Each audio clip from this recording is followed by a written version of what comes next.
But enough of this palaver. Let's get the show on the road.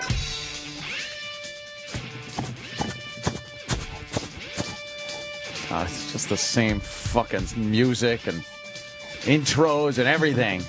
And me saying the same things. Good morning. Good morning. I got such a good one this morning from him. Good morning. Welcome aboard. And I had the elevator that opened right across from him. So I was standing there. The doors open just to reveal him sitting behind his wooden high school auditorium podium. So avoiding eye contact is an impossibility. No, it slid right open and just fucking, good morning, welcome aboard, welcome aboard. He just stares at the elevator doors waiting for them to open so he can lock eyes with someone. He was waiting for me. Yeah, that was nice. Did he have napkins still in his collar? In his collar from his makeup? No, what is it? He shaves here. He shaves. I think it's like one of those, like those guys that doing TV shows. And they got to put the little rags in there to keep the makeup from getting on their clothes. Their clothes. The wardrobe. Yeah. Hi, everybody. Opie and Anthony show, but my goodness gracious. Jimmy is in Los Angeles. He's doing the Leno show. And Opie is vacationing on some faraway island. Well, I sure ain't going to say where. No. No. Not if like E-Rock wants to. Yeah, not like you did for E-Rock's honeymoon. Yeah. If E-Rock wants to blurt it out, that's fine with me. But, yeah. So, yeah. They all left me. Bunch of fucking faggots. I'm on Platoon, right? O'Neill in the foxhole. Stop doing a show by yourself, huh? Nah. It's easy. I do it at home all the time. Yeah, but you can drink. That's right. I knew something was missing. The X Factor. The alcohol. We could always make a run. Dwayne Reed's around the corner. Oh, man. I can imagine you drinking this early. Unless it's overnight. One of those 24-hour up, still partying. Drinking things. Yeah, because I've come home from your parties, and then I look at Twitter when I wake up, and it's like 3 hours ago, and we're still partying, and it's just you and Joe. There have been times I've passed out at a party or whatever, and then like it's legitimately the morning and the party's still happening. Like not like, oh, the sun's come up, it's the morning. No, it's fucking 10 a.m. and people are grilling hamburgers, and it's like, what the fuck's going on? I just slept for 8 hours. Hamburgers for breakfast. Part of any complete breakfast. Wow, Danny, was that you? You reeked the fucking room out. It's a bad Have you been leaving those? You didn't hear that when I blasted it into the microphone? Yeah, have you been leaving those in the office? That's a bad one. Yes, for the last 7 years. Yeah, they're especially terrible this morning. I'm very sorry. That is heinous. I'm surprised it took that long to get across the room. They must really be solid. Thick and viscous. It's like fucking molasses just working its way over here. Look, I didn't even like that one, to be honest. Yeah. Usually I like them. Everybody likes their own, but I didn't even like that one. It's permeating the room. That one didn't even smell like one of mine. Wow, that's bad. Well, we have, of course, Jon Bernthal. Bernthal is coming in at 9:35. I'm saying that because it gives you ample time to watch your DVR, or if you want to go to the AMC. So are you implying that something might happen to his character? Or why else would I need to watch my DVR immediately? Well, if he is going to be talking about the last episode something did happen, like when, it's not a spoiler at this point because it's 2 weeks ago. Of course, we know Dale died. Dale was killed. What? 2 shows ago. How did it happen? How did it happen? Did a zombie bite him? Oh, God bless him. Give my condolences to the... Yeah. So he's coming in, and I believe he does have a spoiler that we probably will get to. So if you missed the episode, I suggest you listen to this program and watch Walking Dead with the sound off. You have 3.5 hours to watch. Yeah, you have 3.5 hours to get it in somehow. That's okay. I'll tell you what you do, though. Just fast forward to the last 5 minutes. That's all you really need to do. Or we could just tell him now. Yeah, we could do that, but I'm not going to do it. They sure leave the shit for the last 5 minutes, too, on those shows. But that's been for everything. Like, even one of my favorite shows ever, Lost. of course, which is great for their cliffhangers and whatnot. It was always the last 5-10 minutes, maybe. You'd watch the whole episode going, come on, something happened. And then it's like, oh, something's happening. Fuck, look at the clock. Well, then it's because they put on boring shows, but say, no, we're building tension. Yeah, it's called building tension. It's like, no, but how about you make the whole episode unfucking believably packed with cool shit? Yeah, like Law and Order, SVU. Yeah. There's a twist to every commercial break. Every single break. commercial break. There's like 7 twists per episode. That must be why there's so many of those shows on. No downtime at all on that show. No downtime, no, huh? No. Yeah, I was watching Hoarders last night. Holy fuck. There was a black family on there. All these women, all these fat women. And just infuriating to watch. They were if they weren't black, they'd be white trash, because that's exactly what happened. They lived in a trailer. There were chickens running all over the place. This woman thought she was having chickens make eggs and then selling them, but she wouldn't sell them. She left them about the house to rot. She was hoarding in her eggs? house. She was hoarding fucking eggs and just years? For years. At one point, they walked into her house, and there were 3 eggs sitting somewhere, and they were debating whether those were the same 3 eggs they saw a month ago. And then there's cartons of eggs that she would collect from the chickens that were rotting in the carton and smelling the whole house up, and or the house. It was a piece of shit fucking trailer. Were the chickens in the house? Yes, the chickens were running around in the house, and she was so belligerent. But I love the fact that they just needed to put subtitles up for everything every family member said, and it was hilarious. They had they were talking and just getting words wrong. Yeah. I should have jotted a few down, because wow, I mean, I've heard some words gotten wrong from when Voss was in here. Well, maybe you don't speak jive. I don't speak jive, And that's the problem. And perhaps that is what they were speaking fluently. But it was so bad. Did she sell any eggs? Not that I saw. That's the family business, though. Oh yeah, the family business. We sell eggs. And then Sometimes. Yeah, it's not like eggs. Like, I sell eggs on the side of the road. Like, we need. It's not like watermelon, or like fruit. Oh jeez, what did you No, do? that's. I mean, like. Oh, no. wait. Oh, okay. I thought you were joining in. I thought you were getting in the spirit. Sam Roberts. When you sell crops on the side of the road, it's Right. like fresh corn, fresh watermelon. Oh yeah. Eggs is just eggs. Nothing about this was fresh, by the way. And then they're saying, look, you can't eat this. It's they're rotten. And she goes, I cook them up for my dog. If you cook them, they be okay. Oh, good. She has like, she has oh. dogs too. Yeah, plural. yeah, plenty of dogs, cats. You know, those hoarders. They love their fucking animals to run around and get everything all fucked up.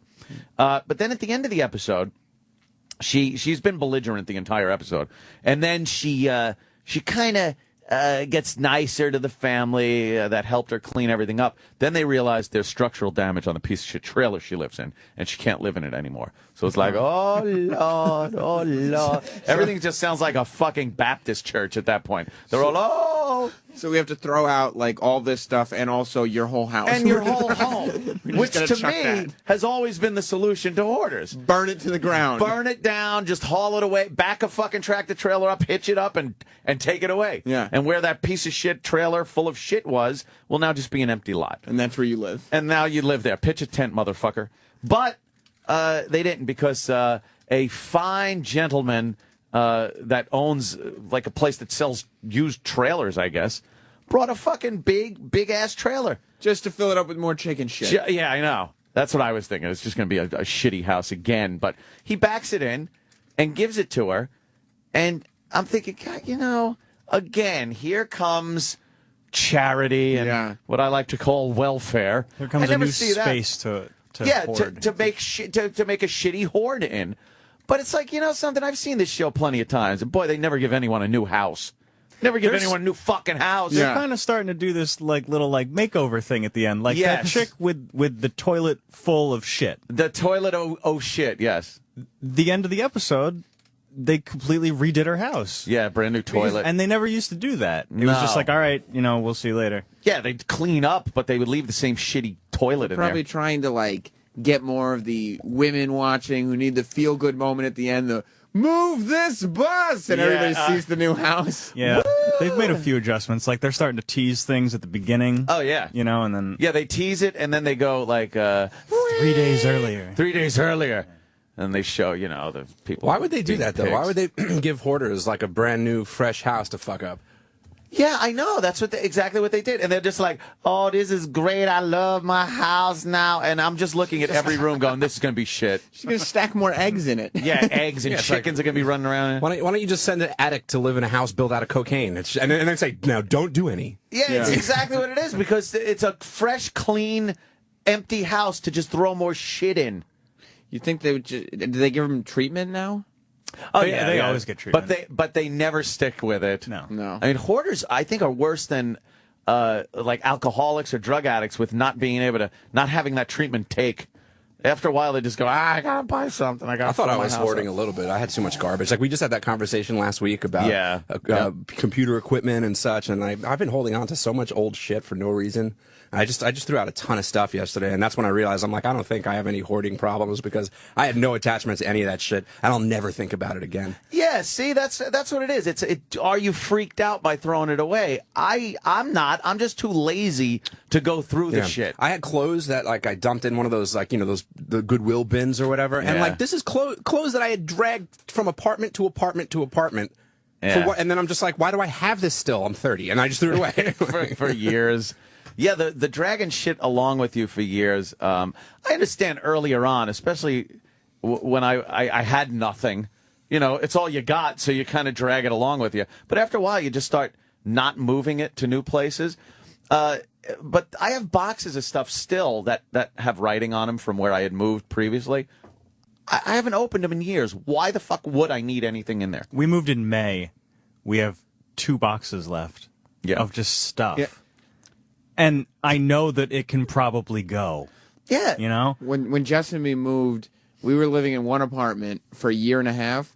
There were actually boxes from the move before that we just moved to this apartment. Why? You know what? Could have just been next to the couch. Opened it, just throw the whole fucking box away. Like, we'll just put this right there. Good, it's ready to go. Yeah, I hate the box, but do you guys have this? Because I have 3 of these boxes in my closet where it's just like the leavings box, where it's just like there's no way to define what's in the box. What's in stuff? Yeah, it's just it's just stuff. I have 3 boxes full of just papers and stuff. You know what you do? Oh, what is that? Write a little misc on there. And misc. And just toss it in there. Let me just pop an H on here so we all know that there's hornets in here. You know what it is, too? We completely learn how to move from our parents and watching the parents move, because it's the same dumb shit written on the box, like you said, misc. The only reason you'd know to write that is because you saw dad or mom write it on a box when they fucking moved. And it was a bad idea when they did it. Yeah, because it never got opened. There's nothing in it. No. Where are you supposed to put the stuff in the stuff box? I don't understand. It's like ticket stubs and a measuring tape. Yeah, where does this go? Contents of junk drawer. Junk drawer. Junk drawer. All my drawers are junk drawers. What do you think, I organize shit when they're in drawers? Yeah. We've somehow accumulated 3 junk drawers in our kitchen now. So, my chick will be like, can you get the masking tape? I'll be like, where is it? She's like, the junk drawer. I'll be like, which junk drawer? Junk one on the drawer right. number 1, 2, or 3. Your choice. But that's also what happens when you're moving. You start out, you're like, okay, everything's all together anyway. I'll just put it in the boxes. And you start with shirts, and then pants, and then within 3 hours of moving, you're like, misc 1, misc 2, misc 3, and you're just pouring everything. Misc. I have above my sink, there are these little cubbies, sort of, and I was just like, I'm going to take advantage of this. When I moved in, I'm like, I'm going to put important things here and bills there. Boy, that doesn't I work. probably have my car insurance paperwork from the day I moved in. It's been sitting there, and I haven't touched anything else since. Well, that's how junk drawers start. We put all of our quote unquote hardware stuff into a drawer, and then one day I was just like, let me put this in there. When you say we, you mean you and your partner? Yes. Your partner, your life and you say, partner. all right, well, I got some extra room in this drawer. Let me put this in there, too. Let me put this in there, too. I was literally just like, at first, it was like, keep everything together. And then it was like, that goes to shit. Everything that's on this shelf, I'll just put on another shelf. So just dump it all in one box. Everything that's in this drawer, I'll just put... Top shelf. Yeah, top shelf. Drawer. Closet. Yeah. It's, again, the junk drawer isn't complete either until it gets something in it that prevents it from opening. Yeah, you gotta. Yeah. Sometimes it really gets in there where you can't even open it a quarter inch enough to get your hand in there to push the obstacle down. And then you lost the drawer. You got to get in there with a hanger. Like you lock your keys in your car. You just lost the fucking drawer. You go, fuck it, and then you say, well, next time I want to open it, I'm sure it'll open. That's fine. Yeah. I'll just start a new junk drawer. Yeah. Look at that, huh? All right. Any guests today, or is it 3.5 hours of this shit? Bye! That's it. First of all, you're on Pal Talk, so technically you're listening for nothing. Yeah. And now you're bounced. So you there don't you listen go. at all now. And anybody else wants to complain? I'll just close the whole room down. How's that? Oh, man, that gets him really pissed off. Have you done it before? Oh, yeah. I wield an iron fist. Good. I don't fuck around, as they say. It's not like conversation is happening that hasn't happened on this show in the past. I know. Hoarding conversations happen all the time. I don't think we've ever spoken about junk drawer. I mean, for the love of God. I also like that you run that, though, like a dictatorship. It's like, no, only positive press about your leader. Yes. The emperor's new clothes. Yes. Say they're Don't beautiful. I look gorgeous? Yeah, please. It's typical internet behavior. It's know. just like, oh, all this stuff for free that I'm going to complain about. Yeah. Free stuff. Let me bitch. All this knowledge and power that I'll just pretend is not a big deal. Yeah. You suck. Fuck this, you stink. Go fuck your mothers. I stayed in the city last night, which is New York City. it's a treat. Yes. Wow. In New York City. Wow. Not Garden City. All by myself. Did you too. visit the Today Show? No, I didn't go. I went to the Museum of Natural History. No, I didn't do anything. All by yourself. All by myself I stayed, and it was scary. It was like Big. I was Yeah. crying. I was on the bed crying at the sirens and gunfire. Yeah, and you're just Did you get sitting there licking Oreos. Yeah. Did you get to Take be the on top top? bunk. Yes. Okay. But I get top. Yeah. How come you're all by yourself? It's well, I just figured why go all the way out to Long Island when I could sleep in late for the show. He's a mile past Queens. He doesn't want to drive all the way out to Long I Island. know, and it just shows my absolute laziness. He's acting like it's fucking George in the car with his girlfriend's parents driving out to Montauk. Going out to Montauk, not to the Hamptons. Snoopy and Prickly Pete. But this is also, by the way, his rationale is the same way hoarder behavior starts. Eventually, you just won't be in your house anymore. I just You'll won't be there. Well, I just do this every day. It'll I be never have to. I sleep in every day. Yeah, it'll be a storage room. Yeah. There's a whole storage house. I don't understand too, because from the time I wake up on Long Island and then get ready, get in the car and drive here, it doesn't seem to work out time-wise to how much more time I have to sleep when I stay in the city. It's like less time to sleep still, and I don't know why. Like I should have a good 40 minutes of extra sleep because that's when I how stay long the here. drive is. Because that's how long everything is, but it's not. No. Well, I think you're supposed to go to bed before 4 in the morning. Oh, is I that think what happens? then you get more of the sleep that you're talking about. Damn it. No, I was a pretty good boy last night, too. I didn't go to sleep too late. There wasn't really anything good on television, and my life revolves around TV. And if you stay in the city, you had Time Warner, so. I swear, I was ready to throw the fucking remote through the television. Now it's doing this fun thing where it just freezes. You know what you need, honestly? And I didn't mean to interrupt. Yeah, it's cool. But a sling box. Yes. Because that way, all you have to deal with is Time Warner's internet, but then you can get rid of their cable box, sling your Fios from your house, and just put it on a TV that no one's on, like one of the boxes that no one's using, and just sling that shit to your apartment in the city. Have fucking Fios. You know what? It's not the internet that's bad with Time Warner. It's the fucking cable. I hate their cable. I was watching a bunch of the great shows that I watch. The fat people trying to lose weight, former fat people getting skin cut off of them, and the Time Warner thing now, the new thing, the screen just freezes.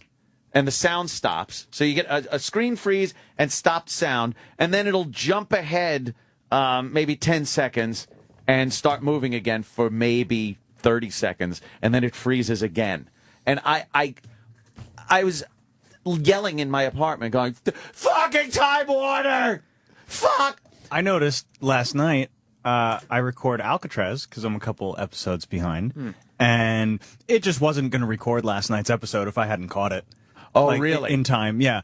And why the it's scheduled to record, but it didn't feel like It decided not to. No, there's no red bar on that one. It's not out tonight. of space or No, it's not out of space. It's not. It didn't forget to record the series because then I clicked on it and it's like control series options and Is it a new episode? yeah, of course it is. It It is. says new. Yeah. It says new Yeah, right of there. course. I kind of bailed on that show. I like it. I kind of bailed on It's it. good enough. And at this point, I'll take it. Like there's so many shows that just suck. Like I'll take it at this point. It's good enough. I kind of bailed on it. Well, how do you decide to like keep watching a show? Like I can't commit to like a half good show. If there's a little Yeah. bit of mystery in a show, I'll be like, oh, Oh, please be the man. next Lost. But you know what though? At that point though, I would just be like, all right, what's on the Discovery Channel, and I'll just sit there and watch how No, I like they make saw blades for the 8th time. I like a good drama. Like I started good drama, DVRing. Well, and this one's okay. I don't know. You know what it is? It's a Fox drama. Like it's not like yeah, here's what I get from that show. Yeah. Here's what I get from that show. There's that underlying, fucking weirdness theme. Mm-hmm. And then the rest is pretty much, a cop show. Yeah, like they've got to keep it serialized where like, there's self-contained Yeah. episodes. And that's exactly like the other news show that's on. What's that one? Where the guy he's wakes Awake? up. Oh, Awake? Yeah, awake. I And he's with DVR'd his that wife. too. Yeah. He's with his wife who died in a car accident. And then when he goes to sleep and thinks he's dreaming, he's with his son. But maybe that's real life, and where he's with his wife is a dream. Or maybe both of them are reality in some way, shape, or form. But they're never in the same place at the same time. One of his lives, the wife lived through the accident. The other life, the son lived through the accident. And he's with two different strings, and they're two different worlds, And there's really. two different Wilmer Valderramas, too. Right. Yeah. Wilma Valderrama's So in it. they made Donnie Darko into a television show. Yeah, it's pretty much it's this weirdness like that. But again, It's this underlying theme of show. fantasy kind of thing. And then the rest is just cop You show. got your big mystery. Then every day, every episode, you have the cop show. I think that's because shows that tried to copy Lost and be too deep into like mythology, like yeah, Flash 'cause Lost Forward or wasn't whatever it very, was, successful. But Lost was one of a million, and Yeah. and the other ones, tried to do it and they didn't do it well, and they lost. So now viewers. they're doing part of the show is mystery weirdness thing, I and think then the they're rest is trying- cop show. I think they're trying to do more of an X-Files formula where there was always that broad mythology. Mulder's missing sister. Yeah, exactly. And the UFOs. But sometimes Cancer they would Man. go like 5 episodes without talking about anything that had to do with the broader. I hated when they did that. Yeah, the of X-Files. course. I wanted every But we're episode the to have minority. that thing in there. Did they just cancel some of those shows that are trying to be like Lost? Like Yeah. there was that Terra Nova that got canceled, right? And there Canceled was Terra another Nova. one too. They canceled Flash Forward. What was that other one that ABC just put out where it looked like they were trying to make it look like fucking Lost? Like Heroes? No, Oh, the ads. You know what I'm talking that about? Oren Pelly did? Yeah. The lake or the river or some The shit like that. river. Oh, where they were River, stuck. the they were, lake, they the were in the body jungle. of water. Yeah. what did that do? Like one episode? I don't know, they but were like in the they were trying to jungle. make it look mysterious, like Lost, and Yeah. that didn't work. And today. Oh, dude, it's absolutely Can't, terrible. I- God, now I got a blockade. Hey, Jimmy's not here. I gotta I fucking got to shove step the up. tissues up my nose. Yeah, I Every like show. Alcatraz. That's Every a good show. season I pick one drama that I'm going to DVR the whole season based on the commercials. So starting with the premiere. Oh, I've got one of those. Regardless of whether it's good or not, this I'm going to watch the whole season. Last season it was Pan Am. Oh, God, that's right. You were watching Pan Am, My you chick fruit. watches that. I Pan I Am didn't might like it. one of the Still worst on? TV shows. I It's never horrible. watched it, but No, I think that was a it's great getting canceled. concept. I thought. No, great concept. it wasn't. What? Because it's just those sexy stews? it turned into a spy show. Yeah. It didn't What? make any It's sense. completely different than what I thought it was just about. Oh, wow, that's bad. Oh, Jesus, Danny. It's really bad. I thought it was just about, like, sexy stews from back in the day. Well, that's why I jumped on and said I'm going to watch the whole season. And then it Who's that? turned out, first episode, one of the stewardesses gets tapped by the FBI to be a spy, an international spy. Christina Ricci? Not that one. Oh. Yeah, And it was just weird. And it, Yeah, didn't, it yeah. was stupid. It didn't make sense. who pitched that one? I don't know, Where but they it- all of a sudden just said, oh, okay, we're changing direction of the show. But you know what? That show on the surface, like, it really sounds like a home run. It's like, all right, we're going to do Mad Men on a plane with stewardesses. And, Right. and I'm like, Sign me up. That sounds like a fucking great show. So, like, how did they possibly fuck that up so hard? They made it a spy show. I know what I'm saying, but, like, it was why couldn't you just run with the original bit? Like, what was so problematic with that? I think they got scared and said we need either a police element or a spy element or an FBI element. Awake is the new show, though. I haven't. Pan Am's over. I'm sure it's not going to get another season. And then there's Playboy Club. Is that the other one? That lasted it's gone, retro. Right? Yeah, two episodes. That was another one that was supposed to be like this retro thing where let's do a period piece like Mad Men. Yeah. And but that show is pretty good because that's got they really got that shit down. Mad Men's good. Yeah, the look and the whole everybody smoking and drinking. Yeah. At every turn. Anytime there's any crisis whatsoever back then, people just picked up a drink. Yeah. I love that idea. That in people's offices there were bars. And everybody's fucking around and they got new dress shirts in their drawers. Yeah, they got to keep a change of clothes. Lipstick stains off of them. We watched the first episode like 2 weeks ago because we just decided this is a show that we should maybe give it a shot. And even 3 years after quitting smoking, I'm watching that show saying this is going to be really hard to watch. Because, you think people are picking up smoking because of it? No, but it reminds you of how much fun smoking is. Yeah, I have a hard time watching The Last Boy Scout with Bruce Willis and what's his face because every scene there's someone lighting a cigarette. It's almost as if every scene ends. Bruce Willis flicks a cigarette, and then a new scene begins, and he has to light one up, because when I was quitting smoking, that fucking movie was the worst. The absolute worst. It makes you want to smoke, yeah. The Mad Men, though, it's old school smoking, so it makes you like, oh, God, it was so cool to smoke back then. And that's when it was healthy. Yeah, it was great. You could smoke anywhere. You weren't relegated. 3 out of 4 doctors preferred wisdom. Yeah. You weren't relegated to the door in front of fucking work, and you're not even supposed to smoke in front of the doors. Yeah, you can't. Move away in between the building and the door. They post signs where no smoking beyond this point. I kind of like that, though, because I hate walking out of the building and getting a big fucking cloud of smoke in my face. And as a former smoker, I am one of the worst because I think people that used to smoke are worse than people that never smoked when it comes to smoke flying in their face. And it isn't because I want to smoke. It's not like, oh, boy, that's deliciousness being blown in my fucking face. It's just, I hate it now. Yeah. I hate the fucking wafting smoke. And you look at smokers and go, what are you doing?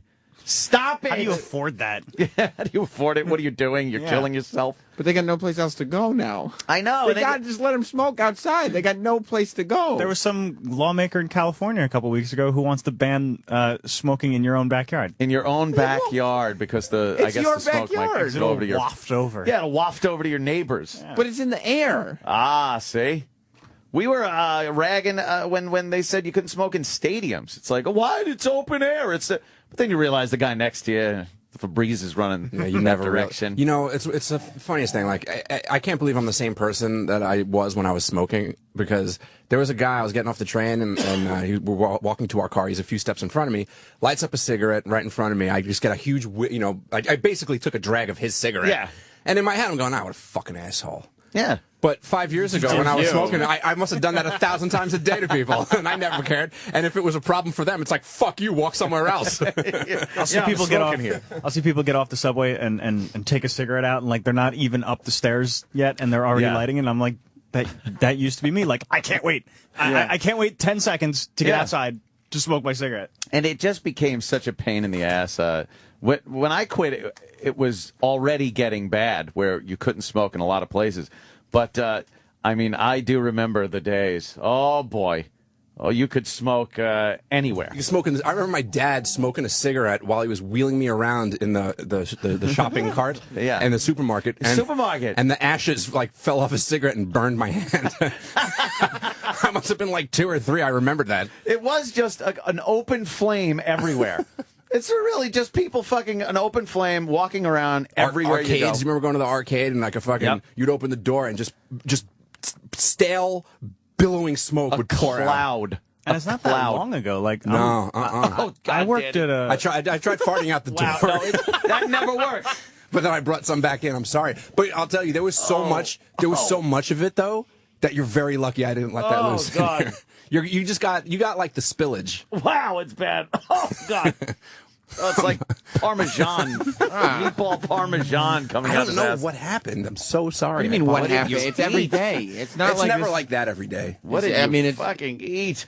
There's I never think it was Blue Moon. I switched beers. Oh, God, that's terrible. Blue Moon is very gassy. The hospitals, smoking in hospitals is, to me, is like the ultimate.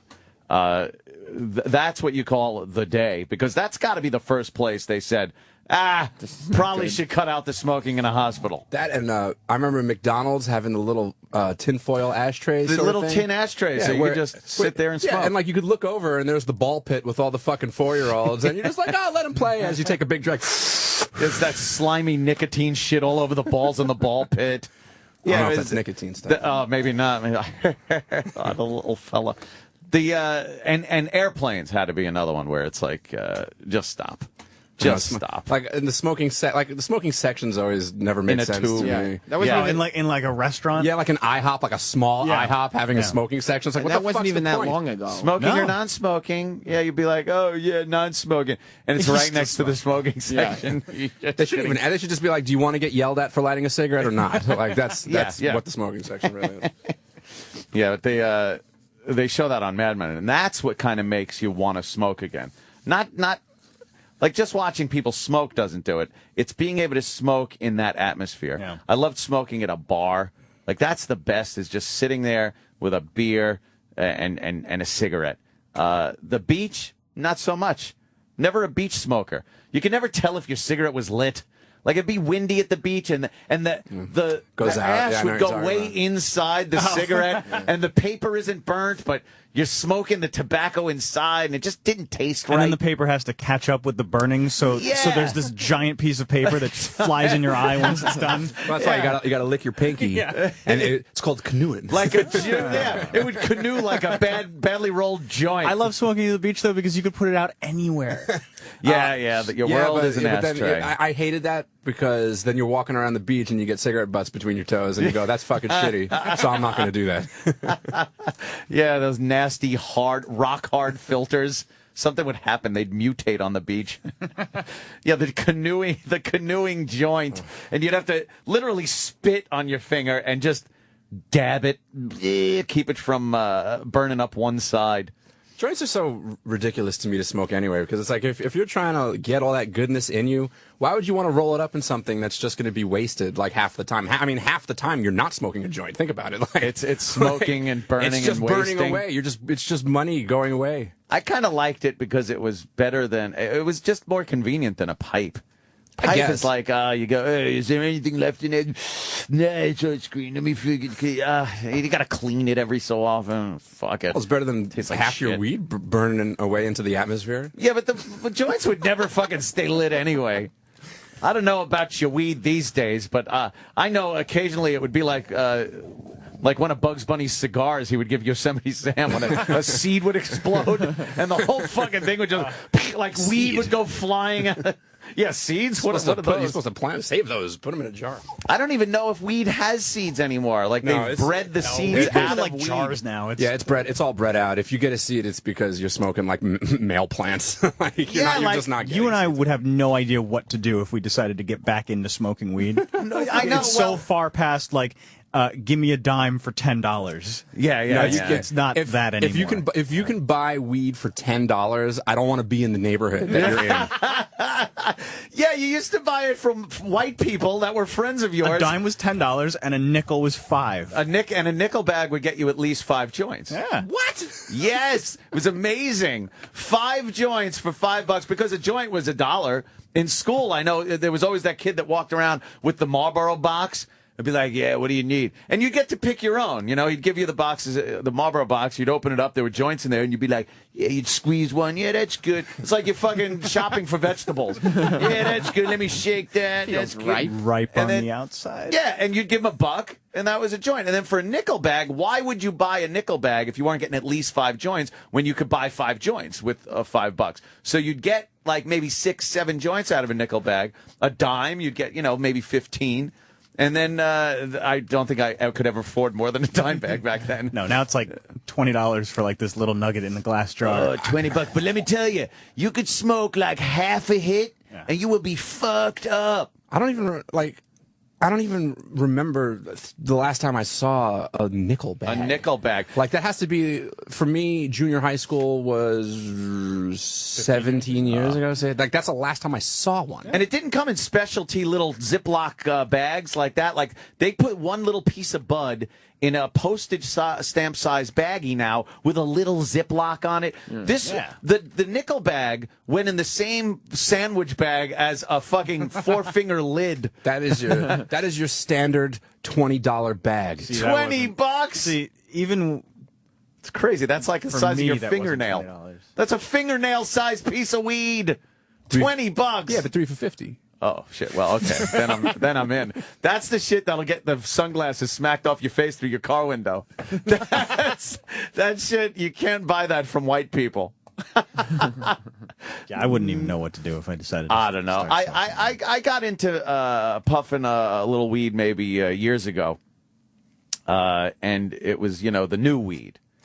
And I was like, no. The one the kids are talking about. Yeah. I was like, nah, this shit is way out of control. You just can't base it on that, though, because there's so many. Come on, professional broadcaster. What are we doing here? I have to shut This that is a radio off. show? I have to shut that off. Yeah, you can't base it on old weed. Well, you can't base it on new either because there's so many different kinds. Like it's not. It's completely a gourmet situation these days. It's not like, hey, I'll have a cup of coffee. It's like let me get a chai venti weed. It's like that where let me get an extra hot no foam joint, please. When did that happen? What happened to weed where it wasn't just weed? And specialty weed was like, oh, I got some fucking Acapulco Gold. I got me some, look, it's got red hairs in it. You know what it is? There was this weird crossover when it became okay to be a little bit of a geeky nerd person. And I think it brought some of that subculture kind of got down into like the weed people too. And they said, hey, it's cool to learn about stuff. And then they said, I'm going to read about and learn how to grow better weed because technology has improved where just like computers, like, it doesn't cost all that much to get awesome shit these days. So people read up and all of a sudden you got all these different strains and all these gourmet flavors. Yeah. And it became weed snobs. And it affects you differently. Like certain weeds get you body buzz. Certain weeds give you a mental thing. Sometimes people want to sit on the couch for hours at a time and they'll smoke specific types of weed to get the effect that makes them want to sit on the couch. If I wanted to get into this now, though, I would have to research. There would be so much. Yeah. I'm not going to have now. What kind of weed do I want? And you want some Granddaddy Perp? I don't know. I just want some weed. You want some cheese? And do they all get you paranoid still? No, I never got paranoid on weed. What? Never. Acid. Not weed. Oh my god, yeah. I only got paranoid back in when I was a kid, but like now I don't even know what you're talking about. As far as Danny and I were swapping acid stories last week. That's something that I haven't touched acid in a fucking really long time.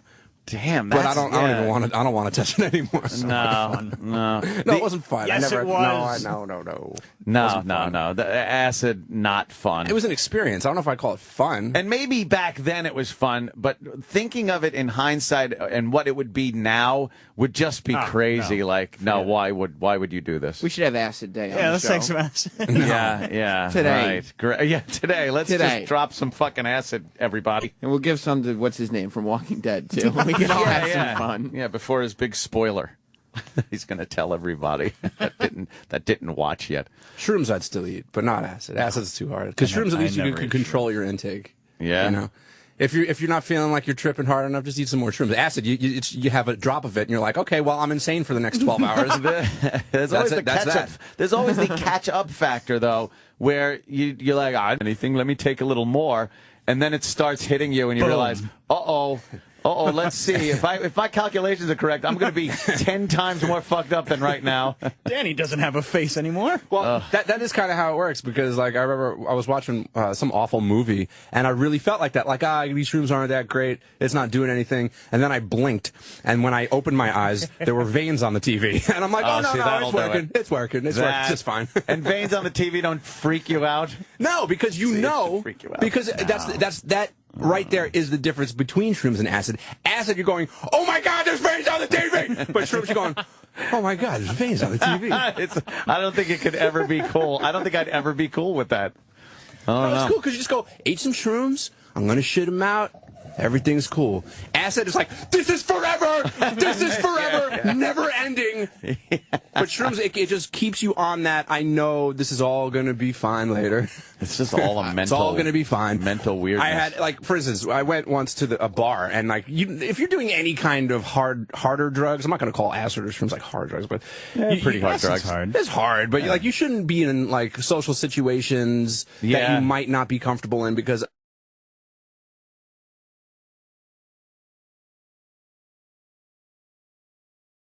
I had some shrooms and I went to this bar, and it was just a bunch of people I didn't want to see, and I knew it was time to leave when I was in the bathroom and I was pissing, and you know those the urinal cakes, but not the cakes, just the plastic, you know, where it's just like some kind of pee filter for some reason. Like, I don't know what the fuck that's all about. It was kind of curly. Splatter guard. Yeah, it was kind of curly and shrivelly. But as I was watching it, as I pissed on it, to me it was just like curling and kind of like it was moving. It was moving and reaching for my piss, and I'm just like staring at my pee stream, going, I can't be here on drugs. What are you, crazy? That'll freak out. We walked into an IHOP once and immediately left because we were convinced that everyone knew we were on acid.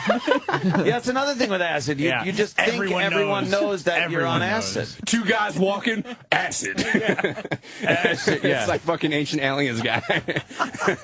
You know what you don't see anymore either is homegrown weed. No, you do see it. It's just you don't see it here. That's right. Well, it's got to be grown at home somewhere. Yeah. Even fucking Colombian weed is grown at home there's there. States, you know, some states are more liberal with it, and some states are really strict. I don't even mean homegrown like that. I mean like your buddy would get some seeds, plant it, and then in his backyard grow some weed, and then it wouldn't look like real pot. Because it would just be dried leaves that were crumbled up like oregano, and it was terrible headache weed. That's because, see, exactly. You know what you just described? You just described not knowing what you're doing and smoking a male plant. Yeah, that's exactly what it was. That's exactly what it was. Maybe you know better what this kid smoked than I, because when I was in school, this kid that I was hanging out with thought that he was smoking weed. And then one of his friends came to me and said, you got to go sit with him for a while in his room because he's not doing well. And I had to sit down with him for the night, and he said, thanks, Sam. I need somebody to sit with me. I'm not doing well. And I go, what's going on? He's like, I don't know, man. My shit's all fucked up. And I was like, well, what's wrong, dude? And he was like, it's just every time I shut my eyes, I see my grandma or one of my loved ones, and then their face melts off to the Terminator robot. And he was freaking out because he thought he just smoked a joint. He probably did. Was this his first time? He smoked weed every day. Maybe it was laced. He could have smoked something laced with dust or something. That's what I figured. Dipped. The laced weed. Always the nightmare of the weed smoker. Your grandma starts turning into Terminator robots. Yeah. But who would lace pot for no reason, and you're not going to see the guy freaking out on it, so you don't get that thrill. It's going to cost you money because you got to waste it on lacing the weed. I don't think weed was laced. I think that's like just a myth. Yeah, or even worse, when you bought weed thinking it was laced and then it wasn't. Oh, well, you wanted laced weed? Sometimes. What, with PCP? Yeah, sometimes you want a little extra. Would you finally get the energy of one real man? Because people, get strong Can on you the, imagine on the weed. How promiscuous Dr. Gay would be on drugs? Oh, my God. You probably Amyl fucked nitrate. so many guys on acid. Fucking snapping poppers in his face and just getting tooled in the asshole. Travis, what's the most number of guys you've ever fucked while on drugs? Oh, good question. What's the most number? Even like back in your crazy whatever high school 0. days. All right, whatever. If you're not going to be honest, then liar. Not have the conversation. You're a liar. That was back when he was just PA gay. Yeah. When he had long hair and he cuddled with his cat. Aw. Yeah, that picture is really fucking gay. I know, everyone loves that picture. Everyone hates it, really. Eric, can you post that picture on the Facebook page? Do you have it? Yeah, put that one back up. That one needs to come back around. We need to bring the audience in. All this talk about weed and pot and freaking out. Remember that police that 911 call where the police officer, it was an officer, they had confiscated some, I think, cookies or brownies from somebody and thought it would be fun to eat them, but then I guess they weren't prepared for the consequences and called 911 thinking that they were dying. Yeah, that guy was totally fucked up. I think we're dying. I think we're dead. And he's a cop. Yeah, it's a cop. Can we play that to break if we have it? That's a good one, man. That one was great. That guy is so he is in such a bad place. Yeah, I have it. It's in 2 parts. Yeah. Oh, okay. Ooh, 2 parts. Yeah, well, we might as well take a break. The food's here, yummy, and we'll be back. As I say, Jon Bernthal from Walking Dead, he's coming in about 9:35. Spoilers, people. If you're into Walking Dead and you don't know what that last episode was about, holy fuckaroni, are you in trouble? Yeah. And I can't even say watch it now. You're just going to be wrecked. You're going to be wrecked. It's gonna ruin it for you. I know Jimmy Norton downloaded the episode yesterday. Did he watch it? Do you know? He was freaking out. Well, it doesn't matter because he won't listen to this. Very upset that he's missing this interview. Yeah. He is really upset that he is not going to get a picture with Shane from Walking Dead. He's because Jimmy's a fan of the show now, big fan. Yeah. But who knows if he'll come back? And of course, we don't have the big cardboard cutout of Jimmy because it cost $400. Well, and nobody told Jimmy that it was $400. Well, that's a lot of money for a one-off thing. Well, it is, but you know, if you have the means and Sex Man was all fucked up on some weed when he. were you fucking toasted? Yeah. We might have it by 9 o'clock today. Oh. Yeah, because Jimmy was like, I don't care, I'll buy it. Because it is kind of cool to have around as a prop. We could use it for many things when Jimmy's not here. How many pictures do you think the cardboard cutout blowing everybody is going to get? I think the main concern is just like no one wants to lay out money. I think it's taken care of, though. Jimmy, I know, but I think that's the concern. Yeah, Jimmy was going to do it. Yeah, but Jimmy fucking doesn't respond to emails 95% of the time. You're going to track him down for $400? Yeah, yesterday was when we got official confirmation that Jimmy would cover it. On Friday, being that it was that much, there was some resistance from other people as to whether they were going to cover the expense or not. I'm with Eric on this one. I don't feel like being out of pocket. I don't have the $400 to go. Yeah, but if you go to Jimmy and say like, "Hey, it was $400," yeah, and then he'll say, "Oh, I'll get you tomorrow," and then tomorrow. Oh, you never. Well, I'm not saying that's what would happen. That's what's going on in my brain. So I don't even want to be involved. It's like when someone loans you $100 in a casino and you disappear on them, right, Danny? Oh shit! Huh? You're blowing up his spot. No. It's a hypothetical. What did that break was supposed to take? Blowing up his spot, motherfucker. Yeah, let's take a break and eat, and we'll be back. Case emergency? Yeah, can you please send rescue to... I think I'm having an overdose at the store with my wife. Okay, you and your wife? Yes. Overdose of what? Marijuana. But I don't know if it had something in it.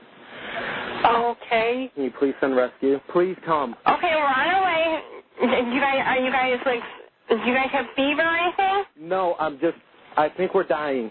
Okay, how much did you guys have? I don't know. We made brownies, and I think we're dead. I really do. Okay, how much did you put in the brownies? I don't know. Was it a bag? Who made the brownies? My wife and I did. Cuba, come here. Okay, get her. She's on the living room ground right now. Is she breathing? She's barely breathing. Is she awake? I think so. Yeah. Okay, can you look? Pardon? Can you look? Yeah, I could feel her. She's laying right down in front of me. Time is going by really, really, really, really slow.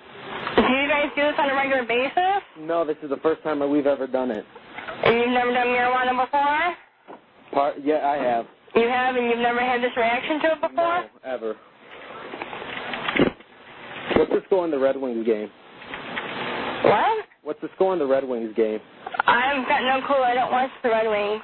Oh, okay. I just want to make sure this isn't some type of, hallucination that I'm having. Oh, why? What does the score say? 3-3. What channel is it on? Channel 2. It's 2-2.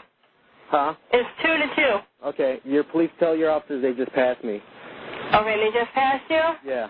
Go outside and flag them down, okay? Okay, my mother-in-law just got here, too. Okay. Okay? Alrighty. Alrighty. Bye-bye. Bye. It's the Anthony Show, my fucking show. We're gonna talk about racism and guns. Racism and guns on my fucking show. So don't even bother trying to call in, motherfuckers. Cause Anthony don't take no fucking phone calls. I forgot I had recited that last time that Opie was out. He's on vacation. And Jimmy Norden, he's out there on what they call the left coast, doing the Leno show. I guess he's going to be on tonight? Sure. And that leaves me and, of course, Danny and Sam, the occasional Travis, that fruit, and E-Rock. And we're holding down said fort. Very interested in this whole Hulk Hogan sex tape thing. Really? Very interested. Ooh. You won't really see me chomping at the bit for wrestling material, as does Sam Roberts. Oh, yes. Or the E-Rock. But when something like this happens, I think it opens it up to a few more people. They're going, hey, what's happening with Hulkster? And not in the wrestling world, in the bedroom. So what's the official story? He was taped having some sexual intercourse. Yeah, I guess it's not with his ex-wife or current wife. Oh! And apparently this would have happened sometime in the interim between the two. Between the ex and the current wife. Yeah, and he was fucking around, and yeah, there's some kind of, from what I've read or what I've been told, it looks like maybe security cam type footage. Oh, boy. You know what I mean? That's what it is? That's what I've heard. Somebody hid a camera in the room, knowing that to get the likes of a Hulk Hogan. A nice Hogan dick. Doing some fucking. Yeah. His dick. That's right. Well, at least the name of the porno will be easy. No one's going to have to sit in a meeting. It'll be Hulkster in heaven. Ooh. Is he bald in it? Does he take the thing off his head? I wonder if he fucks in the bandana. Does he rip his shirt off before he fucks the chick? Yeah. He rips his pants off just like that. When throbbing, his wiener starts hulking up. Oh my God, King! Look, his dick is up in the air. Yeah. Oh my God. Ooh, and it hurts inside. Yeah. Oh, it hurts inside. Bam, bam. Yeah. So this was when he was doing the Renner Center commercials. That's right. Troy Aikman Is was that somewhere with in Troy? the building. Him and Troy tag teaming some bitch that walked into Renner Center to look for television. And I'm assuming he fucks with the weight belt on. Oh, probably. I would does. assume. He's got to do everything with that on. He's got a bad back or something, right? Yeah. Yeah. Give it that leg drop. What's his finishing move with a bitch? In the face, on the tits? What is it? He spray paints That's still the leg drop. It just dribbles down his leg. It just dribbles down his leg, and he's got to drop the leg on her tits. He's going to deliver the leg drip. No. He spray paints NWO on her stomach with his jizz. Oh, shit. Yeah, that's... Is Hulk's pubic area actually bald, but he pencils in like little stubbly hairs? He ties a bandana around his balls. Yeah, exactly. You know what? As far as sex tapes go, I'd give it a view. Definitely, you gotta watch it. You gotta watch it. It's not like the Tommy Lee thing or the Gene Simmons tape where I often say he looks like a lion, an old lion in the Pride, fucking mounting a lioness and trying to hump her, but he's just like bleh, bleh. Just a horrible fucking fuck he looked like. And Hulk Hogan. Do you think Hulk Hogan would be a dynamo in the bedroom? No.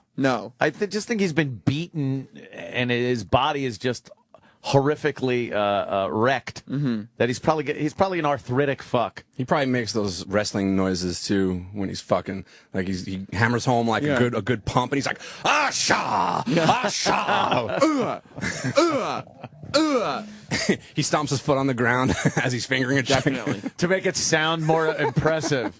Definitely. Yeah. Now, what is on that? Is that actually Hulk talking about it? Yeah, I think it was Hulk addressed this. I think it was he called TMZ or something. They do that dumb TMZ live show. And he called in to talk about when it was filmed and saying it was without his knowledge. And what does the Warrior have to say about this? I don't know, but I mean the I'd Warrior. like to hear from the Warrior.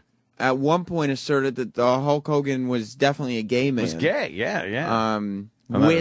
And Hulk Hogan's wife claimed that there were sexual relationship between him and Brutus the Barber Beefcake. Brutus the Barber Beefcake, right. So I wonder if he is the other person in the tape. I don't know. Wow. It could be. Has I don't know. Has it been confirmed that it is a woman in this sex tape? Eric, have you heard anything? Is it confirmed that it's a woman? Yeah, all the reports were saying it's a mystery woman that they haven't identified yet. Could be. Have they said the race? Because it could be Sweet Sapphire. Sweet Sapphire. Oh, could it be Brooke Hogan? Yeah, man. theoretically. Well, for how he is with his daughter, I don't think that's out of the question. Rubbing some suntan lotion on the ass cheeks and then a good fucking on film. Just wanting to give his daughter a good tooling. Yeah. She's a big gal. That would be an interesting one. Would you watch? Would you still watch the Hulk Hogan sex tape if it was with his daughter? Yeah, that would be even better. Just watching him fuck his own daughter. Oh, God. That would really make it twisted. I don't know what happens to Hulk Hogan. If he had just kind of stayed doing some dumb shit with WWE instead of... Yeah. Then he wouldn't have sex tapes out and trying to... That reality show fucked him so bad. Like, he should have just stayed... He got too far into the public eye. Yeah, with that one. Because he wanted to believe that he was the star on his own, and Vince McMahon wanted to believe that Hulk Hogan was a Vince McMahon creation. So Vince is probably psyched that all this terrible press is coming out. Yeah, the second he put his life out there as a public fodder on that show, his marriage went to shit. Yep. And he's got a sex tape. He's allegedly having some type of horrid, weird contact with his daughter. Gay sex with Brutus the Barber Beefcake. Right. He's got a girlfriend that looks exactly like his daughter. Yep. The Warrior says he's trading his wife around the locker room. Warrior says. Yep. Warrior. Well, let's hear Hulk's own words about this sex tape. Hulk, first of all, welcome. Yeah, first of all, guys, there were several brunettes, okay? Let's at least get that part. Hi, everybody. Hulk was doing some fucking. Hey, Hulk, what are you doing? Fucking? Yeah. Hulk wanted some pussa. None of that steroid myths about little dicks in Hogan's tights. No way. But this is the MO for every guy that gets out of a long-termer. One of them long-term relationships as far as a marriage goes, or if you're living with somebody for a while. When you break up, you do some of that fucking. Especially if you find out your wife is in your house with a 19-year-old who kind of looks like you did when you were 19. In the day. Yeah. Then you got to go out and do some fucking. So he's just saying he was doing some fucking. He got that Hogan dick wet. And when you do fucking like that, someone might pop a camera in the room. Yeah, sure. All right. 2012, for God's sake. Let's hear the rest of Hulkster. No, there was between the divorce from Linda and the time I met Jennifer, I had about 4.5 months that I really went crazy, and I actually wrote about it in my book about staying drunk and crazy and hitting all the bars. So I was really out of my mind for a while. We are also hitting the bars. How great would it be to go into a bar and see a drunk Hulk Hogan hitting on young chicks? Oh, man, right? With his handlebar mustache and his do-rag on. His do-rag's still on. Remember WrestleMania 3? You remember that? That was me. And the girls are like, no, we weren't alive. Yeah, what? Aren't you the Undertaker? No, I'm Hulk. Do you know Hornswoggle? Come over to my place and watch my free Rent-A-Center television that they gave me. Yeah. Because my wife took everything. I got to give it back when I stopped doing commercials. It's Rent-A-Center. But for now, it's a good picture. We can watch my old videotapes of WrestleMania. Really isn't that bad, brother. You can watch me bleach my mustache. So joined in the phone with David Houston, who is your lawyer in this whole thing. So, David, welcome as well. Thank you, Harvey. So, walk us through this. So, what year was this tape shot? Well, brother, I don't know what year it was, brother. But this year, around September, end of September, October, I will have been with Jennifer for 5 years. All right, hold the phone. he doesn't know what year it was. No. But he's been with Jennifer for 5 years. Right. So he obviously doesn't want to say it was within 5 years. Yeah. But I'm guaranteeing it was within 5 years. Probably about, 3 years ago. I thought 6 years ago, brother. 5 year, 1 month, brother. That's what I'm guessing. 5 years, 1 month. It was actually 2 days before I met Jennifer. There's a way to tell. And believe me, if you were videotaped having some sex, even if you've had sex with a lot of chicks, you would probably know the room, the some type of thing of what happened. And even if you haven't seen the tape, you kind of know which chick would have been the one to leak a sex tape. Yeah, and you got like, oh, I remember that being in the room. Or just something that would strike a nerve and be like, oh, I remember when this was. He's going to get in trouble with Jennifer, brother. Yeah, how much fucking could he have possibly done in 4 months that he doesn't remember? I understand it is the Hulkster, so he's getting some quim. Listen. Night after night. I saw him in that Rick Derringer video. I know that he's a stud. The guy's a stud. He could pull out the guitar and do fucking his song. It's Thunder Lips, for God's sake. Thunder Lips. He could play fucking Rocky. Yeah, he's plenty of fuel he has to get that pussy revving for some Hulkster cock. You know it. That long? So the question I'm wondering is, why would someone hold on to this for at least 5 years, and then do this to me now? That's what I don't understand. And He's selling that 5-year thing. He is so guilty. He's selling that 5 year. Why would someone hold it for 5 years, brother? Because it was 5 years, brother. Brother, at least 5 years, brother. Could have been more than that, but not more than 8, because I wouldn't ever cheat on anyone, brother. That's right, brother. Fucking TV's showing like the fucking Lost finale in the background. Wait a minute, brother. I got an advance copy, brother. Don't worry. Last week's Walking Dead is on. Wait, there's a spoiler in there, brother. Brother. All right, brother. And I did not know it was being done. I didn't say, hey, brunette, let's put a camera up and have a sex tape. I mean, I'm dumb, but I'm not dumb and dumber. And so I just don't know why someone would do this, number one. And number two, why they would wait 5 years to release it. All right. Look, I would think if anybody is going to have sex with Hulk Hogan, they would film it. If hypothetically, I was having sex with Hulk Hogan, hypothetically, wow, I would make sure it was on video. You're putting yourself out there. It's a hypothetical. You wouldn't film it if you were having sex with Hulk Hogan? I wouldn't have sex with Hulk Hogan. Hypothetically. Not even hypothetically. There's no instance where I can even imagine having any type of sex with the Hulkster. What if he was like, Eric, if Hulk Hogan was like, you can come, you can hang out at my house, you can watch wrestling tapes with me, I'll give you a pair of my old boots. Oh, wow. I'm there. Right, you would have sex with the Hulkster. You guys are gay I wouldn't for do Hulk, that. man. You're Yes, you so would. gay for Hulk.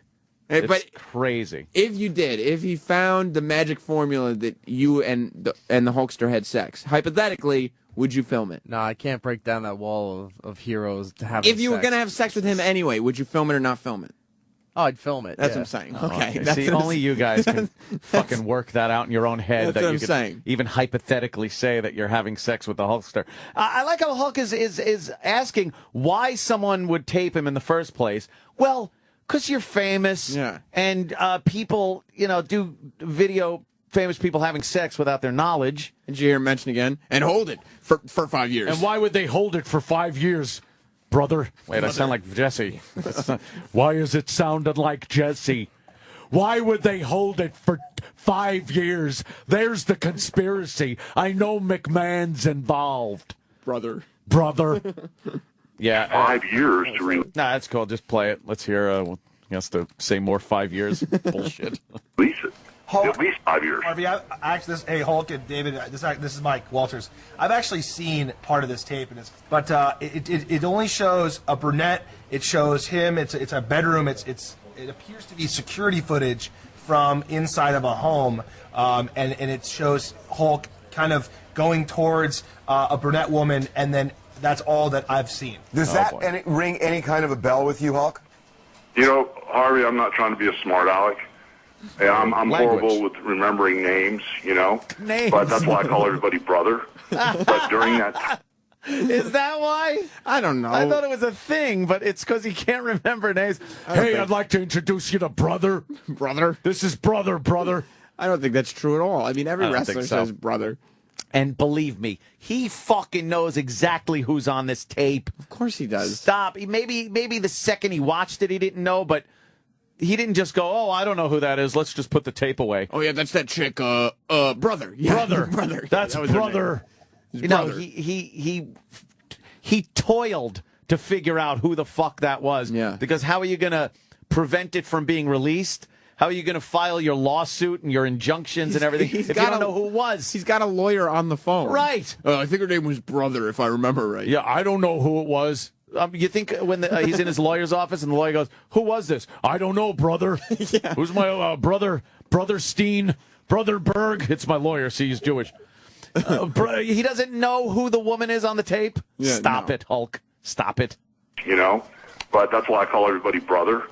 But during that time, that 4 or 5 month window where I was going crazy, first thing I did was when I sat down with Jennifer, I said, I don't even remember people's names. You know, last weekend that I've met, I meet so many people, much less girls 5 or 6 or 7 years ago or 5 years ago, whatever it was. It's just, I couldn't remember a name if I had to. And the truth is, it wasn't just one brunette. I was running pretty wild there for a few months. Hulkamania was running wild. Hulkamania was indeed running wild. But he's saying, like, because he meets so many people, he doesn't remember names. So he's comparing a dopey wrestling fan coming up to him and saying, nice to meet you, to a girl that he had intercourse with. And videotaped it. And called her brother. Yeah, and he's comparing it to the same guy that's like, it's still real to me. Yeah. Like that guy or the brunette that he's fucking. Oh, Hulk. This has... You fucked around on Jennifer written all over it. You definitely think he cheated on this chick. In my opinion, of course, I don't know, but based on the evidence I'm hearing here, I would say that this happened sooner than 5 years ago. If you were the Hulkster and you had ring rats around you all the time, would you? I mean, you'd have to, right? Yeah. He's in that situation. He's the Hulkster, for God's sake. Yeah, he's got to prove it. And I'm just amazed that women are still fucking the Hulk. I don't know. Maybe the Hulk from, the early days, from WrestleMania 1. Okay. So before he was completely horseshoe bald, when he had a bit of a comb over happening. He had the little comb over thing happening, but his hair was so thin and blonde anyway that it wasn't like he just had this thick, curly baldness happening. Mm-hmm. Wow, what a goofy-looking motherfucker. It really is. Where is that from? I guess his high school. Yeah, that's his high school yearbook. High school picture? Yeah, that's pretty fucking bad. So you're talking that guy there. Yeah. When he's got a few wisps on the top of his head still. Some wisps, The body's still there. It doesn't look like the old man in shape body. Right. Where the side of it, I don't know, the side of his arms look like Stretch Armstrong. It kind of wrinkles up on him now. It just looks really all that odd. gel starts congealing. Yeah, I don't know what it is, but so it's hard. I can't really believe he's knocking down so many women that he doesn't remember this brunette, who is visible on the videotape also. Although maybe, there's a certain amount of vagina that just fame will get you. Like, he's famous enough that there'll always be somebody who will have sex with him. Someone is always going to want to fuck Hulk Hogan. Yes. Right. Yes. You would, you said. He's fucking Hulk Hogan. I bet he gets decent fucking tang, too. You have to, man. Yeah, fucking Hulk Hogan? I gotta go with the fame thing. You're right. And he'd remember. He hangs out in Florida. You don't think all those white trash Florida chicks would be like, yeah, I met Hulk Hogan today. I fucked him. I fucked Hulk Hogan. So did I. So you were with Hulk Hogan then? Yeah. Yeah. He's up in Fargo. Yeah, you can get some tail in Fargo. Oh, I bet. Yeah. Kind of funny looking. Yeah. He had a handlebar mustache, just generally funny looking. Well, he was kind of bald. Handlebar mustache. Yeah, well, I wonder when it comes out for public consumption. Any rumor? Anything on the rumor mill as to when this is going to actually come out? I haven't heard anything. Have you heard anything, Eric? No, nothing about it. I know they were. Eric, when are you going to release the tape? I did. No, it's you. He is a brunette. Oh man. They were shopping it around, but now lawyers are involved, so it's on hold. Shopping it. God, look at his belly. Hello. I'm bored. Talk to me. Hulk's belly button isn't even a belly button. It is a complete mouth. And he can barely move anymore. He can't leg drop. He can't big booty. He hobbles around. His back is that fucking's got to be awful. The guy though, he's like what, 62 or something? He's got to be old, man. I mean, most 62-year-olds are mobile at least. Sure, but he's been he's been punishing his body for the better part of 40 years. Yeah, he's been punishing brunettes' bodies too. The Hulkster, baby. Oh yeah. You know something, brother? You're about to get fucked, is what you should know. Oh yeah. That's I don't know. The sex tape thing, I've been tempted a few times. I've thought about putting a camera somewhere. You got so many cameras in the house. Oh, I know, but... How great would it be if this fucking Hulk Hogan sex tape comes out and he's a fucking animal? Like he's stuffing his balls into this bitch's mouth. Oh, yeah. He's doing a booyah in her ass. He's getting all athletic with his sexual positions. He's doing the fucking he's picking her up against the wall. POV blowjobs where he's smacking her face. That'd be great. Hulk's just a maniac. That's the one thing that's always so disappointing when all these sex tapes. It's always boring. You always think that someone else is having so much better sex than me, and you know what? They're not. No, they aren't. They're just doing the basics. They're doing the same shit. And the Hulk's same old just shit. got to just be a beaten man as far as fucking goes. You think he's doing you think he's California long stroking it? I don't think so. No, I think he's like he's Gene Simmonsing all the way. Short little fucking thrusts. Well, he could barely move. So what's he doing in bed, really? He's just pumping for about 3 minutes and then he's finished. I've thought about it, but never actually did it. You could do a full-scale porno movie in your house. Whole shoot, yeah. I could put virtual backgrounds in. You probably have have a story like fucking Boogie Nights. You have better equipment in your house than most porno studios. Oh do. yeah. Why don't you make a porno movie? I'm proud of that. I should. Yeah. If it wasn't illegal in New York State, I believe. Is? I think it is, or maybe New York City. Just don't pay anyone. I don't know. Well, that's true. Yeah. Why would I? Yeah. That's fantastic. Just have sex with me. I'm doing a movie. Or you could get Big A to come over and make a Big A porno. Nah, I don't think anybody really wants to see that one. No? Nah, not at all. You know what I never understood in pornos? How they find those women so attractive. When they're fucking in like a house, and it's like obviously a rented house or one of the producer's house. Yeah. And sometimes there will be covering to protect from fluids and such. Oh, but really? there is the time where you see a big just shot of cum, it's totally hitting someone. Someone owns that couch. That's someone's couch. Now, what happens? It's Rent-A-Center, brother. That's exactly. Is that a Rent-A-Center cum couch, or does now someone have to clean the cum up off the couch because someone's going to watch TV later? I bet they have a set dresser that comes in and brings in different furniture than the actual house. I know that. I think it's a studio couch. Is it? Yeah, you couldn't. If you're renting your house out for porno, which they do in L.A. a lot. Yeah, that's what I'm thinking. But, I mean, I'm sure they want to keep costs down as much as possible. So why have the extra overhead? Because the guy that's renting the house doesn't want cum all over his fucking couches. Or maybe he's just like, we'll just wipe it down. Yeah, I don't know. I don't know. I want to know the answer. Yeah, maybe Give us a call, 866-WOW-WOW, if you can help me out answering some cum questions. If you know what the guy is actually jizzing on. Is it a rented couch? Is it the homeowner's couch? Does someone have to clean that couch?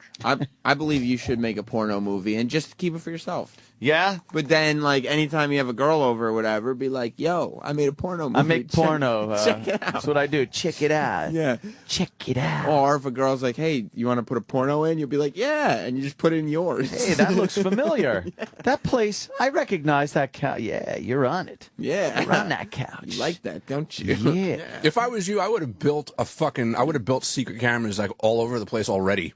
Yeah, I know. I really should have. They're so easy to put in now. Yeah. To tell you the truth. They're really remote, no wires. You just directly to your fucking router and shit. So there's a way to do it. I don't think I want to. It's really an invasion. You recognize that couch, you're about to recognize that dick. Yeah. Yeah. No, I've never done that. I've said in the past I have had sex while the camera was on and plugged into a television so that you get that as it's happening view. But no VHS tape in the rolling. Circuit sex. Yeah, no tape rolling because I never trust that something might happen. I'll tell you something. You never know. I made a tape with a girlfriend back when I was like probably 17 or whatever. And so it wouldn't get lost. I remember writing on it in like nail polish, porno. Just so that there's never going to be a question. You know what? That's better this than fucking tape is. And ask me if I know where it is. I have no fucking clue. Oh, I gotta find it. Is That's that on gone? the internet somewhere. Yeah. Wow. That was a good one. I know there's some. I know there's some photographs. Really? I know there's like hard fucking copy photos of you of maybe some sexploits that went on years ago. Well over 5 years ago, brother. Yeah, you're probably not all in the frame though. I mean, I don't know. I think I was pretty in the frame at that point. Yeah, that might have. Oof. And then I know there's also I did some little skits when VCR cameras, fucking, camcorders first came out. I can't wait to hear the way to Oh, I know. Well, you know the direction it's going. And I was just, hey, let me put some shit together with my friends. It's going to be fun. And there is some horrifically racist stuff on there. No sex. I thought we were heading towards like circle jerk territory. No! Me and my friends and this camera. No, it's just I'm playing a character. What's the character's behind name? a desk. It's Anthony Cumia. It's a Bobo Springsteen. But it's horrifically racist. Where's the tape? I don't know. We So gotta that find tape it. went out somewhere. I think I have it on CD. It's called Live at the Apollo. Live at the Apollo, yeah. That's when you're on the cover in blackface. Is that, or is it something else that's incredibly racist? In blackface in front of the Apollo 11 rocket instead of the Apollo Theater. As easy as that is to find, it's amazing that that's never ended up on a Fox News channel or something. I know, and all the shit we've done in the past. That should be your file photo. That really should be.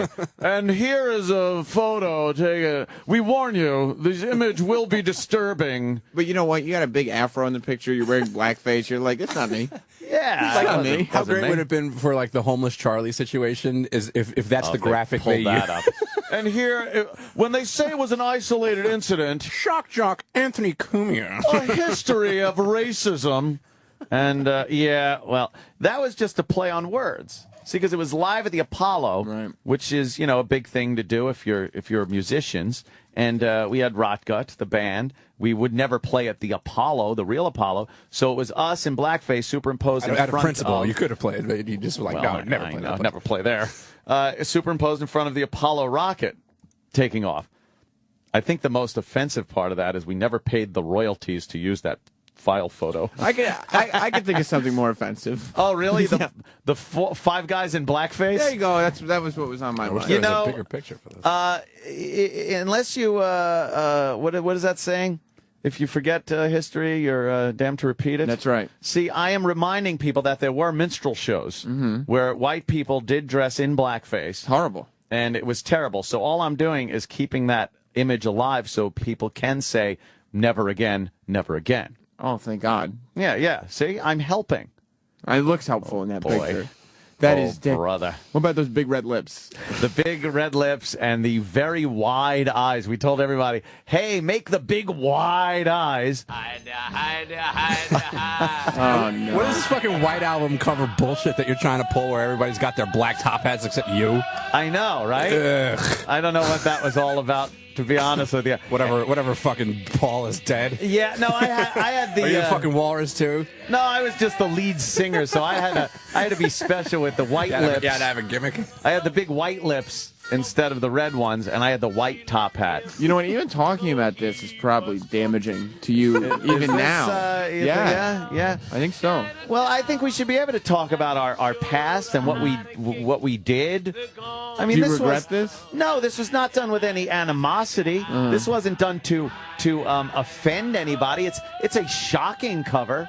Sure. It's a different time, too. I mean... Oh, it was a different time back then in 1992, I believe it was.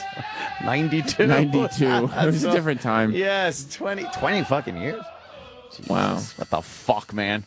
What have you done? What have I done? What have I done with my life? Oh, that's right. Actually, I guess I did okay. Yeah, you did well in the last 20 years. We were talking about hoarding at the top of the show. I was going through some stuff. I found comic books from the early 90s. I'm like, oh, cool. And then it hit me, and I was like, these comics are 20 years old. 20 years old. You know when the time thing hits me like that? When I'm sitting there and I'm figuring out who won the Royal Rumble 20 years ago. Of course, it goes back to wrestling.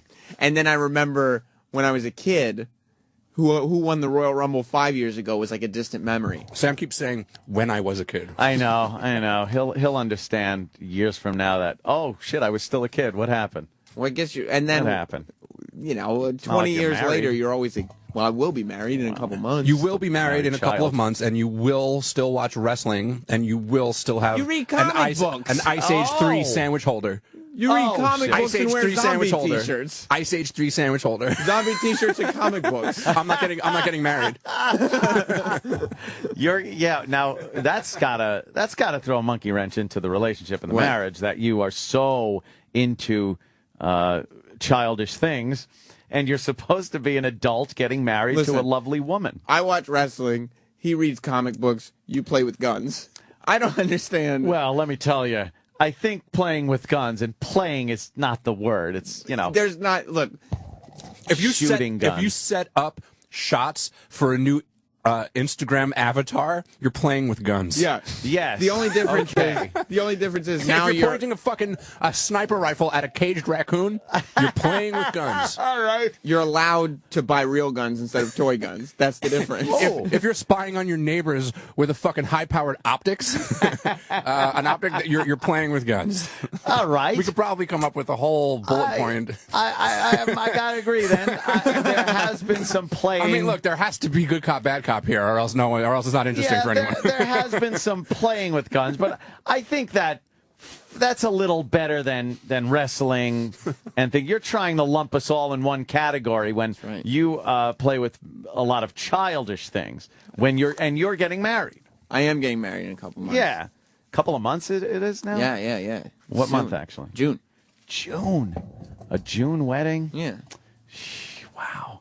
Yeah. Are you done with all the shopping stuff you got to do for weddings? What does that entail? Yeah. Big pain in the ass? You and the girl get in any fights? Yeah. Oh, We you get in have? lots of fights, yeah. About? Perfect. Just what you should be doing right before you get married. Great precursor to the fucking marriage. I don't know any. Fucking weddings are fucking stupid. dumb this is? It is dumb. It's dumb. It should Fucking be all stop love. it. I don't know any. Be like Braveheart. Just go out in the woods and marry your girl because you love her. I haven't actually And met. have her throat slitted by some fucking guy. Oh, it's terrible. I haven't met any couple that hasn't had fights during planning the wedding. Which is stupid. And I think also at some point while planning every wedding, the why wouldn't we have just eloped conversation comes up several times. And there's no way to ever just have a small thing. It's like, you know what, we just have a couple of relatives that we really care about and maybe close friends, and then it just turns into a huge guest list. But it'll be a very special day when it arrives. Oh, is that it? Worth all the misery? Mm-hmm. There shouldn't be misery. There shouldn't be arguments. This moment that is supposed to be based in love and mutual respect and understanding, how come it's got to start with arguments? Because you have not only two people, but you have two people's families. And all those wrestlers. And all the wrestlers. That's true. But you have everybody planning a wedding. Everybody wants to get involved, and then everybody, you know what I mean? But now everybody has feelings. But now you know the fight, and you know what fighting is going to be like between you two, and it kind of makes it... kind of ruins the whole thing. No, because I can handle it. Because you know what? This will my mouth. This will shut your mouth. It will bring down all your worries. Oh, we just got into a fight on Sunday. Wrestling? And then it wasn't wrestling. It was about related. wrestling. It was planning the wedding, and she said you're not helping, and I said so and so, and blah blah blah. Because you're not. Well, I'm not helping much. Yeah. But we got into this big fight, and then 20 minutes later, she said, hey, I think I picked that fight out of nowhere, and I don't know why I did it, and I'm sorry. Whoa, and then you know what I said? Whoa! You know what I said? Fuck you, bitch! I said, well, I snapped at you, and that wasn't necessary, so I'm sorry. And then everything was okay. Whoa! Whoa! How does that work? That's right. It does work. It's two mature people. Yeah, I'm trying this now. Who care about each other. Yeah, it's a whole new world. Yeah. Instead of just fuck you under your breath saying the C word. Because you know why? I actually like Jess. Oh! Yeah, I like Jess, and... I do too. Oh, man, who doesn't? I'm sure she's very popular. Popular gal. And the reason I like her, probably other people find those qualities... Do you want to know the reasons that I like her? Why? I didn't think you wanted to know. Yeah, right? Wait a minute. What the fuck you open that up for? Fucking cuckold? Yeah, you lunatic. But Jess is completely... because I haven't... It's not like I've hidden any of my habits or hobbies from her. So it's not like this is going to shock her once we get married. That I'm this guy who doesn't want to go eat at an Indian restaurant with her ever in my life at all. One thing I've noticed about Sam, now I don't have much out of studio contact with the young Sam, but I have noticed Sam doesn't really crow much about the girls. You know, he's not. He's not one to kiss and tell so much. Well, yeah, he's not like a hot girl is out in the hallway or on the internets, and you're like, wow, that fucking look at them tits or that. You're kind of. I think Jess is pretty safe with you, or you're gay, right? I'm heterosexual. I think Jess is safe. I think she's safe. I don't think you're the cheating type. I don't think so either. Yeah. Because I prefer emotional and mental stimulation. Oh, did you ever cheat on a girl? No. Never? Never. Not even those black chicks that you went out with? So you don't even know how good it feels to cheat on someone? Oh, man. Getting away with it? But I've also been in situations where I know that within one movement, this could turn from just flirting and two people being friends to cheating. Oh, until docking? To docking, yeah. But docking. Yeah, but you know what, guys. I'm sure somebody would argue that, mentally you've already cheated. I've had that conversation, and Oh, God. What? Yeah, well, emotionally. Mental cheating? It doesn't take a penis to cheat, That's true. Holy 90s, 2000s bullshit. I've been accused of mental cheating before. Mental cheating. Mm-hmm. With who? Who are you cheating with? Or is that not subject for air? Yeah, I don't think you know them anymore. Who'd you mentally cheated with another woman? Yes. And this got back to Jess? Yeah, How? Jess is observant. Like, she knows that, like... Was it Cream Pie Jones? It was Jared the Fish Boy. Yes, Cream Pie Jones. That's right. Jones. That's exactly right. She realized... Cream Pie Jones. All you guys spend a lot of time, and free cream pies. I'm sitting there at dinner, and I'm like, Jess, me and Jared had the greatest time, and da-da-da. And she's like, you're not even paying attention to me anymore. Oh, man. No, but she... How did you emotionally, mentally cheat? Because she noticed my attitude towards her was, like, a little colder than usual. Mm-hmm. And colder than usual. Yeah, I'm not a cold guy around her. Okay. You're a warm guy? Yeah. The way the sound was a little questionable. And that, I was not paying attention to her. And she knew who I talked to and who I was texting with and who I was... Oh, shit. So she thought that you were not liking her as much because you were starting to go with this other one. Because I was talking to this other chick so much. Why were you talking to another chick? You're texting and shit? Yeah. So she got mad at that? That's what, yeah. And I had to, I was like, but we're just texting. And what did you do? You ended that text relationship because you're pussy whipped. No, because I realized, because she was like, well, if I was doing it to you. Does she? How would you feel? I'd be pretty pissed. Does she text guys? Not like this. What do you mean not like this? Does she text any guys? She has texted a guy in her life. Does she now? She doesn't have any guy friends that are like, oh, this is just my guy friend, da-da-da. Really? No. Does she play that fucking Words with Friends with guys? No. I think that's a fucking whole gimmick, too. Words with Friends? I think the words, they're like, fuck, my... pussy. It's like, what the fuck is they're texting? They're texting each other. I've heard stories of hookups happening over. Why don't I just say like Bob Kelly? I heard of hookups of people getting together from like poker websites. You know what I'm saying? Oh yeah. So believe me, I'm sure Words with Friends have led to more than one encounter. Yeah, easily.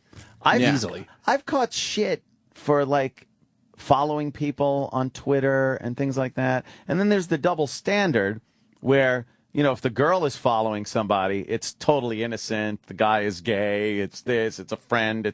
But then the second you go following somebody, and then they trod through your fucking shit, they're like, "What is this? What is this?"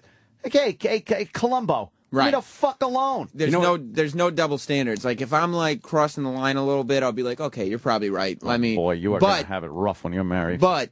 Yeah. If I catch her doing anything that she would ever accuse me of doing, you throw her a beating. I sound like Donkey Kong. Thank God he knows to give her the back of the hand. Yeah, punch her right in her jaw. It's going to be tough to talk to any guys that way, isn't it, Jess? Yeah, that's pretty. And then you bust her thumb so she can't text. That's right. Yeah. Take the hammer out. That's how we roll, bitches. Recognize. It's going to be tough reading all those texts when your eyes are puffed shut. Yeah, that's another thing. You got to close her eyes. Exactly. Make her a fucking deaf mute. Exactly. Yeah. You, no, you're a pussy when it comes to that. You would, has she ever checked your phone? Has she ever picked your phone up and thumbed through? During that time period, she did once. And what did she find that she was upset with? Too many text messages. But it wasn't sexual text messages. It was just too much. Emotional, though. Emotional. You were bonding a little more with this person than she would have liked. But, so then you picked up her phone and went through it. No. Oh, well, I don't know. Now, why didn't you? Well, because she wasn't talking to anybody. These yeah. fucking girls, by the way, are full of shit. Yeah, because I'll tell you what it is. When guys out there, whatever the fuck it is that you're thinking about, whatever it is that you're doing, she's doing it too. Yes. That's it. Period. Yes. There's no Mars Venus bullshit when it comes down to getting your dick wet or your pussy filled. Right. Everyone is the same. If I'm in a relationship and I'm talking to some girl online, I'm like, probably shouldn't be doing this. She's doing it too, thinking the same thing, probably, hopefully. And let me tell you something. It doesn't even have to culminate in fucking. But if you're doing this flirtatious texting, why does the guy catch shit for it? And the girl could just talk to how many of her guy friends because, it's nothing, it's platonic, it's this. Bullshit. Let me tell you a the fucking thing story. You have to not allow to happen. Yeah. You have to be okay, I won't do the flirty thing, but I'm not going to catch you doing that either. But you should have been able to look through her phone. You should have been able to look I mean, through I'm her sure phone. I could have, but I can't tell her this is wrong. Do not look through my phone ever again, and then be like, okay, now I'm going to look through your phone. But did you tell her this is wrong? Don't look through my phone again? Yeah. And has she? No. And can she? Do you have a little block code on there? No, because, oh, boy. I trust her. You better start zipping up some loose fucking ends before you get But married, I don't my have friend. loose ends. That's a loose end right there. I trust her. You don't have a digit code in there that you could just press that button and your phone is open to the world? I don't have text to hide from her anymore. Yeah. And what about like Jimmy was saying yesterday, when someone picks your phone up and starts thumbing through your photos, they're gonna get a surprise? No. They don't got no Sammy cockpicks on there? No Sammy dick pic? Nope. No? I'm careful like that. Any nudies of the girl? Tight pubes you got, probably? Stop fantasizing. God. No nudies of the girl? No. I cover my bases, and so does she. We're very safe, rational human beings. How do you know she doesn't have pictures? How do you know she doesn't have those mirror shots? Those mirror shots in the bathroom. Yeah. Making that duck face. I love a good mirror shot, though. A good one. Not the duck face, not the peace sign duck face. I know her very well. Fucking girls. I've been with yeah, her you know for what you fucking think 7 you years. did? Great. Yeah. Great. What that amounts to? You know how long I knew I was with one of my exes for? Longer than that, buddy. Were you living together? Yeah, well, at times. You probably spent too much time apart. No, we actually spent too much time together, I think. Like, honestly, it was... What happened? With that? Yeah. It's too much time to know someone. Yeah. You know, like relationships, they're not, there is they a shelf expire. life. There's a shelf life. And I don't really think that it's natural for two people to enjoy each other for fucking 50 years at a time. There is a shelf life, and it all depends like food. If you refrigerate it, it'll last longer. And refrigeration of a relationship entails things like a little romance, a little passion. Those things equal refrigeration. Yeah, and if put you that don't shit in the have those freezer. things, they're going to go bad. Yeah, the freezer is like you do things together, you're fucking passionate. And then if you don't do have shit that, for a while. the I'm relationship saying, will rot. I'm agreeing with you by saying put the shit away. Like we don't have to all be lovey-dovey every fucking 5 minutes and shit. Like I don't have to sit on the couch with you for the rest of my life. Okay, we not until you're married. We can be separate. We could have separate entities. We don't have to talk to each other non-fucking stop. And then the times that we are interacting, that's great. Yeah, but it doesn't have to fucking be non-stop. I was just kind of having this, so it's all fresh in my mind. Okay, yep. Because I understand that there are attention needs that are that everyone has. Okay, but there's also other commitments too. Like if you're a working guy, you get home, you spend all day out, you commute is an hour in, an hour back. You had your whole day, you're fucking tired, right? You got your shit you want to do on the computer, your TV, you want to play with your balls. I don't have time to fucking sit there and. Hey, let's play a fucking board game. Like, dude, I'm sorry. Board game? Well, whatever it is, it's just like. No, I know. I don't. They'll I'm say sorry. that. Like one or two of those days, like we'll do something fun. Or the weekends, obviously, there's more time. But I just fucking can't sit there. Yeah. Monday, after Tuesday, after Wednesday, and do all these activities. Like, I'm sorry, some days I'm going to come home, I ain't going to say a fucking word to you, and I'm going to be on my computer for the next 4 hours, and I hope you like it. But you're in the wrong there, and she, though, can do whatever she wants when you sit on the couch and watch TV, because you're not going, why don't you come and sit by me? Why don't you do? You're letting her do what she does. Yeah, man. And that's her time to do something. And then when you go to do something, oh, well, you're going to go down and do that? Oh, you're doing this? Well, you know what I got last night? What the fuck? I got AIDS? I wish. Would have implied I had some sex now. I got, oh, you done? Not, that was even too cunty. I even said that too cunty. That's pretty snappy. It was like, are you done? But I'm not getting it outright, because even that sounds too cunty. But I knew what it was. But there shouldn't even be a question of whether I'm done. It was, oh, you've been ignoring me on the computer since you got home. So are you done now? Can we fucking... Yeah. And it was one of those things. And like fucking Cesar Millan, I just fucking poked that bitch in the neck. And I was just like, listen, like, you have to understand... You know, here's my head, and and that's what I'm saying about how Sam is with his chick. How it's just kind of on the table, and you talk it out. Yeah, and it's so much better than screaming your face off or holding it in. Does she work, your chick? No, so that's a lot of it. Yeah, because like Jess and me are compatible because she comes home from work after I'm home, and like. Oh, we just chill. Well, I mean, that's part of it because she's losing her mind, I suppose, just being indoors, all pent up and, it's frustrating and shit. So I'm sure if there was like contact outside of the house with other people, it would be a little more tolerable. So I guess when the only person that you have is like, you're either alone or with me. Like you come home and it's playtime. And yeah, exactly. Like, and I'm fucking exhausted. I'm like, get the fuck away from me. I just want to, I want to just. You got to watch the Gilded Cage. I want to refresh syndrome. the same 5 web pages over and over for the next 4 hours. I mean, that's my life. Sometimes you get like, I'll be sitting on the couch and, whatever. And then I'll get inspired to do something. I'll be like, oh, I want to check this out. I some kind of fucking camera shit or whatever. And then I'll just get up and start doing it.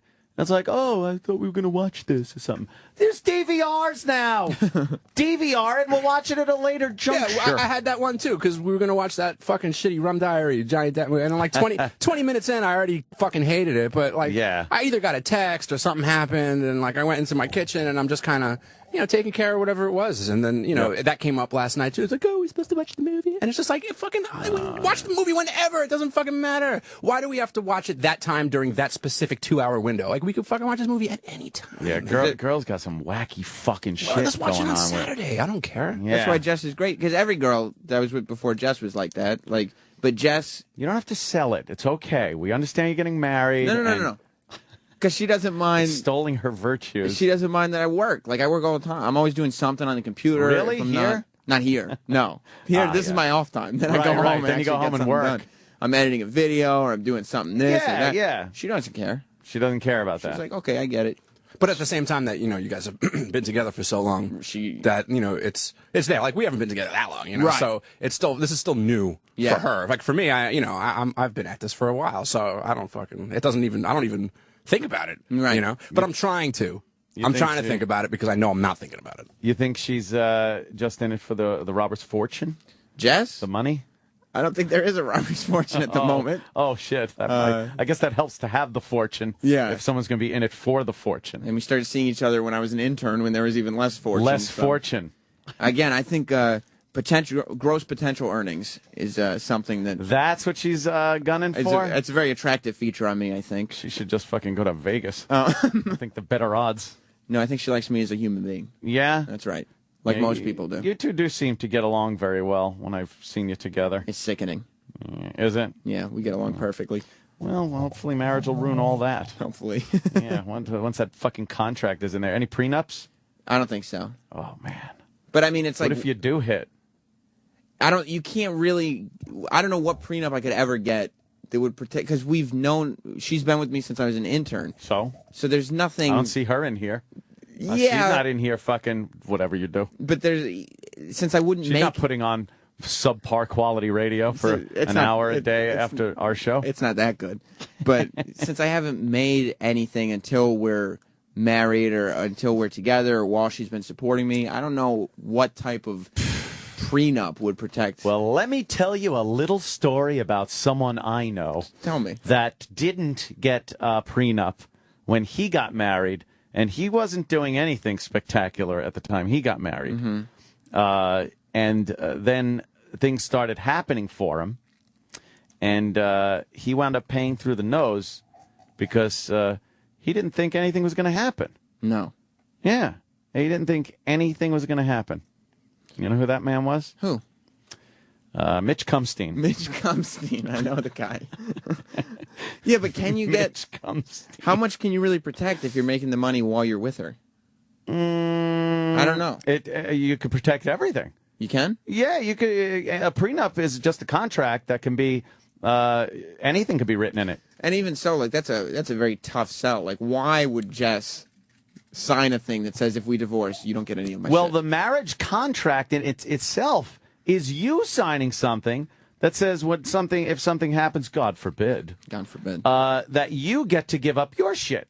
So why shouldn't there be a contract the other way that protects your Would you ever sign a contract with a company or anything that is so one-sided and negative toward you? No. If your lawyer looked over a contract that was like a marriage contract but only for a business, he would laugh and say, "What? You don't sign this." The problem is, though, like, it makes sense to me because you and I, and I'm sure Danny as well, think about it intellectually and it makes sense. It's on paper, blah, blah, blah. Girls think very emotionally. Yeah, and that's how they get you. Yeah. And so these prenups become something much more emotional than you know what you do. To you or I. Anthony. You have a lawyer write one up, right?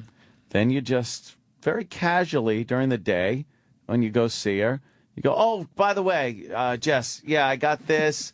My lawyer said, it's in all of our best interests because God forbid anything happens, and it won't. Yeah, it won't happen. But this is here to protect both of us, so we don't have to go through the agony of anything should anything happen." It seems very underhanded.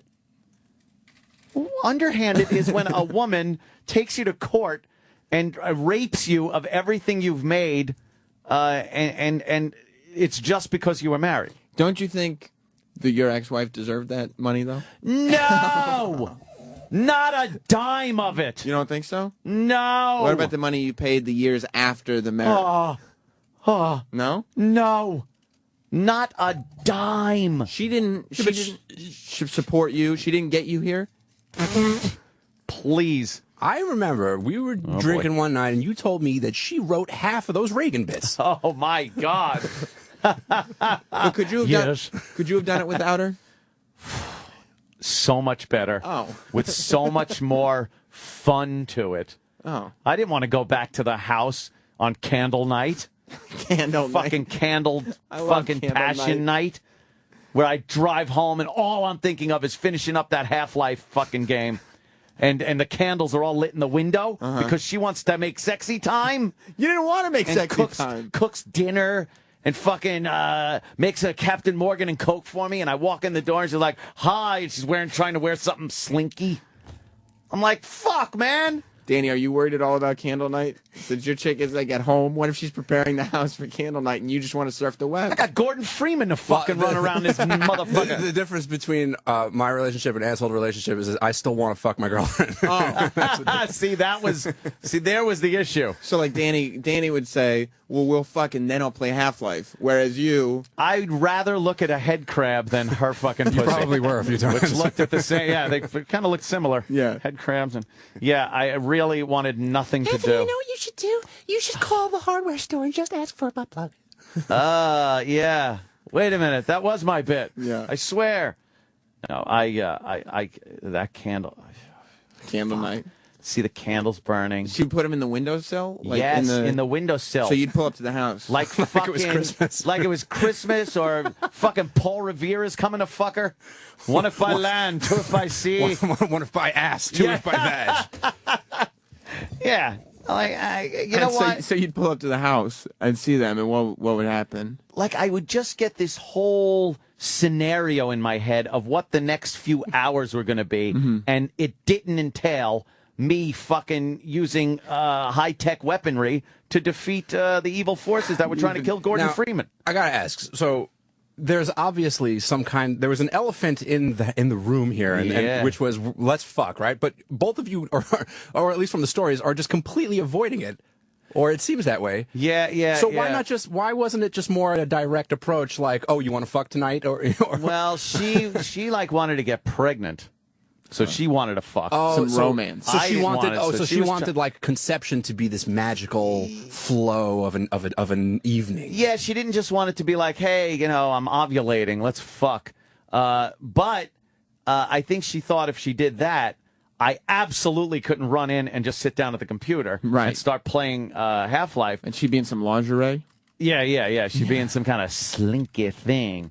Yeah. And you couldn't be less turned on. I could give a shit. All I was thinking is, how long till I'm sitting in front of that computer at Black Mesa facilities? You would drive home thinking, all right, good, I just work. I can't wait to get home and spend 6 hours playing Half-Life. Oh, 6 hours? How long? Try 20 hours.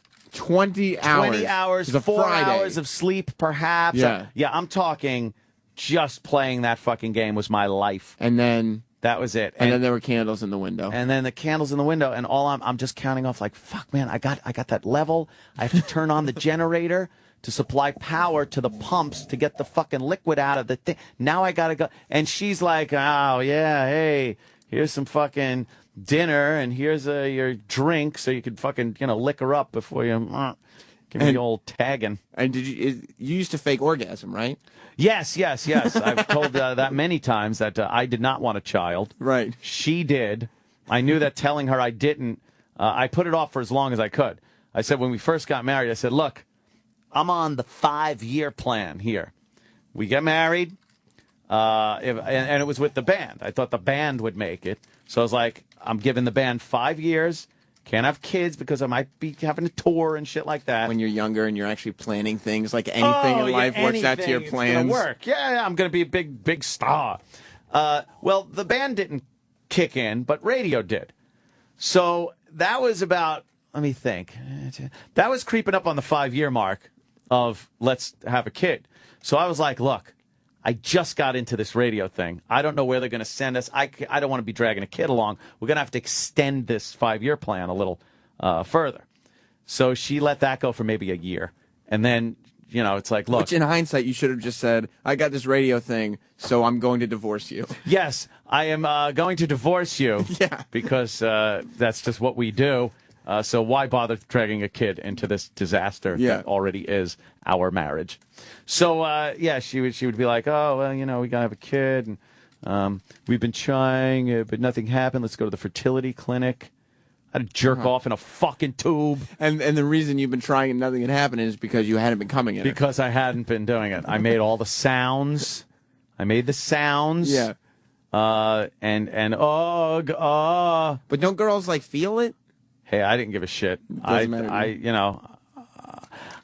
I think there was enough moisture going on down there. And you just gave an extra thrust or something. Yeah. And I would really give a good prison lube thing.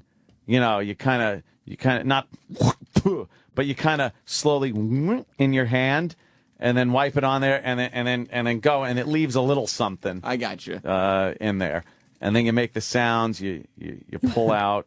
It's just so funny how much effort you went to not come. To not have a fucking kid is what it was. Yeah. Oh, I think more people should go through that effort to not have children. Why don't you just get a secret vasectomy or something? Well, I was considering that, but the thought of that really makes me nauseous. Yeah. I get nauseous thinking about anything happening, like incisions on there, and then when they pull out the tube. Oh. And then do it. It made me start. See, even talking about it now, I'm feeling pale and faint. I can't handle that kind of thing. So no, I wasn't going to do that. I just figured, fuck it. I'll keep faking it and then jacking it in the can when I'm done. Yeah. To somebody else, by the way. You would think about someone else? I would think of fucking anyone else. I'd think of Hulk Hogan before I thought of fucking her. Jesus Christ. And then it was done, and I knew that no baby that month. So instead of getting up to take a piss after sex, you'd go have a jerk off. I'd go and have a little toss, off. Let the magic Kumia's golden seed go right down the old shitter. Because the last thing you could do is let that chick hold on to it, because she wanted it. She would have shoved it in her. Imagine us fighting over a condom full of fucking. Whew. Although I wouldn't have a condom because, you know. Well, you're not going to use those. You don't want a kid, but you don't want to use a condom. No, please. That's Come on. silly. Yeah, I just didn't want a kid. I didn't want to be with her. I'm so glad that ended. Yeah. Even though it cost me an arm and a leg. But like I said, the prenup, dude, you might want to, these things happen. You go in with the best of intentions, the most love and adoration for somebody, and something changes. Shit happens. Now, you're not living together, right? Yeah, we live together. Oh, okay, that's good. It's very good. Yeah. We've been living together for 4 years. Have you consummated your relationship? No, I've gotten to second base, though. Oh, that's good. I love that whole thing where people don't have sex before they're married. Yeah, no. Because that, to me, is the death knell. You can't it's crazy. not know what the hell you're in store for or not in store for. It's like that Virgin show when the two hadn't even really kissed. Oh, and the kiss was just... And they looked like animals. Yeah, they didn't know... They couldn't even get their lips lined up to each other's mouths. They didn't know how to do anything. Sucking each other's faces off. Yeah, you really need to know what the hell you're getting into. What if you... when you save all that shit for marriage, right? Because I don't know how it works because I would never even think about that. Hells no. But do you do other stuff before marriage? I don't know. Blowjobs, maybe? Like fingers or something? What happens? Handies? I'd imagine there's got to be some mutual masturbation at some point before you get married. I would think. No, I wouldn't get married unless I was pretty much living married life before. Because in sin. How could you living in sin? Imagine not knowing what it smells like down there. Or whatever, and then now you're married to this girl with some fucking stanky pouch. Oh, shit. And that's what you got to deal with. And you're now? stuck with it. You probably get it annulled, I bet, on stinky pussy grounds. Well, her pussy smells. That's a big. I mean, an annulment. I don't care how much I like you. If your pussy reeks, it's 75% of your points are gone. Yeah, that's a deal breaker for you. Big time. That's a big deduction. That is a big time. I'm sorry, but it's important. It is. What am I going to say? I mean, it's a scent. What if my fucking cock smell like feta cheese nonstop? You wouldn't like that. I mean, no girl's going to be happy about that. Right? Oh man. What if they found out that I hadn't been circumcised at age 19? Shit. What if that thing was still there? And they'd be like, what the fuck is that? What is that? I want to talk about the contest that I pitched to management last week, since we're bringing up your penis. Oh, yeah.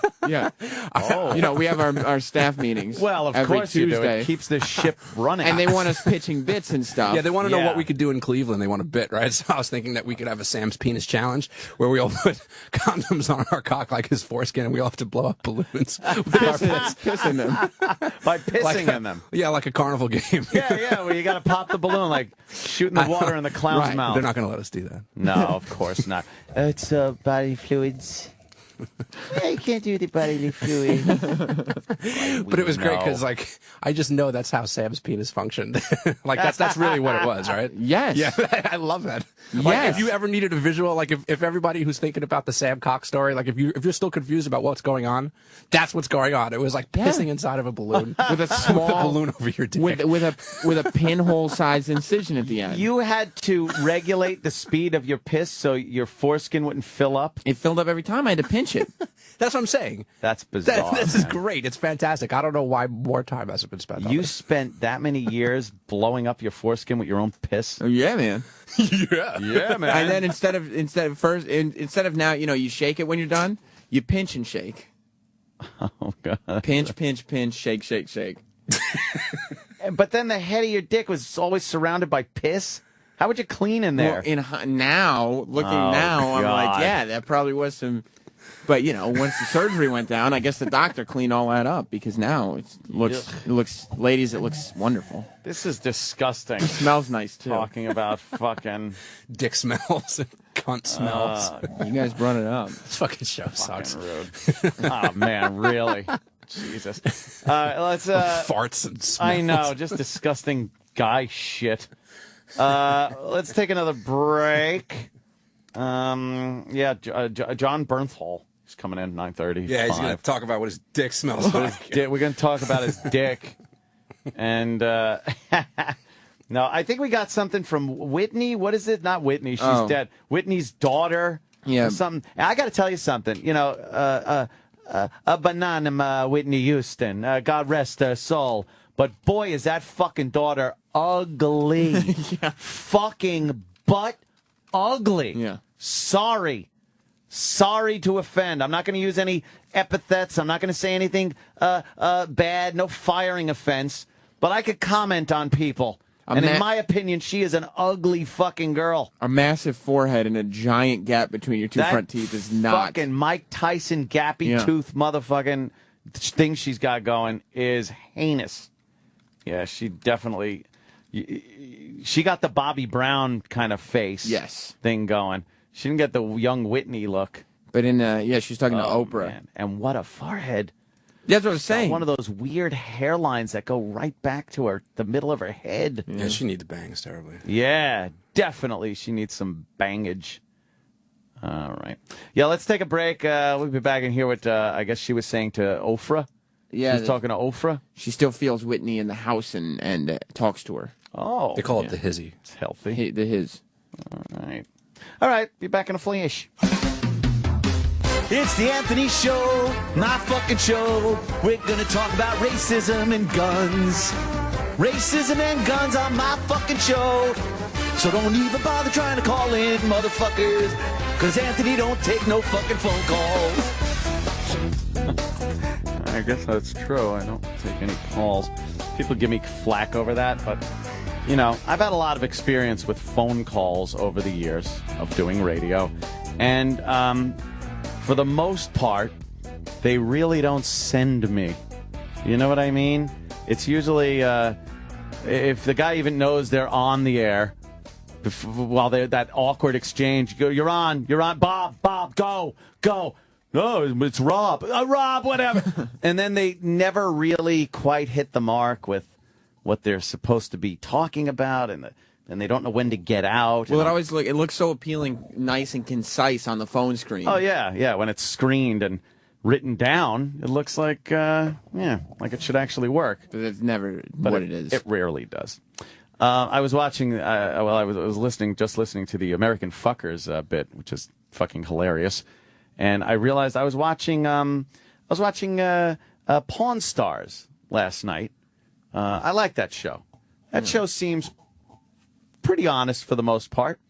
Not like that hardcore Pawn, which is all fake bullshit where black guys come in and try to sell their fucking Nintendos and want $1,000. When I went to the gold and silver, the world famous gold and silver pawn shop in ritzy Las Vegas, I wanted to go and visit Chumley, and he wasn't there. He wasn't working? So I think it's fake. Oh, you think they just go in there? The old man wasn't there.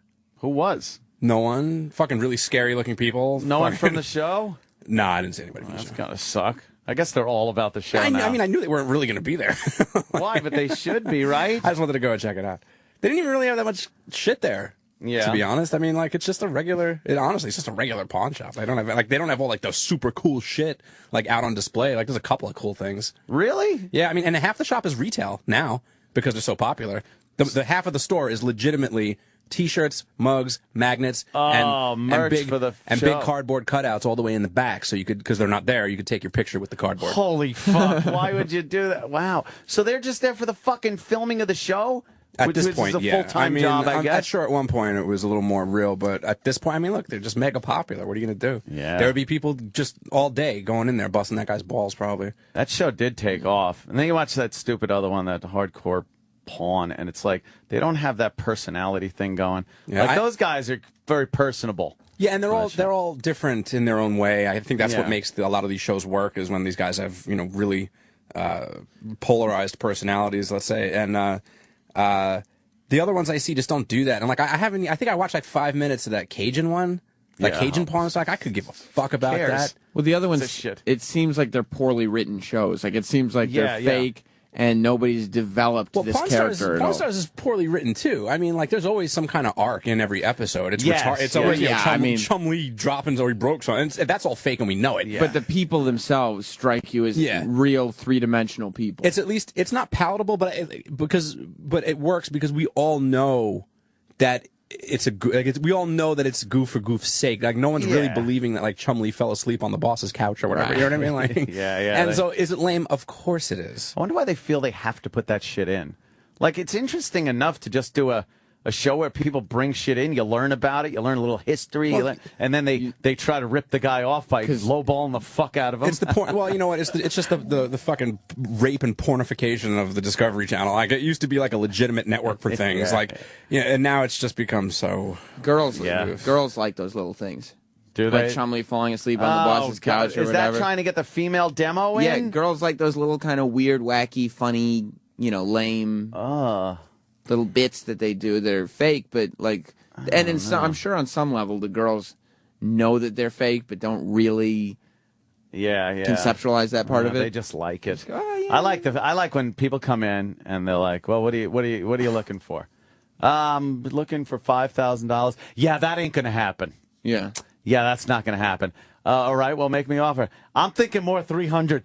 Yeah. And it's like, wow, how the fuck? Or like when somebody comes in and with this this big, it's a real World War II era, blah blah blah, and they're like, well, this is a replica, and you can see the stamp right here. We'll tell you that. Yeah. I can give you $75 for it. They crush dreams. And you could see the water in their eyes build up because it was sitting in their closet and they thought they were going to get thousands of dollars for years. There's one guy, this is an older one, so I'm sure you guys have probably seen it. The guy that comes into the Pawn Stars with his Pez collection.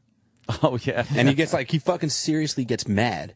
He's like, I got this Batman right here. It's still in the dang, blah, blah, blah. He's this one alone. Yeah, yeah, exactly. He's like, I can get $5,000 for all this Pez. This one alone. And they didn't, and they offered him I don't know, we'll give you $500. They didn't give a fuck about Pez. Yeah. Yeah, this guy's and a Pez he walked out in a huff, he took his Pez and went home. He was like, fuck those guys. It's always they're like, I can get $5,000 for this, so go get it. Yeah, go get $5,000 for it. And I like when they bring in the expert to go over the piece, and it's like, well, what do you got here? Well, this is an authentic wooden box from the banking, what was that old Wells Fargo? Yeah, it's a Wells Fargo banking box that they used to put on the stagecoaches, and it's very valuable. And then the guy looks at it and goes, yeah, these hinges are cast in a modern foundry, and this isn't the way, and these were numbered in a certain way, and pretty much tell the guy he's got shit. You have a wooden box. Yeah. There's a lady with a fucking a really rare quarter. And so they're looking at it, and he goes, oh, the mint mark looks a little funny, and you could see you could see in her brain when she swallowed and went goop. It's like, yeah, people will take the D and cut it and alter it to make a C out of it. And that bitch knew she was trying to fucking hawk a phony coin, and she knew it. And she had to act all surprised. Really? Oh really? No, it's. They know their shit is another thing that makes the show good. You're at a pawn shop in Las Vegas. It's the scum of the earth visiting the scum of the earth. Yeah. They better know. They're trying to sell their shit to the scum of the earth. And then they gave one of the experts a spin-off show, the guy who redoes everything. Yeah, American Restoration. Yeah, right? he was from Pawn Stars. Yeah. And now he's got his own little program. Hey, good for him, though. Fuck him. He's talented. It's not like he's just some twat like Kim Kardashian who can't fucking do anything. Yeah. This guy's got a skill, a real-world skill. He just happened to get a TV show out of it. That's the way it fucking should be. Pretty fucking amazing that he whips those things back into shape. Yeah, I mean, I don't care what's written on that show. It's not fucking fake the way he takes old shit and restores it. Yeah, makes it look great. That's what the show's supposed to be about. I like it. Kim Kardashian got very mad at Jon Hamm from Mad Men for calling her an idiot in an interview. Well, she's an idiot. Well, she doesn't. But she is an idiot. She thinks she owns a business and so does Paris Hilton. And has that's what he said. Jon Hamm said Paris Hilton and Kim Kardashian, idiot behavior is rewarded. Yeah. Good for him. Fuck them. But she took great offense because she thinks she owns a business and protects a brand. Right. Didn't realize that her father got a murderer off and then started complaining about murderers. Didn't realize the irony in the statement she made. There's a couple of new shows coming on that I'm very excited about. What's that one with Niecy? Oh, yeah. Which I don't know, but it's Niecy's whole family. What are we talking about? Leave it to Niecy. Yeah. Leave it to Niecy. And you're excited about that one? I am so excited. It's on TLC. Yeah. And it's seems to be a bunch of black people. She was on Celebrity Wife Swap and Reno 911. Oh, is that who she is? She's the chick from Reno 911. I have no idea, and I could give a shit. Really? But all I saw was a lot of people in the promo dancing. Sure. Dancing. They getting their dance on and shit. Well, I'm sure there'll be a cookout or two. A cookout. Why would you say that? She's like, hi, I'm Niecy. Niecy likes to cook. Oh, okay. I'm Niecy. Yeah, give us a little volume on this one. I'm an actor, I've been a dancing star, and told jokes for a living. But my real life, it's like a sitcom. You try blending my 3 kids, my outspoken mother, my gorgeous husband, his son, and yours truly, and see if you're the picture of happiness. But hey, leave it to Niecy. You ain't gonna watch that? Card. Where is it? Report card. Check that out. Overall grade is a B. Oh, this is written. Yeah. Fake show. Fake. Take a nice flow. Enjoy that. Fake. Enjoy that. Why did you only get this in this class? Because I got my other report card Okay, I have a problem with this. A, she's in school. B, there's parenting going on. I know. What the fuck? And don't like this. she's not talking with any type of weird inflection. There must be more to this. Yeah. Playing off stereotypes. Oh. Did you see that one? Yeah. That grade sucked. It sucked, if that's the way you want to put it. Okay, listen though, but don't you have to maintain a certain level of grade in all this in order to play sports? I already started. What did you do? Play football. She sounds like a white kid from the fucking valley. Okay, take me back. Going back. Did y'all actually play football? Not an organic conversation. Why am I fucking show? And why am I supposed to give a flying fuck about this? My life is like a sitcom. My daughter brings home report card. Yeah. And I talked to her about it, and she says what sport she's playing, and I'm not feeling it, yo. You're not feeling I this ain't one? feeling this. How is this part show. of like the trailer? And this is the part they decided to put on the website to catch people to this get them. is gonna hook me. This is the sizzle reel. Yeah, this is it. This is the first part of the sizzle reel. Yeah. There's still 2 minutes on Oh this. my God! Let's go a little further. Maybe it catches up. Is it all boys? Maybe is that there's why a you home joined invasion. it? Because it's all boys? Mom, we didn't raise no fool. Hi. Oh, there No, she but goes. Mama did raise somebody. She gonna slap the black off of. Oh shit! Oh, damn. That's fucking disgusting. Yeah, I don't see colors when I watch shows like I this. don't. I didn't even realize they were black until she brought it up. I know. I don't even see. I was like, oh, this is Niecy's family. Then I don't get the jokes about parenting and good grades anymore. Oh, right. Whoops. I'm not feeling that show. Not feeling it. No, maybe I will fill Sweetie Pies. That's another What's show. Sweetie Pies? Sweetie Pies is another show. Apparently, it's a pie shop. Oh my God. They're making shows about everything. The cake thing was already done, so they thought pies. Yeah. So Sweetie Pies is on the OWN network. That's Oprah Winfrey's network. Well, I also now looking at this website know why you don't like this show. Oh, well. Yeah, because I could give a shit about pies. There's something in common with both this and the Niecy's show. Yep. They all star Tyler Perry. Yeah, Tyler Perry. Is there any? Are there any clips of this show? I guess. I mean, we can meet.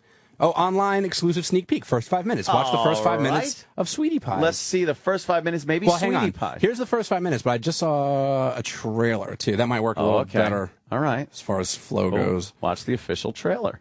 Maybe if we like it, we could hit the full Sweetie Pies, motherfucker. Man, motherfucker. Yeah. Here it is. Maybe. Oprah.com. Damn it. Beginning, it was my singing that had soul.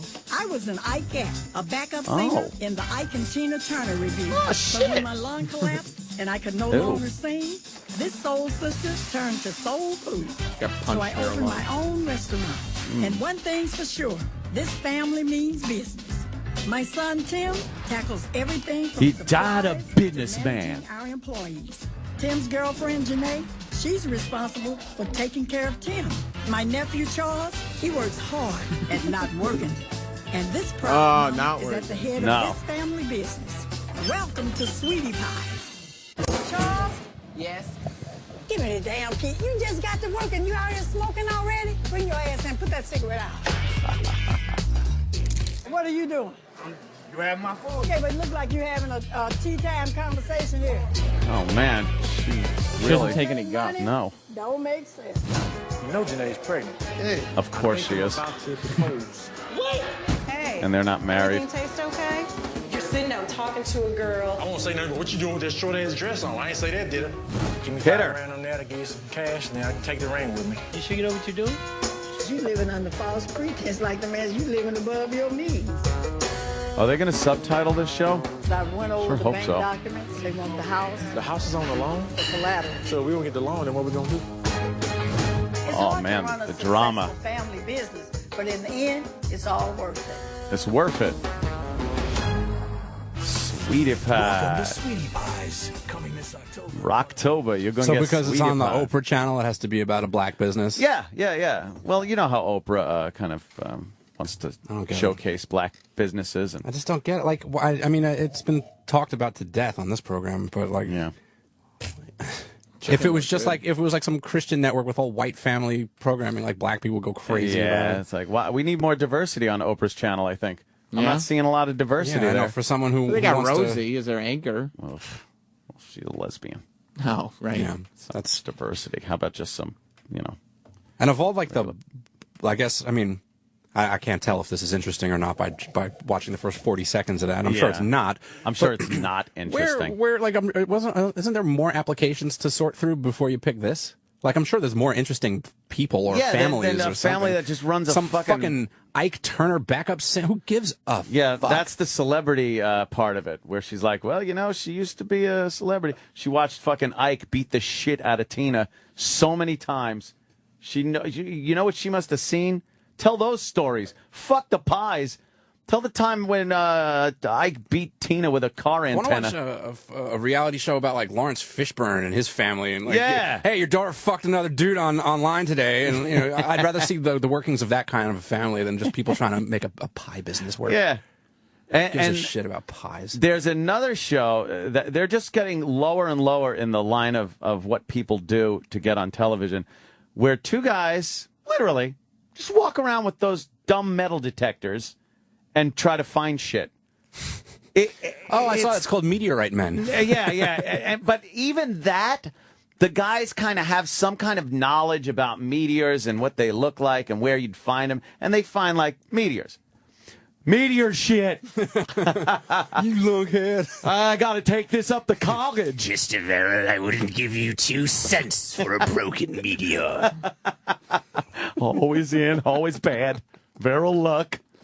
Just do creep show. I'd like the creep show dialogue for the rest of the show. I don't even remember what we were talking about. I know, right? It's two guys walking around with metal detectors just trying to find shit. And they find, like they promoted this one. They kept teasing, because I watched the first show. Sure. And they're going around, and the guy goes, beep, beep, beep, I found something. I think I found a gun. And like a gun, and they were searching for like Civil War stuff. So it was like, oh. And they must have played that clip 3 times going into commercials. They finally get to it, and the guy pulls it out, and it's half of a toy gun. and it was so just anticlimactic. Not that I was looking for anything climactic in the show. It's 2 guys with fucking metal detectors. Yeah, but I mean, as dumb as those shows, I watch Storage Wars every time it's on TV. Every time. Not only off people's shit. Not only will I watch every time it's on TV, but I know that the show will never be as good as the teases right before break. Yeah. But I will always say, all right, I'm going to turn it off next break. And then there'll be a tease, and I'm like, actually, that looks let me pretty check good. out. I'm going to check out what's in that locker. And One then more break. It's never good. Because they show the people's faces. They show the locker opening, and they show people go, yeah, whoa! And then it's nothing. It's a different reaction. It's the reaction to something totally different. Yes. It's not the locker. There's nothing in it. But I'll watch Storage Wars, like marathons of it. I was watching the Fat Show. That's my 600-pound life. Right. Last night. And then afterwards, they had a show about former fat people that just had a lot of skin. A guy and a woman. And the woman, they showed her naked, except, they blurred out her nips. They didn't even have to blur out a pussy because the fat was hanging over it, the skin. She was built like Peter Griffin body? Yeah, worse. She was worse than Peter Griffin. You couldn't tell the up from down from side. It was horrible. And then they lay her down for the operation, and they literally cut like a strip around her entire body on about at bottom of rib level to like groin level, all the way around your body in a circle, and then just take that circle off and then sew it together. and it was horror. It was a horror show. So And much then- skin. It's so much fucking skin. And then they show the guy trying to lift the skin, and then they show the people the skin. In recovery, they wheel it in on a big table and say, "Here it is." And there's like hair growing out of it, and the guy's touching what was part of his living being. It's flesh. Yeah. It was so fucking disgusting. And then that guy's stitches popped or something and got infected. He had a baseball-sized hole. Yes. A baseball-sized hole where you could look in and see his muscles. That's his working. skin. Oh, it was sick. They had to do things and put drains in, and it's draining out what looks like cranberry juice.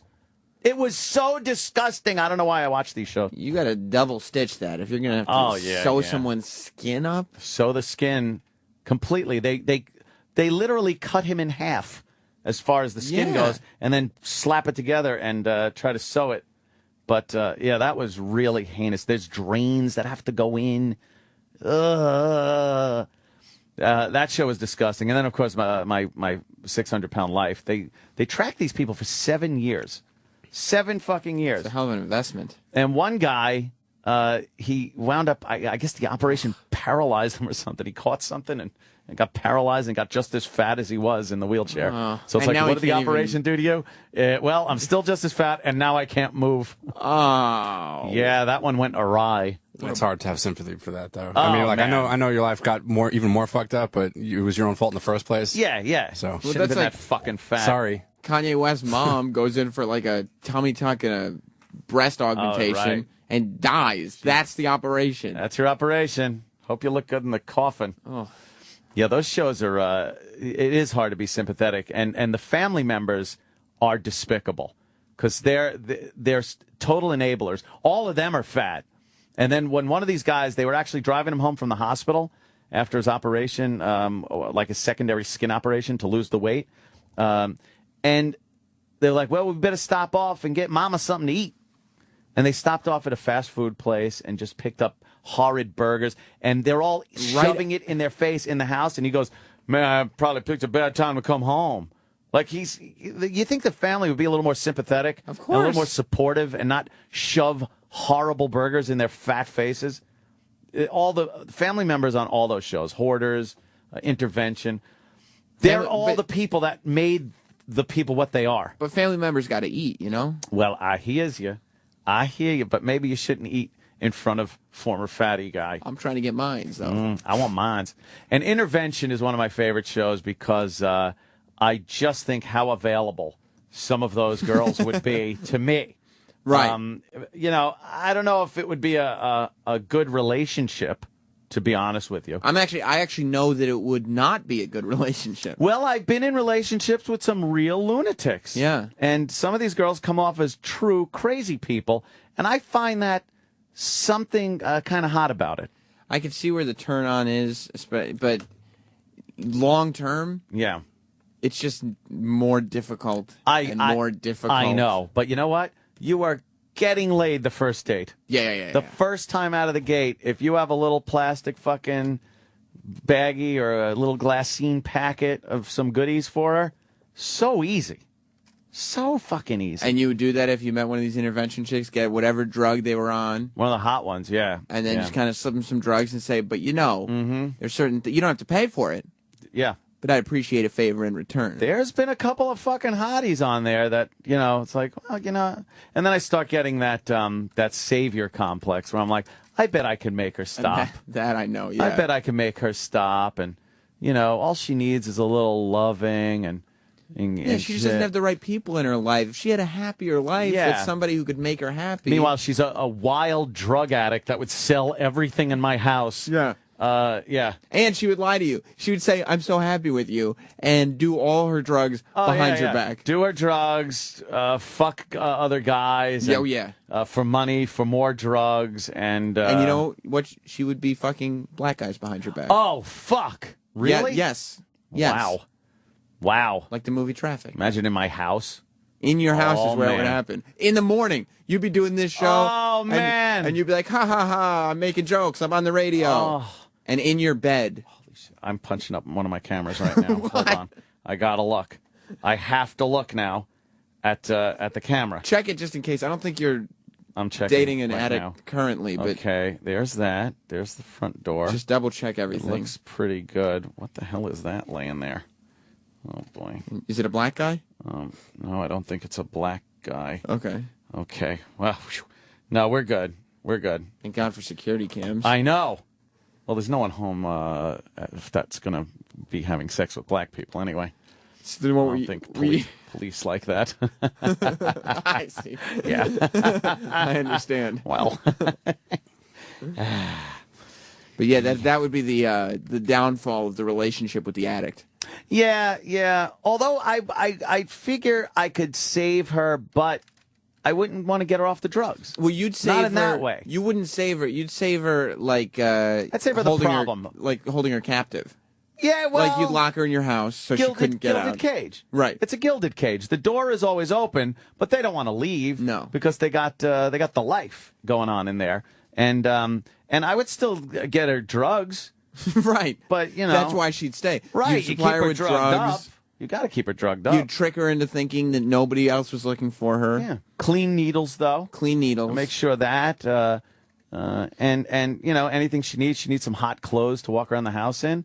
I'm not going to put her in rags. And you could make sure she doesn't do too many drugs. Right. No ODing in my fucking shit. Right. I don't need some fucking pooba. What did he say? Otherwise, you end up like what's his name in Boogie Nights, who just likes to look at the colonel. The colonel who just likes. I don't want to be the colonel. Yeah. Some fucked up pooba.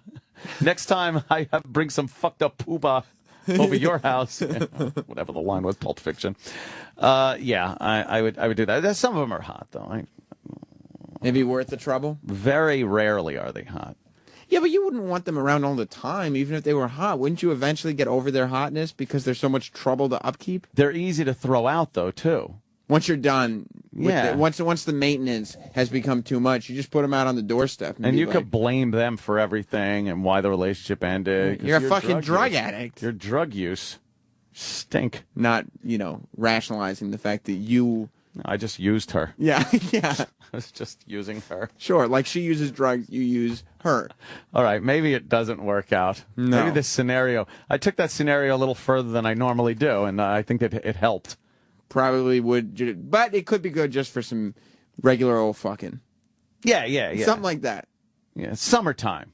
I think it's a good summer thing to do. Because that's while like the pool's open. That's like a funner, wilder time. Yeah, and you don't have to be in the house all the time, just No. doing drugs and listening to her moan with that heroin look on her face. You probably don't want to let her in the house at all. Like, you probably want to hang out with her in the backyard always. Keep her in the pool house. Yeah. Yes. Because even if she sells everything in the pool house for drugs, what's in the pool house? Yeah, just cushions. It's What's she gonna get replaceable. for that? Exactly. Oh, what do we got? Oh, no. Eric was just distracting me. That guy, I've seen him before in the top corner over there. that guy. That guy is, just looks ridiculous. It's Fox on News, Fox News. Yeah, some pundit. correspondent that they have. Yeah, he's got that wacky silver Helmet hair. He looks helmet like, hair. Yeah, Michio Kaku Looks haircut. like Dr. Light from fucking Mega Man. Michio Kaku hair. He does kind of have that. I thought for a second a guest was here, but I couldn't tell because of the now incredibly intrusive black name logo tape that is going around the entire studio window. I saw this here on Sunday, and I knew. Because the thing is, there's, decals on the windows that say the Opie and Anthony Show. Yeah. And they were replacing the ones we had with ones that would reverse, so you see it on both sides, not backwards. Yeah. Now this is just a black bar that runs all around it. So every time you look through at somebody, it looks like they're just it looks like you're looking at a censored portion of Beaver Hunt. Yeah, where they would black out the eyes exactly. in order to shield their identity. That's what everything looks like. That's what everything is. And when people come down the hallway, unless it's like Roland, because I can only see the lower part of their body, I don't know who the fuck it is. So guests just kind of creep up on you now. They creep up on you. You want to Bugs, Mr. Pratt? Mr. What's the matter, Mr. Pratt? Bugs got your tongue? Bugs. Well, how is he? He killed himself, you bastard. Yeah, you son of a bitch. That one's not as quotable as. No, it's very. He's got some great lines though. He's got some great lines in that one. Yeah, but I can't. I can't see. God damn it. Why didn't they might have put it a little, I don't know, higher or lower. I don't know. It's right in my line of sight Well, I guess the idea is that way it's in eyesight so you can see the logo, not putting together the fact that if it's in your eyesight, the logo now blocks out actually seeing what's going on in the in case you hallway. didn't notice, we're really hyping the Opie and Anthony show here. Yeah. What are those for? Like, we see them, we know who we are. Why is it facing in? It's on both sides. Yeah, but why couldn't they just do the ones facing out without the black? For video? For video. Oh, for video.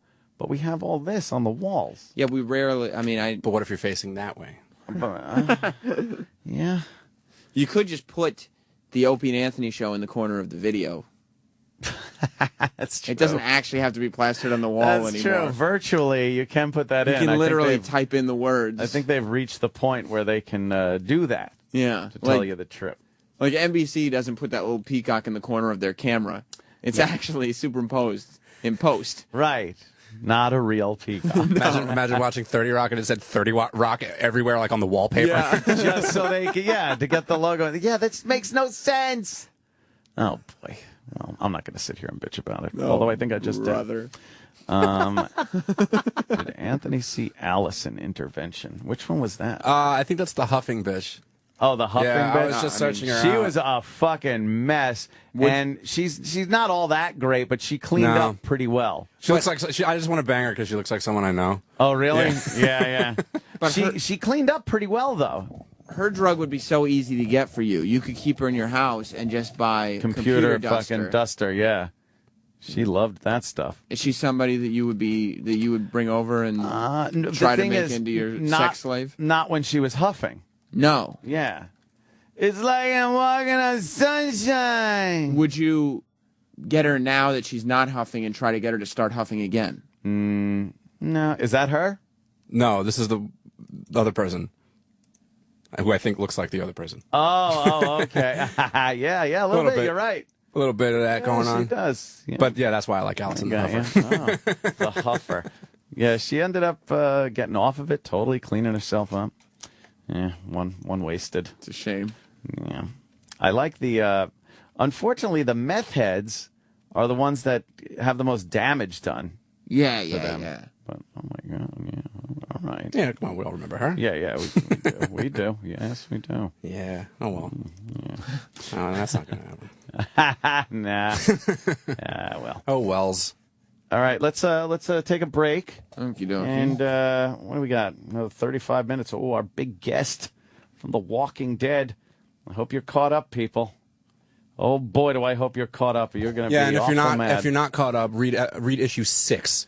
Uh-oh. How about issue that? 6. Because that's how long ago you should have known about all this. Danny gets mad when people watch TV shows instead of reading the comics. I know, yeah. Well, because everyone's acting like it's like the biggest thing in the world. And I'm trying to equate it to like, what if all of a sudden I got into Lost and I'm talking about, oh my God, did you see what happened to Ben? And everybody would be like, shut the fuck up. Yeah, but the TV show is much bigger than the comic. I don't know. I'd beg to differ. Honestly. Yeah. Pop culture wise, I mean, I think there's a. I think it's on TV because of the comic. It's not like this is like people are finding the comics because it's on TV. Yeah, but people are more aware of it. Everybody in the hizzy, Dr. Gay. Hey, Dr. Gay. I thought you had some good info for us about Walking Dead. It's on TV. Exactly. It's on TV. Yeah, but you know, it's also. Not everybody. Wrong mic. Not everybody reads comic books. That's what I'm saying. I know. Yeah. Like people are aware of it because it's on television. It's graphic novel. Yeah, we don't all read graphic novels. Yeah. No, and I'm not saying that you have to. You don't have to read graphic novels to know about Walking Dead. And I know it's on TV. Oh, right. I gotta admit, I am a TV guy. I'm not. I'm really not. Do you understand that you're now too lazy to read comic books? Like you'd rather watch TV than read a comic book. I said that when I was 16. But I'd rather. Yeah, but I always would have I'm not rather going to read comic books anymore. seen television than read comics. But you're still going to watch a TV show about a zombie invasion. Yeah, sure. But you won't read a comic book about it. It's the same thing. No, it's completely different. And actually, the comic book is probably way more dark and graphic. Yeah, you wouldn't know. You stopped watching. But I like the zombies, how they look on the TV. Right. I like how they look. They look like, their lips are always chewed off. I'm never like, man, that makeup department at Image Comics is really awesome. Oh, that Tracer did a great job. Don't ever ask why your fucking Pawn Stars episode needs a story arc. Oh, shit. They can make a Pawn Stars comic. Would you watch that? Chumley falls asleep, everyone's laughing. Hey, how much for this in a speech bubble? And the guy's thinking, this is a piece of shit. Yeah. I just can't get into. I mean, some people are really hard into fucking comics, and and I'm not. I just can't get it. Have you watched Kevin Smith's show about the comic book store there? It's just they're so into comic books that it's like it's just so geeky. Yeah, but that's too what much. they're going for. And then I can't get past the fact that the guy behind the register is the guy that had the eggs in his mouth in Clerks. Steve Dave? He was the guy that was putting the eggs in his mouth, and he had a couple of other shots. And, But it's like you Kevin can't. Smith will be in next week. yes, Whoa! yes. Right. No. What's he plugging? New book. All right. But even I wasn't saying anything bad, because even Kevin will admit that is hardcore geeky comic book People guys who in love there. comics. They know Love comics. everything about comic books, and just some of the shit. They know what issues and what's in it, and what was the first one where this one appeared. I was like that. I have no fucking clue. Back in the day, like The day. 91 to like 93, let's call it, like when anybody who's my age had Marvel cards and fucking holograms, and getting a comic, picking up not only a comic but like $50 worth of comics at a time. Yeah. Like that's what it was back then. I was never into that. My uncle turned me on to Fangora magazines. Oh, those are awesome, yeah. And they smelt like a mildewed basement, and the pictures in them were really gross and shit. They had like monster horror, it's like horror stuff. It's like inside horror movies and like behind the scenes shit. That was fucking cool. It's like, oh, the Loch Ness monster. Fangora is classic. Where it's a creature from the Black Lagoon.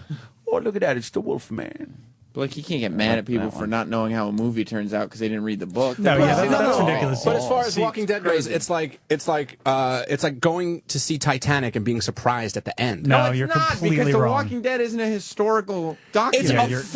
It's a fucking story about zombies. What do you think is going to happen? Yeah, but you're saying like, oh my god, like I can't believe you're shocked that so and so died. It was in the comic book. But like millions and millions of people are watching The Walking Dead that have never read the comic book, and that's a great thing. Yeah, most of them don't even know it is a comic book. You can't be surprised that everyone hasn't read something that you've read. And I'm Yeah, but glad at the I same don't know time- what's going to happen At the same time, because I read the comic. Yeah, but if this was 2007 and everybody's talking about Lost and I don't know Lost, you're looking at me like I'm an asshole. No, I'm not, because you don't watch it, and it wasn't a comic book. All I'm saying is that Walking Dead is huge, and I think there's way more people out there that read the books. Like, I honestly believe that there's way more people that read it that you actually think. Way more fucking people have read those books. They've been out since 2004. No. I'm not doubting that people haven't read the books. I'm saying that your assumption or expectation that everyone who is watching the show should have read the books. No, I is know. I incorrect. understand. We're both saying different things. I understand what you're saying, but understand what I'm saying too is that the TV show is big now, yes, but the comics and the actual story has been big for a while. But and a lot of people know the complete when story, this and it's not out of line to think that other people who haven't watched the show might know of some story arcs. It's not ridiculous. When this to think happened so. in the comic, it wasn't. It was in a different way. It was a different, and it wasn't a different pop thing. culture sort of event. Yeah. Whereas when it happened on the TV show, it is. It's in the a pop culture event. Yeah, not like a huge. This is a huge show. It's in the, I think you're really It's underestimating in the how big public I guess I am. conscious. I Like guess I must then, be. it was in the comic book. Sorry, conscious. guys. It's think in it's the 3 against public 1 here. conscious now. I think Someone back me up. I think more people. Someone. It's time to take a phone are call. watching the show. No one's calling in your defense. Oh, I think more people are watching the show than read the books. I think so too. I think Yeah, so. for sure. Maybe It's just a I don't know, bigger man. medium. Honestly, I don't know. I don't know numbers. Everything I'm saying is without any research. Those books have been reprinted 4 and 5 times, millions of copies. Millions of copies. I'm not doubting that. I'm just saying that your expectations of other people are too high. No, I'm not. I just think that it's a big enough thing. Like, for instance, I've never watched one episode of Lost, but I could probably name most of the characters. And I think that Walking Dead, it became such a huge thing.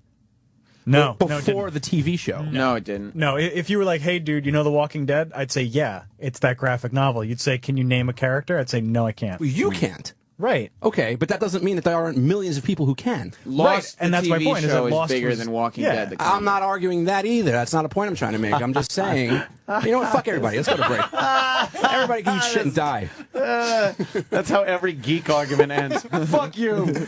It's just that we're arguing a point that I don't think is that crazy. Like, it's just not that crazy. Like, I'm like, for someone to know of some story arcs of Walking Dead is not considerably out of line. I don't think it's crazy. I think it would wreck it. I wouldn't read it now that I'm into the show because I don't want to know what's going to happen. Yeah. And I'm glad I didn't read any because, then I would kind of be like, oh, this is the part when this happens instead of just... Willy Wonka was a book before it was a movie. I don't think everybody knew that he went up in the great glass elevator. You know what? Take a big dick in your mouth, Dr. Exactly. Gay.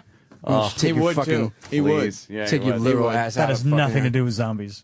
Now I'm going to look up fucking how much viewership. Oh, versus, he needs numbers. Versus He needs numbers. You know why? Because he knows he's got a weak argument. I don't have a weak argument. Oh, shit. I don't find it to be weak whatsoever. Dr. Gay. I don't find it weak. Shit now. It's not a weak argument. He's throwing some haymakers. Packing some shit too. No, it's like, all three of you guys are watching the show and didn't read the books, so you're going to take that side. I'm a guy who doesn't watch the show and read the book, so I'm going to take that side. We're going to fucking jerk each other off all day. All right. I'm not doing that. Okay, let's take a break. Let's take a fucking break already. Finally. All right. Iraq, break. Thanks. It's the Anthony Show, my fucking show. We're gonna talk about racism and guns. Racism and guns on my fucking show. So don't even bother trying to call in, motherfuckers. Cause Anthony don't take no fucking phone calls. Man. Righteous. Righteous. How we doing, everybody? Did you guys work out the numbers on that Walking Dead book versus television show? Danny insists more people probably have read the books. We're at an argument. Well, here's the thing. It's that the first. I watched the first season of Walking Dead, and I thought I didn't care for it too much. It was slow, and I didn't care to tune in for a second season. Okay. Everybody seems to be all in on this new season. Well, I'm liking it. But my mindset is still all about that first season that I had saw, which wasn't that great. So I don't understand why people are talking so much shit about it. That's my thing. Okay. So now Sam and Chavez can't wait to fucking shit on me about what I said because I said that Walking Dead was getting pretty big. It was pretty big before.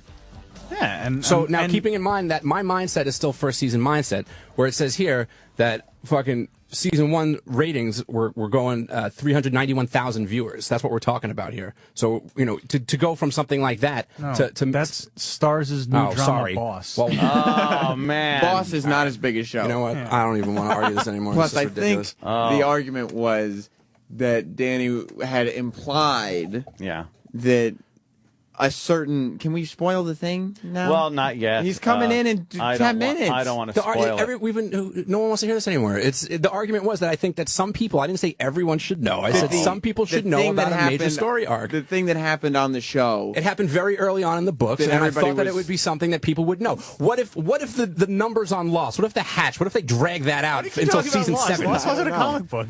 Can I... It was after. I didn't bring it up after the break, motherfuckers. You guys did. Can I just use this opportunity to reiterate how bad the phones are? Can we go to Steve on line 5? He says I got numbers on The Walking Dead. By the way, this is the first phone call Friday and Monday. Days. No phone calls. Days. 3 days. Exactly. Steve.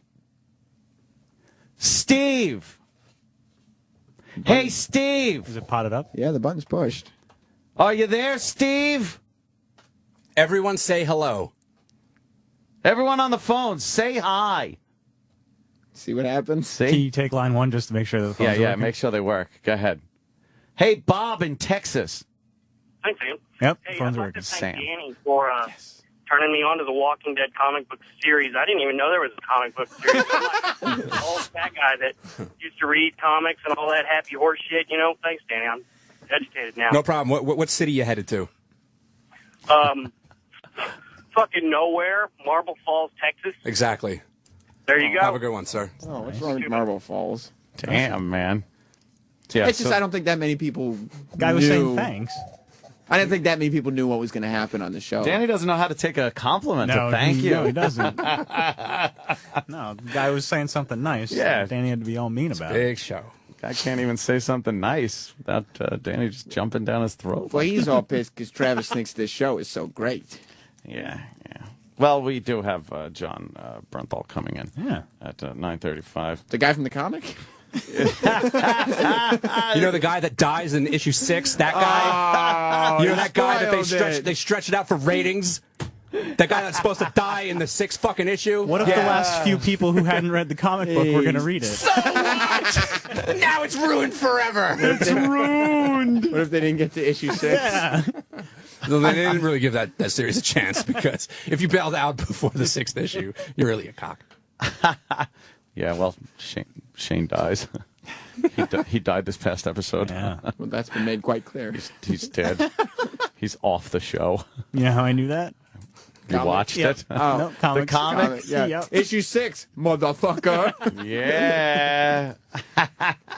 Okay. And he turned into a zombie, too. What? Yeah. Yeah. Strongly alludes Really? to Which things. we don't know how Man, I thought that was going happened. to go down differently. He read Dan is a comic snob. I'm not a comic It is a snob. comic You're snob. fucking. It's zombies over and over again. What do you think? Oh, this guy. Oh man, I can't believe this guy got bit. Yeah, but he wasn't bit. He wasn't bit, though. See? See? And then he turned into a zombie. Did you know he wasn't going to get bit? No, because I read the books. Oh. Does he get bit in the book? I don't remember. It was a while ago. Who remembers comic books? Yeah. I guess it really wasn't that big of a deal. It was just a comic book. It wasn't a show. Shit. Nobody reads comic books. What's wrong with you? Who reads those fucking things? Oh, my God. I wanted to get to the Whitney Houston thing before our guest comes in. Why don't we... Bobby Christine. I'll go find out about our guest. I have to duck down to look underneath that black strip of tape down the hallway to see if any guests are here. Yeah, I was walking in here before, and I was This like, is oh, very there's a nice convenient. bunch of people with no heads. Yeah, very convenient. Yeah, so Whitney Houston's daughter, Bobby Christina, who is fucking really ugly. She did not get that young Whitney look that everybody adored so much. She was speaking with Oprah. Yes, she was. Oprah got to do the big Houston family interview. She was at the house, and she interviewed, I don't know, Cece and... Cece's the mom? I guess. I don't know. Yeah. But she got a few Cece minutes... DeVille? No, of course not. With Bobby Christina. Bobby Christina. Yeah. And did they ask her about any of the drug allegations? No. Softballs. Softball. They really gave her... Why wouldn't they ask her about drugs? No drugs. That's probably like, well, Oprah, if you want to come in and do interviews, you ain't going to be talking about Christine about no drugs. Yeah. Yeah. And no, Oprah decided to stick to more of the spiritual side of things. Spiritual side. At which point, Bobby Christina said that she's not, she's felt Whitney's spirit pass through her. Okay. I'm just looking at a horribly racist name somebody has for Bobby Christina. I thought that might be what you were doing. Yeah. Very funny. Yeah, let's hear some of Oprah and Bobby Christina. Have you had the visitation? I know some people might think we're crazy, but a lot of people, Oh, yeah. get where they actually come to you in Yeah, their dreams. doing You've acid. had that? Oh, yeah. Really? Oh, yeah. And especially throughout the house. The lights, turn on and off, and I'm like, Mom, how you doing? Really? Yeah, we still, I can still sit there and I can still laugh with her. I can still sit there and I can still talk to her. Wow. She sounds fucked up. Yeah. Like I know a lot of people that have been fucked up, and they sounded like that. I don't know if she is, but A little bit of the to slurred me, in my speech personal and, opinion, based on listening to fucked up people talk, that sounds fucked up on Plus- some type of... And the content of what she was saying. Yeah, that content is very fucked up. She's laughing. What, Whitney's just walking around the house? Turning lights on and off. It's like, now why isn't that on fucking TV? Why is fucking Sweetie Pie on? They should have Bobby Christina and Whitney as a ghost walking around the house like an updated Ghost and Mrs. Muir. And the lights turn on and off, and Bobby Christina is just like, oh, ha, Mom. And she's laughing with Mom and shit. That's a good one, Whitney. That's good. And Oprah could come in every so often and talk with Whitney about what happened. Yeah. Yeah. About bathtubs and gravy boats or whatever was in there. What happened with Davy Jones? Did they put him in the ground? I think so. Yeah, how come no big tribute like Whitney got? Well, Davy Jones was not on Whitney Houston. I mean, I know you have asserted that Davy Jones was more important in music than Whitney Houston, but I think most people would disagree. If you read the Monkees comic books, you would know that they were a lot bigger than the show. And all right, no, I would think that the Monkees were probably bigger than Whitney Houston. I don't think that's the case. I think that's a huge leap you're making. Really? Huge. Also, I mean, the Monkees were like they had hits, but they were a TV show band. Yeah, TV. And that's when TV, didn't have a lot of the channels, so a lot more people watched. Yeah. One show at a time back then. You didn't watch fucking 5 shows on 10,000 channels. No, that's true. But I mean, Whitney Houston came along when music videos were just starting to get big. Yeah. She did "I Will Always Love You," which is, they did "Daydream Believer." So crazy number. Last Train to Clarksville. I think Whitney is probably her songs have grossed more than the Monkees. Yeah. She's got probably bigger hits than the Monkees. Wow. She's probably also influenced more people than the Monkees. No way. You don't think the so? Monkees, I think, had a huge influence on a lot of musicians. Like who? Growing up, I don't know. Probably everybody that grew up in the 70s and 80s listened to Monkees songs, learned a Monkees song. Well, how come American Idol doesn't do Monkees Day? I thought they did. No, they did Whitney for the girls last week. Well, they should do a Monkees Day because it's like it's a TV. It's like the California Dreams. It's a TV band. I don't know. Private funeral held for Davy Jones. Oh, they didn't go public, huh? No. They didn't even invite the other Monkees. What? Why? Maybe a problem with Mike Nesmith. Did I don't know. They cremate him?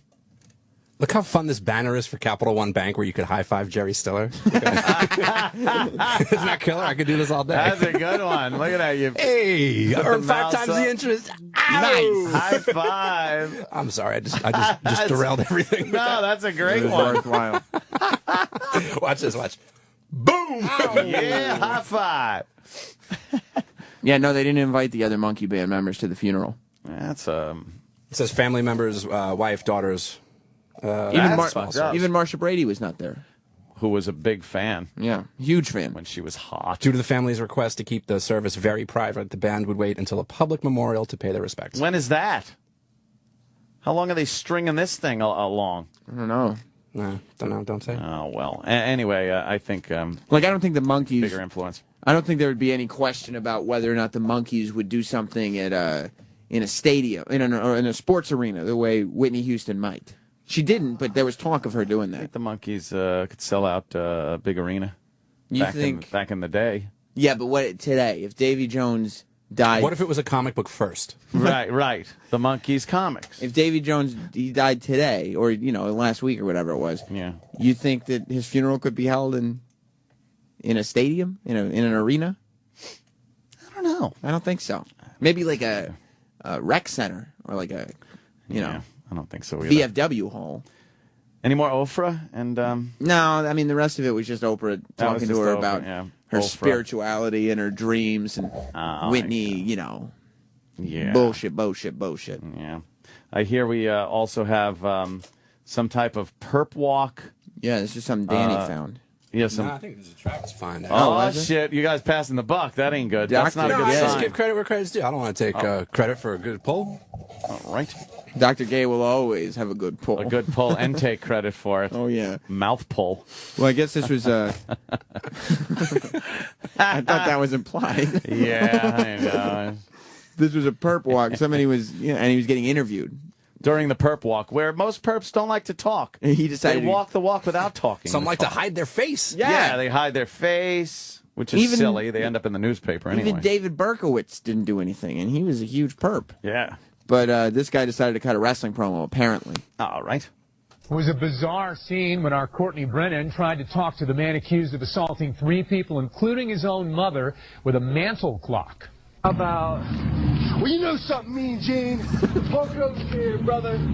Yeah, that was Stephanie. See, now the clip would be spectacular if it went on a little longer. If he kept going with it. See, but the guy had nothing. When Danny described it to me, he said it was like he was like, you know something, Mean Gene, and it was. I thought Danny was saying that he was speaking in a tone as if he was talking to Mean Gene. Right. Not literally saying, well, you know something, Mean Gene. That's what I thought, too. I thought he was just going to sound like a guy that would have been cutting a wrestling promo, not doing the actual lines. Well, I literally said, he says, you know what, Mean Gene. Mean Gene.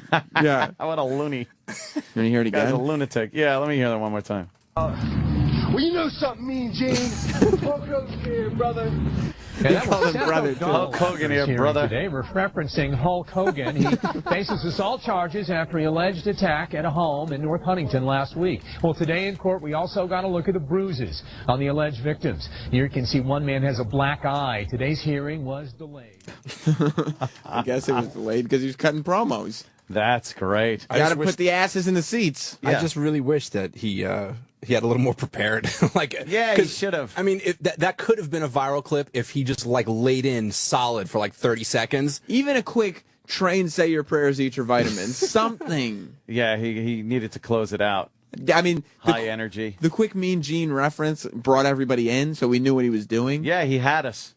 But he had us and wasn't able to close the deal. He needed a little more, some reference to a sex tape, even. That would have been good too. What did he do? He assaulted his mother? With a mantle clock. With a mantle clock? That was one of the big things that overshadows the entire story. He was arrested on assault charges for injuring 2 people and his mother with a mantle clock. A mantle clock. That shit is awesome. That's like old Clue style of hurting people. It was Hulk Hogan in the parking lot with the mantle clock. Yeah, with the mantle clock. How do you do that to your mom? I don't know. Or your grandma? What a great thing to whack someone in the face with. That is a good fucking weapon. An old school mantle clock. Who has one of those anyway? Fuck, man. Mantle clock. Yeah, well, this guy had one. But when you get to hitting your mom or grandma, at some I hear point, these guys knife their grandma for money for crack, and then you smoke it and you're done, and you're sitting there just going, I smoked all my crack and now my grandma's dead. Isn't there just a moment where there's eye contact where you're like, oh shit, this is my grandma. I can't do this. Mother or something, and yeah, that's a crack fucks you up. That's a total lack of ability to have any type of emotion whatsoever. You're just you're cut off from the human race at that point. Look at this headline: Man accused of assaulting 3 with mantle clock references Hulk Hogan. And that's why Hulk Hogan doesn't have any trouble getting laid. He's so famous that the fact that somebody referenced him is the biggest story. It's in the story. Even perps are calling out his name. The print. This particular print story is hysterical. Channel 11's Courtney Brennan tried to talk with O'Donnell after the hearing, but only referenced Hulk Hogan. Quote, how about, comma, well, you know what, Mean Gene? Hulk Hogan's here, brother, O'Donnell said. That's just silly to read. Yeah. You think Hulk Hogan was embarrassed by it, or is he like, yeah, brother, that's kind of cool? A mention. You know, with this whole sex tape thing, we should get in touch with him and only talk about this kid and the mantle clock assault. Have you ever hit anybody with a mantle clock? Would you consider... No, is it more devastating than Mr. Fuji's salt in the eyes? As a finishing move. Yeah. He does the mantle clock. I think Hogan probably checked his Google alerts, saw his name in the news, and what do you think? What do you think are on Hulk Hogan's Google alerts? Like Hulk Hogan, Hulkster, yeah. Vince McMahon, sex tape now. Sex tape, just like Warrior. He doesn't like that. Yeah, Linda Hogan, gay, Macho Man. He's got he took that one off. Yeah, may he rest in peace. He's got Brutus the Barber Beefcake up there just in case some new hot pics come up. Well, what if there's some more nude pics leaked to TMZ? Nude. You think TMZ would run with that if they got leaked nude Brutus the Barber Beefcake photos? Who wants to see that shit? I always liked him best as the disciple. Yeah. Jake the Snake. Where's Jake the Snake? Is he dead? No, he's not dead. Wow. Somehow he's not dead. He held in there? Yeah.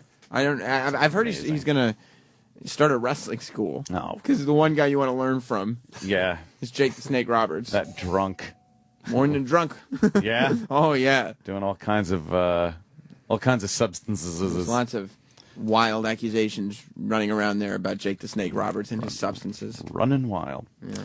How are we doing on our guest? He should be here Travis momentarily. Travis went out to check on it, but I can't see outside the studio. This fucking black tape around here is disgusting me. Yeah. It's like just having It looks like we're in a race car. It's like we broadcast out of a Honda. You know? yeah. It's got like that. We got chin kook stickers on the fucking. It's positioned perfectly, so it's just blacking out someone's eyes. Yeah. Here comes Travis taking his sweet ass time. Hi, Travis. He's looking underneath the black tape. Travis, where is our guest? Oh, boy. Because this is the time he's supposed to be in here actually sitting down. Yeah, Roland's waiting for him. He'll be here. He's got a ton Roland's waiting for him. You can read that. What is this? Waiting. Oh, this whole thing. Yes, that I you wanted to forgot do. about, well, I didn't never want to do anything. I just mentioned yes. I said yes. You came up with the name for it. I was just saying brackets, brackets, brackets. Yeah. Everybody during March, with this March Madness, only talks about the brackets. I saw a big commercial, big fucking graphic-y thing for college basketball, March Madness. Everyone is so into this, and I can't understand how anybody can be so into college basketball and know everything about it. But they seem to. Sign up now. Sign up now to compete against the hosts and staff of this, the Opie and Anthony channel. The whole channel, huh? For a chance to win. Ron and Fez, you guys. Oh, it's everybody. Oh, Ron and Fez are in on this? Yeah. Nice. Now they do know their things. I've heard them talk about it over the years, and they do know the schools and who's better. I don't know how. Well, go to SiriusXM.com/Opie and Anthony for information on how to sign up. Join our league and fill out your brackets. Fill them out. That's where you pit teams against each other, and then one wins, and then goes to the next bracket. You don't pit them against each other. They've already been pitted. Well, they've been so pitted. So pitted. All right, yeah, fill out your bracket. You just have to choose who's the winner. Right. You know, obviously you're not just selecting who's going to play who. I think I knew that. I didn't know. All right. Well, maybe I didn't know that. The password when you enter our league is Ropers. Ropers. And if someone was on the board? Oh, well. No, that board's empty. There's nobody there. Is he taking a shit? No, in Eric's defense, I did ask for some water. Here he comes. How you doing, Ira? Look at that look of horror on his face. Oh, jeez, and it comes on and it goes off. You suck, Paul. What? It's fucking the worst.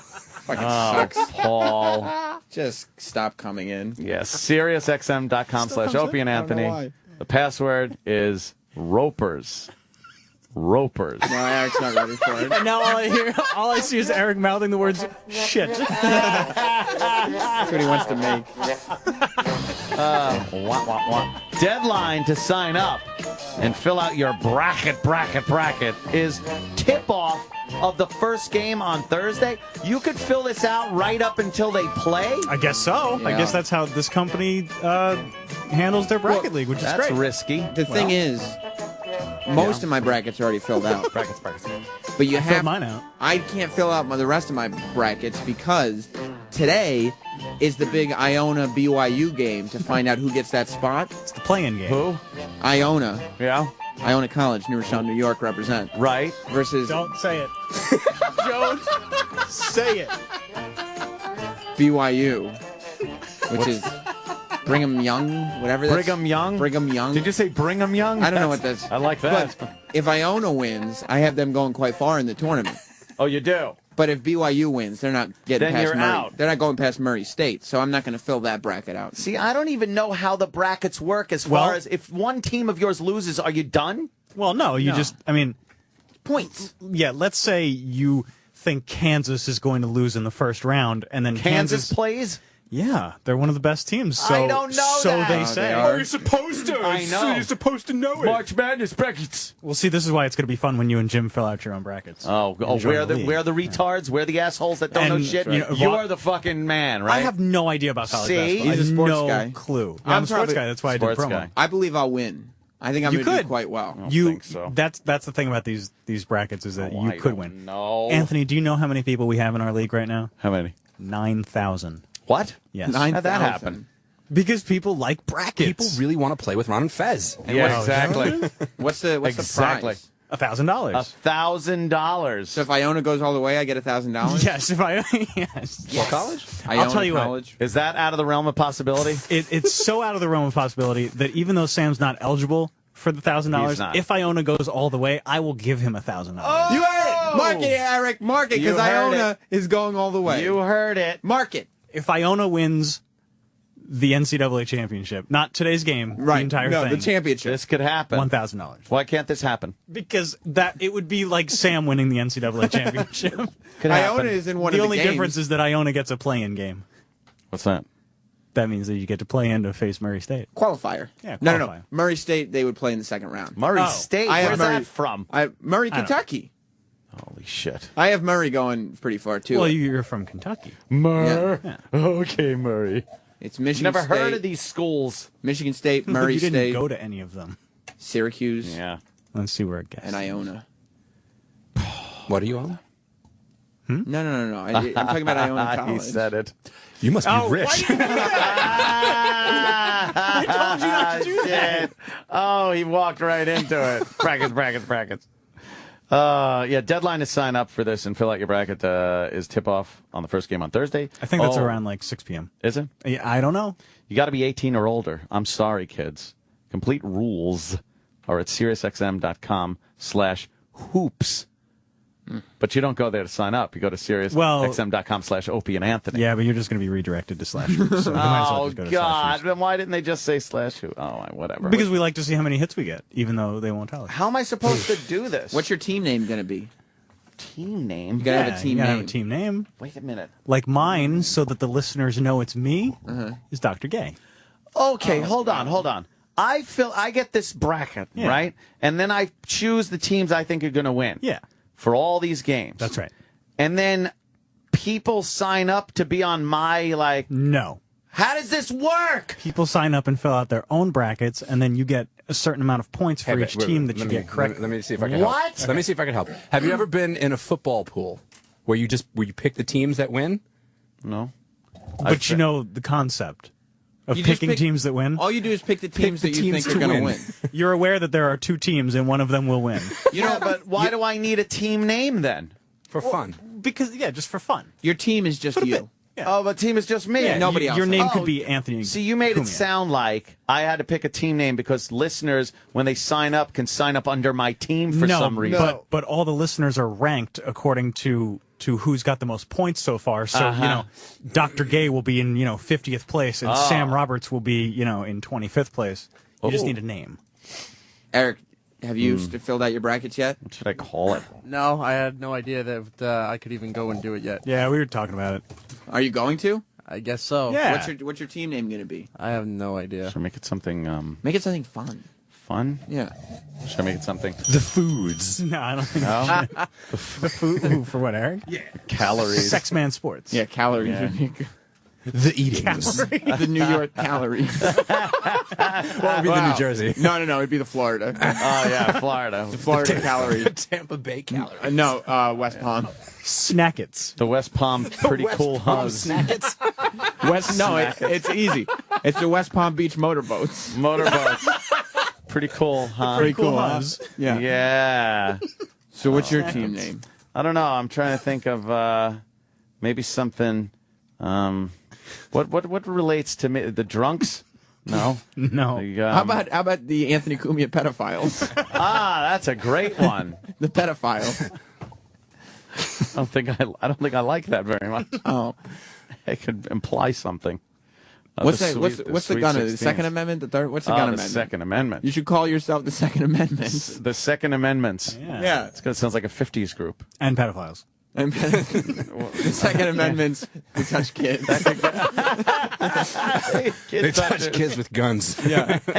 The kid touchers. Put rifle barrels up their little buttholes. It is funny that you know how to how planes fly and how to launch rockets and all this stuff. But a March Madness tournament bracket is beyond you. It's beyond my whole thing. I've never been into anything like this, so I don't know. It's really easy. We'll do it on the air, tomorrow or Thursday. Tin Knockers, the Fourth Reich. A lot of names coming in now. The Black Devils. No. Bunghole Bandits. Shut up. Okay. Well, this sounds like March Madness or something. Fake chip. How about your team name could be called the White Man's Burden? White Man's Burden? Yeah. The Spaghetti Walls. That would be great. What? I hear that too. What? Exactly. Stomach Stomach ache. aches. Just say it on the air. Eric said that Roland said that he's coming up in the elevator right now. Oh, 5 minutes. there's Roland. Hey, Roland, come on in for a sec. There's Roland. He can't hear, can he? Roll in. Roland, what's the status of our guest? He's coming right now. Because we're, look at us now. Now we're kind of we're just sitting here talking about basketball. Schedule. And if you think for a second I'm staying here past you. I know. And does everybody enjoy how Roland, now that Lynn isn't winning games for the Knicks, has fucking switched to his New York Yankees shirt? Yankee. Ooh. I don't need I'm good. And this show was kept on a very tight schedule today, so it's a little off-putting that now we're 10 minutes behind. It really was. Ooh, that would have that was. Don't take out your. Roland just threw a Sharpie. I think one of those big ones. Don't take out your Danny anger on me. You've taken out your Opie and Anthony anger on me before. Don't take out your Danny anger. Is this them? Danny anger. Because I can't. He's mad at Danny. I'm busting on I this can't tell. Yankee shirt. He's mad at Danny for the shirt stuff because Danny was Yeah. doing it during the break too. All right, here they guess? come. That's Let me good. get up. Oh man, there he is. John, come on in. Guys, how you doing? Take a seat. What's going on, man, John? Look at him. That's the guy. How you doing, guys? How you doing, man? What's going on? Very nice to meet you, Anthony. Big fan, big going? fan. Sam. Jon Sam, nice Bernthal. to meet you. Bernthal? Is that how you say? Yeah, that's it. That's Cool, it. man. Yeah, that's our young Sam Roberts back there. How you doing? Yeah, you don't have to pay attention to him. Wow. Yeah, get his headphones working. That's it. I've been watching the show. I love it. Thank you. And wow, what a past couple of episodes even, you know? Yeah. The last one was an amazing with shows like that, I call it a holy shit moment where you Holy just shit. sit there and go, holy shit. Yeah. I mean, Travis, I tweeted like, what the fuck was that? Now last week, Dale bought it. He did. He bought it. And much to a lot of people I was talking to, much to their pleasure. Is that right? Dale was not a liked character. I got not like Dale, man. Dale's great. You know what? In that whole atmosphere of what's going on in the world at that point, I love a little voice of let's keep civilization together a little bit and stuff. bit. But boy, was he sanctimonious in some of his speeches. I think it's very funny as far as fans' reactions because last year I felt like everybody just hated me because all I was doing was pining away for Lori, and then this year I started killing a couple people and started losing my mind, and I started headhunting for zombies, and people start digging me. Feel like, It's this is crazy. great, cool. Shane guy's cool. Shane's a badass is what Yeah, I guess what went so, on. man. I guess Instead of just trying to get back with the chick that wasn't yours in the first place. That's it, man. That's it. Now the last episode, and if anybody didn't see it, sorry. You should have watched it. Yeah, I've gotten to the point now where I'm just watching it live. I right? was DVRing it, but people are such insufferable pricks on Twitter and whatnot that you can't even like the spoilers aren't even in the thing. It's Right. It's like fucking hashtag Shane's dead. Oh, thanks. I had to watch. Asshole. I had to watch Sunday's episode because Dale's death was spoiled for me. Yeah, because it was, everybody's yep. talking about it on Twitter. Is that right? As it's happening, I'm like, well, now I just got to watch just in case, and thank God I did. See, I'm just such a fucking monkey on the computer. I mean, I can barely make my Hotmail work, so I don't. Oh, really? I guess I can't really spoil it because I kind of know the deal. But yeah, that's true. And but yeah, I do know. I've heard that there's a lot of spoilers out there. Yeah, People yeah. really enjoy doing that. They're assholes, man. It's like I kind of want to watch the show, but it wasn't spoiled for me that Shane was killed. It was a huge unexpected thing, and the way it happened was great. I mean, obviously, between you two guys, that's what should have happened. Right on. And the knifing. Pretty brutal. Yeah. Pretty brutal. Yeah. And now this whole zombie thing. Yeah. Now that's a whole new mystery. What do you think about that, man? Entering that? Well, Travis is suspecting that. I think I hold a popular theory. All right, and that is everyone's already infected. Yeah, I think. And then, but how come that wasn't happening earlier? Well, I've read that if you watched, they're very careful to show that only people that were dead in like car crashes and stuff already had brain trauma, so they wouldn't have come back after they were killed. Holy shit, that's some intricate stuff. That's badass, man. He's like, fucking, wow. Yeah. But I don't know. You're selling John on this. Yeah. Right on. Well, look, I mean, after shows like Lost, like people really pay attention to a lot of things. So I think like showrunners and writers have to be really careful if they've got a plan, you better be covering all your bases. Absolutely. It was odd because what was the name of the kid that you guys picked up and put in the barn? And Randall. Yeah, Randall. Yeah. You took him out there and dispatched him. Right. Not knowing that he was going to turn.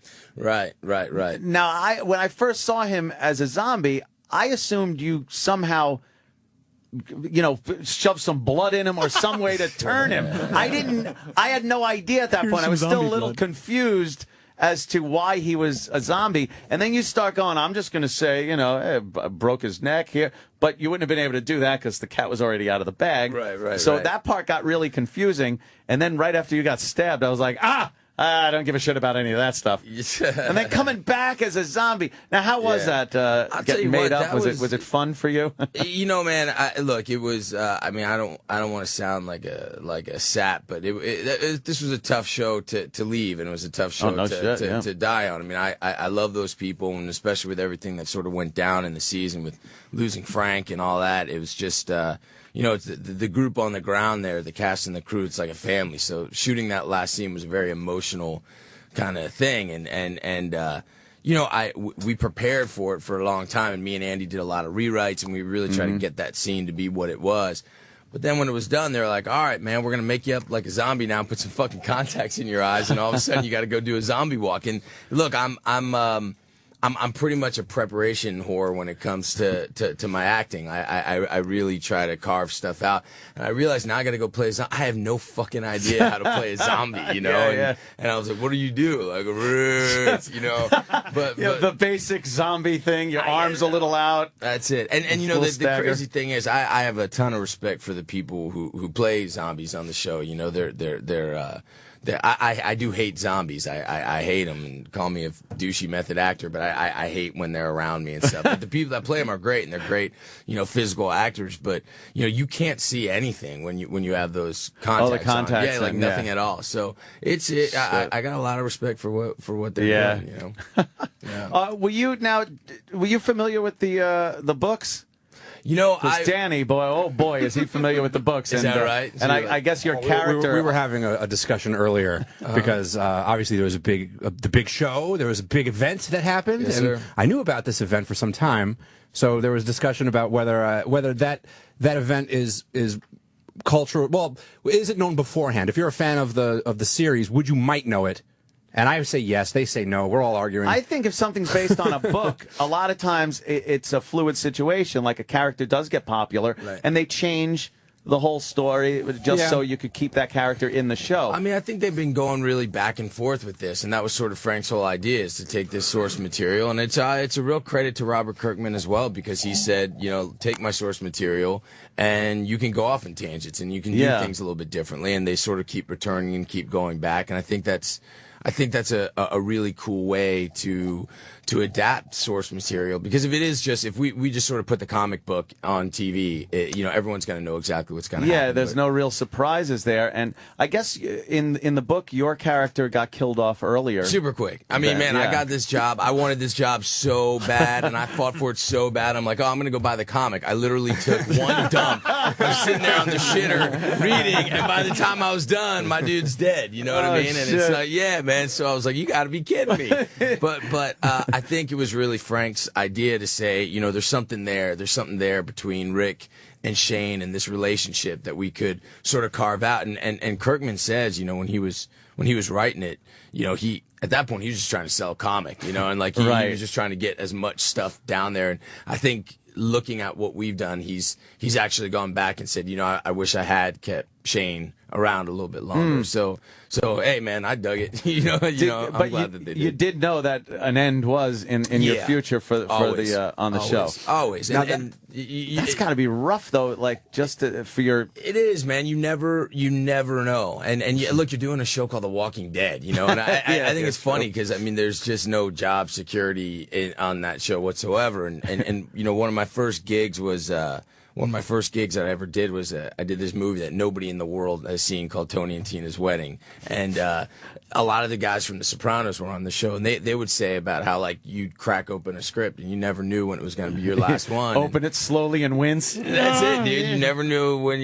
you're getting whacked, and it's a similar situation on this. And again, not to sound like a douchey actor, but I think it adds to it. I think the fact that you never know when you're going to go, it adds to the atmosphere. For the viewers, it's amazing because when that happened to you the last episode, it was like everybody that on social media that I was reading was just like, holy fuck, no way they did that. They did not just do like, even after you were stabbed and you're laying on the ground, and you're kind of coughing up blood. Yeah. Even then, I'm kind of thinking, well, sucking chest wound. The doc could probably fix it up. And then when you do that final, and just kind of go over and the eyes glaze over, it's like, well, maybe he's not. You just don't want to think like, because the character, and you're right. I found that the second you fucking clipped, what's his name there, Otis in the leg. In order to get away, which I think there was part noble reason to save the kid, but also part, hey, I got to save my own ass here. That's it, man. And that was a great turn for the character, where it started making you a badass, not just pining for the girl, but you are going to start doing some really off the wall shit. Yeah, and I think it adds to the whole world to sort of say. I think it kind of started in the season before when I beat that dude Ed by the side of the water. After he laid his hands on Andrea. I think the sort of discovery in that world that it is lawless and you can get away. You hit him a couple of times and you're like, you know what, this kind of feels good. I'm just gonna break your face in. And who do I really have to answer to? And I think that kind of feeling. I think Shane's the first one. He does the same thing when he puts his gun on Rick in the woods in season 1. It's like it's this discovery of there really are no laws here. If I want to take over, and I think the kernel of that leads to I could actually kill Rick and take this position that I want. Right. Because really, who's going to stop me? I mean, is Herschel going to stop me? You start realizing that there is no law. There's no law. There's nobody to answer to except the demons in your head. But the really cool thing, too, is you and Shane and Rick start out in pretty much the same spot. You guys are cops. You're partners together. And then go in, completely different directions through the story arc, which, he's really trying to be a good guy and do the right thing. Absolutely. Even though some of his methods are a little off. He's one of these guys that's not this all-knowing hero. Yeah. A lot of times he's like, I don't know what the fuck to do. I hope I'm making the right decision. Where your character, on the other hand, thought whatever decision you made was going to be the right one. The right one. Yeah, I don't think there's good guys and bad guys in this show, man. Everyone's trying to do what's right, and I think all good characters sort of are like that. I think if you try to play a hero or if you try to play a villain, I think you're really... I think you're doing a disservice to the audience, man. It works. It works in a few shows, and again, bringing up Lost and stuff like that, there were people on that show that were... you're not quite sure, is that a good guy or a bad guy? And I think it adds more, you're able to relate to the character more, especially in that kind of situation. I think everybody's had the old zombie, what would you do if? And it's one of those situations where you can't tell good and bad. Everyone's not always going to like the good guy because, like you said, everybody was so sick of Dale, and Dale is, the good guy. He was just and the good everyone's guy. just staring at their TVs, just saying, "Shut up, just kill the guy," and he's playing the good guy. John, did you have any clue that Dale was so I had disliked? no fucking idea until I walked into this studio, man. I love him. Man. You should get on the internet. Wow, yeah, like the interweb. Man, did they not like Dale? Holy shit! Yeah, go back to the RV and twist the spark plug and shut the fuck up. But he played that part perfectly. Yeah, he got a reaction out of everybody. Oh yeah, Jeff DeMunn is the fucking man, and I will say, again, not to get too sappy, but on that last scene that Andy Lincoln and I plays Rick that we shot, Jeff had been gone for a few weeks because he died in the episode before, and he lives on a farm in upstate New York. And he actually flew down to Georgia, and he and the entire cast came out and stood by while we shot that scene all night long. Oh, really? And they watched it. It was pretty badass. That was he's a brutal death scene for him because again he was that very mellow, more emotional and thinking man. Yeah. And there he is, just getting his guts ripped out in a field. Yeah. I mean, that's the kind of stuff, though, that people love to see. That you just, if they would have glossed over it or tried to make it sweet, it just doesn't work in that kind of atmosphere. And that's what I really do like about the show is that you guys aren't afraid to get brutal. I mean, when you see a kid getting shot, just the first 5 minutes of the show, pretty fucking brutal. When I open up the script, it's like 6-year-old girl gets her head blown off. I'm like, yep, I want to be on this show. Yeah, right. Pretty amazing. Are you good with a gun? You come off pretty good with a gun on the show. I'm all right. I did that show, The Pacific, and I learned a lot. Yeah. Sort of there. I'm better with the long gun, but I learned a little bit. They kind of teach you on set a little bit. Yeah, you don't want to look like an asshole. Yeah, you got to at least know how to hold it. That's it. Yeah. It came off. It came off good. I appreciate that. And the rest of the cast is really great. What a nice mix of the best of different personalities and stuff. Yeah, I love him, and Andrew Lincoln is just. I think he's just a phenom, and they touch. I just saw the episode. I guess the night before last, and I know what he was doing that day after I died, and he was whispering in my ear and crying his eyes. He was doing some shit that and I told him, I was like, look, man, I don't know if anyone's ever going to see that, but that was some fucking good ass acting. I mean, he was doing some crazy, I mean, that dude, and then, it didn't make it into the show, but, they just left the cameras rolling. He started beating my dead body. And I had to lay there, dead, because I was on camera too. This motherfucker, have you seen his cowboy boots? He wears them damn cowboy boots. He's kicking me. He's like, you did this, not me. Kicking me in my face. I'm like, motherfucker, that hurt. And I'm like trying not to breathe, you know what I mean? I'm like trying to, and boom, I'm like, you did this. What day did you piss him off, make him wait in the trailer too long? Yeah, exactly, man. I smell DVD extras. I'd like to see that. But yeah, the whole group there, it's a real special group, and again, I think we really through all the sort of offset drama that went down this year, I think it just sort of solidified things with that cast and crew even more. And and Sarah Wayne Callies, Norman Reedus, I mean everybody. I love them. Yeah, it's a great cast, and you can't have a show where it's just, hey, they're shooting at zombies this week. Right. So you do need good characters, good writing, and good actors to keep people coming back. The original storylines were pretty cool. There was a bunch of different scenarios, and I know you guys don't know, so I won't spoil anything down the road. I'm not even sure if you know anything about the future storylines, but I mean, there is a pretty major villain. That's all I'll say. Yeah, he's coming. He's all coming. right. See, now now I'm back in. Yeah. Now I'm back in. Yeah, shut up, man. Because that was a pretty intense situation. Yeah, absolutely. And absolutely. I can't wait for these guys to catch up. I so really I can see wanted to be around for that because I just wanted to see how that was going to go down. But I guess I'll be watching on TV. I mean, and in the books, obviously you're not around. Your character isn't around, so it would have been interesting to see how your character would have reacted. In a badass way. In that kind of a situation. I'm quite certain. Yeah. Don't worry, folks. There's plenty of fucked up shit out there for you to watch on Walking Dead. It's all coming. Now, the finale is this coming Sunday.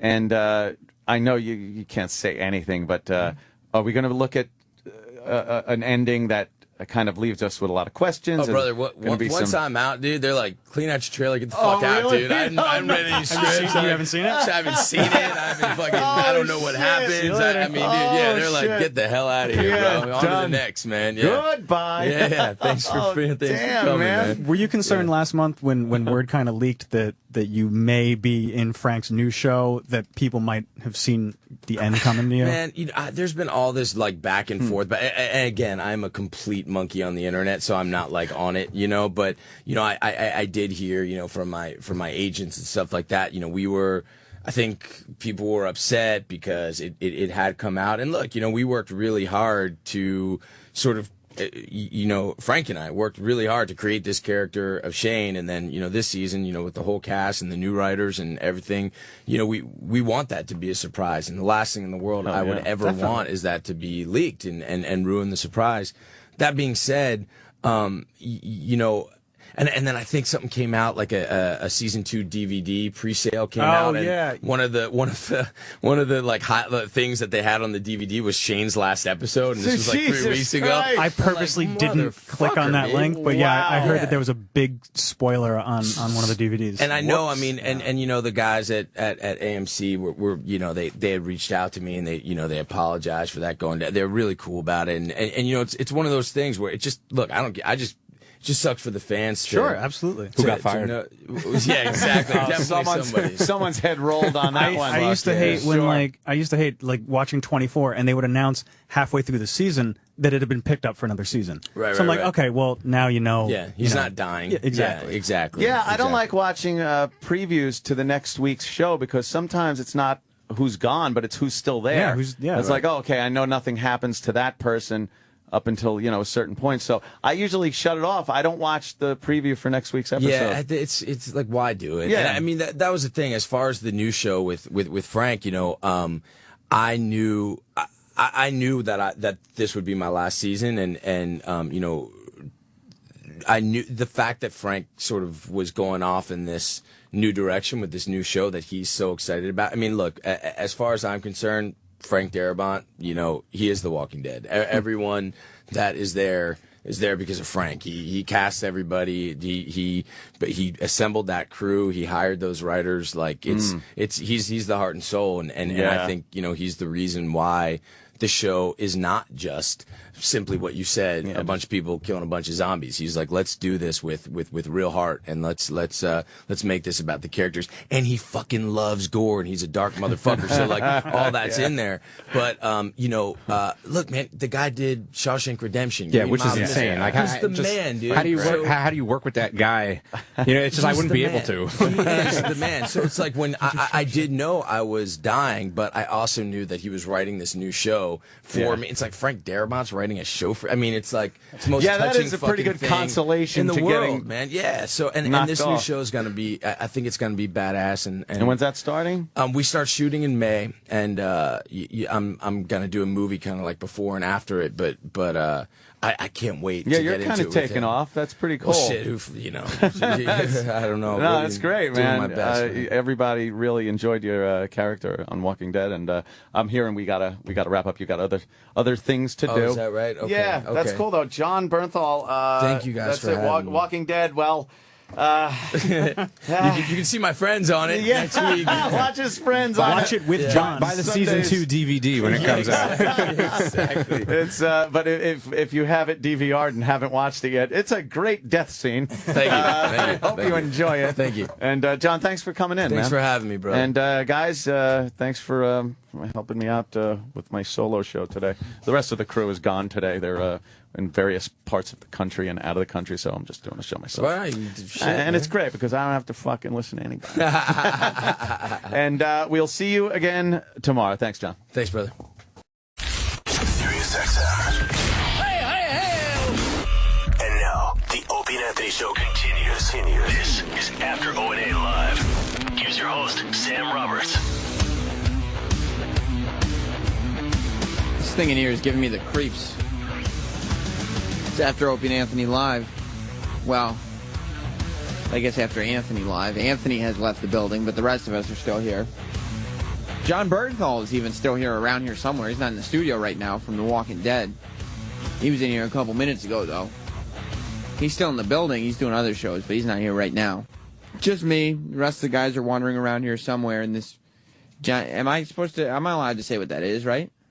Where's Eric? I'm allowed to talk about... You can. Yeah. Eric brought in, I guess he got it overnighted and it got here on time. The Jim Norton cardboard cutout that we're getting for when Jim's out of town so he can still get his celebrity pictures. Yeah.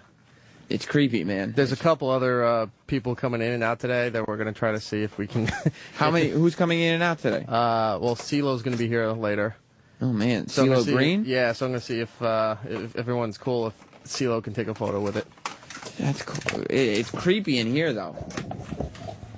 Well, I just put it up there for the changeover so that nothing happens to it. I keep seeing it and thinking there's somebody in here. 'Cause he's got this weird smile on his face. How do you see it? I thought he's behind the TVs. You can see it from there? Yeah, I can see it from here. Oh, wow. I see everything, Eric. I'm all-seeing and all-knowing. Well, it's a little taller than we had hoped for. Yeah, I mean, it's way bigger than him. Well, I gave them Jim's height, and they only do it per foot. So 5 foot looked too short, and 6 foot looks a little too big, but I'd rather go with 6 foot than 5 foot. Troy wants to get a look at it. This is going to be a big thing, I think. You just want to get a look at the cutout. Yeah. It's weird, right? It's creepy. Yeah, it's fucking weird. But it's great. I love it. How'd things go with you and that chick after you left here yesterday? Everything was fine. Carly? Yeah, I mean, I walked her to the elevator. You were fishing for something, but there was nothing there. I wasn't fishing at all. I was pointing out, listen, the chick, you had this chick on yesterday. Yeah. This 21-year-old that you met on Instagram. Mm-hmm. Troy. The photos are up on the Opie and Anthony Facebook if you want to check it out. He's a guy, the photos for her? Yeah. Look for yourself, okay? This is a guy, look, I'm not faulting you for it, but let's be honest. A guy in his 30s, we'll say mid-30s. Early 30s. Early to mid. No, early. Well, mid is 35, so can we say early to mid? I'm not 35. Okay. A guy who's into his 30s, picking up chicks on Instagram. No, I wasn't picking her up. Well, you're making friends.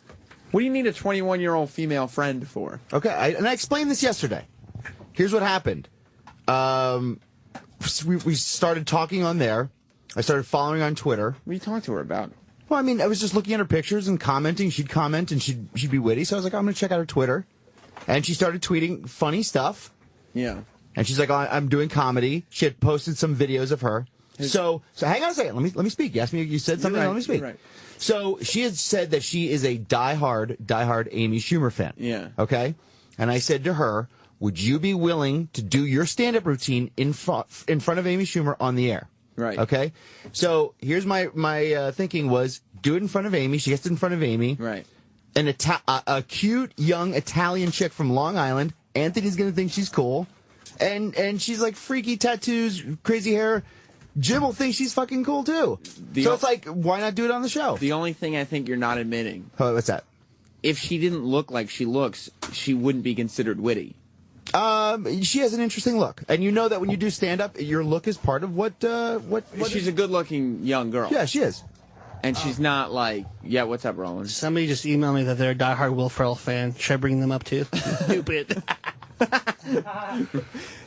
She's not.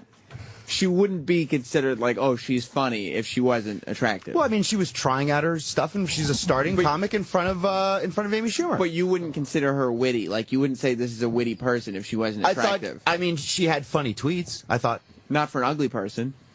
I don't know. I don't know about that. I don't know if I'd be paying attention if she was ugly. Yeah. And then Eric, this is my big problem yesterday. Eric. What? Troy goes after you any chance he gets. Yeah. Like, the minute he comes in... Now, it's not it's not in the sense, and he's made this very clear. Troy comes in, and when his opinion is asked, he gives it. Yeah. And he always has a very strong opinion of you, and he always ends up dragging you through the mud, talking about how heavy you are, how unsatisfied your wife is with your habits, Sexual performance. Well, I think that's more something you tend to bring up, Roland, than Troy. Yeah, I don't know anything about that. Your lifestyle, how active you are, your work ethic. He hounds on you for. Now, I hand this guy to you yesterday on a silver platter, and point out that he's claiming that he thinks this girl is funny when if she was ugly, he wouldn't think she was funny. That's what my whole thing was, and I set everything up for you, and you refused to criticize anything he does. What am I going to attack him on? He wants to hook up with young internet chicks. I'm not hooking up with her. That's what you attack him on. That you feel that way, and he's denying it. What you attack him on is But you were doing that already. Why was I going to... Because I set it up for you to do it. No, I didn't. Because it's Eric, a pile-on.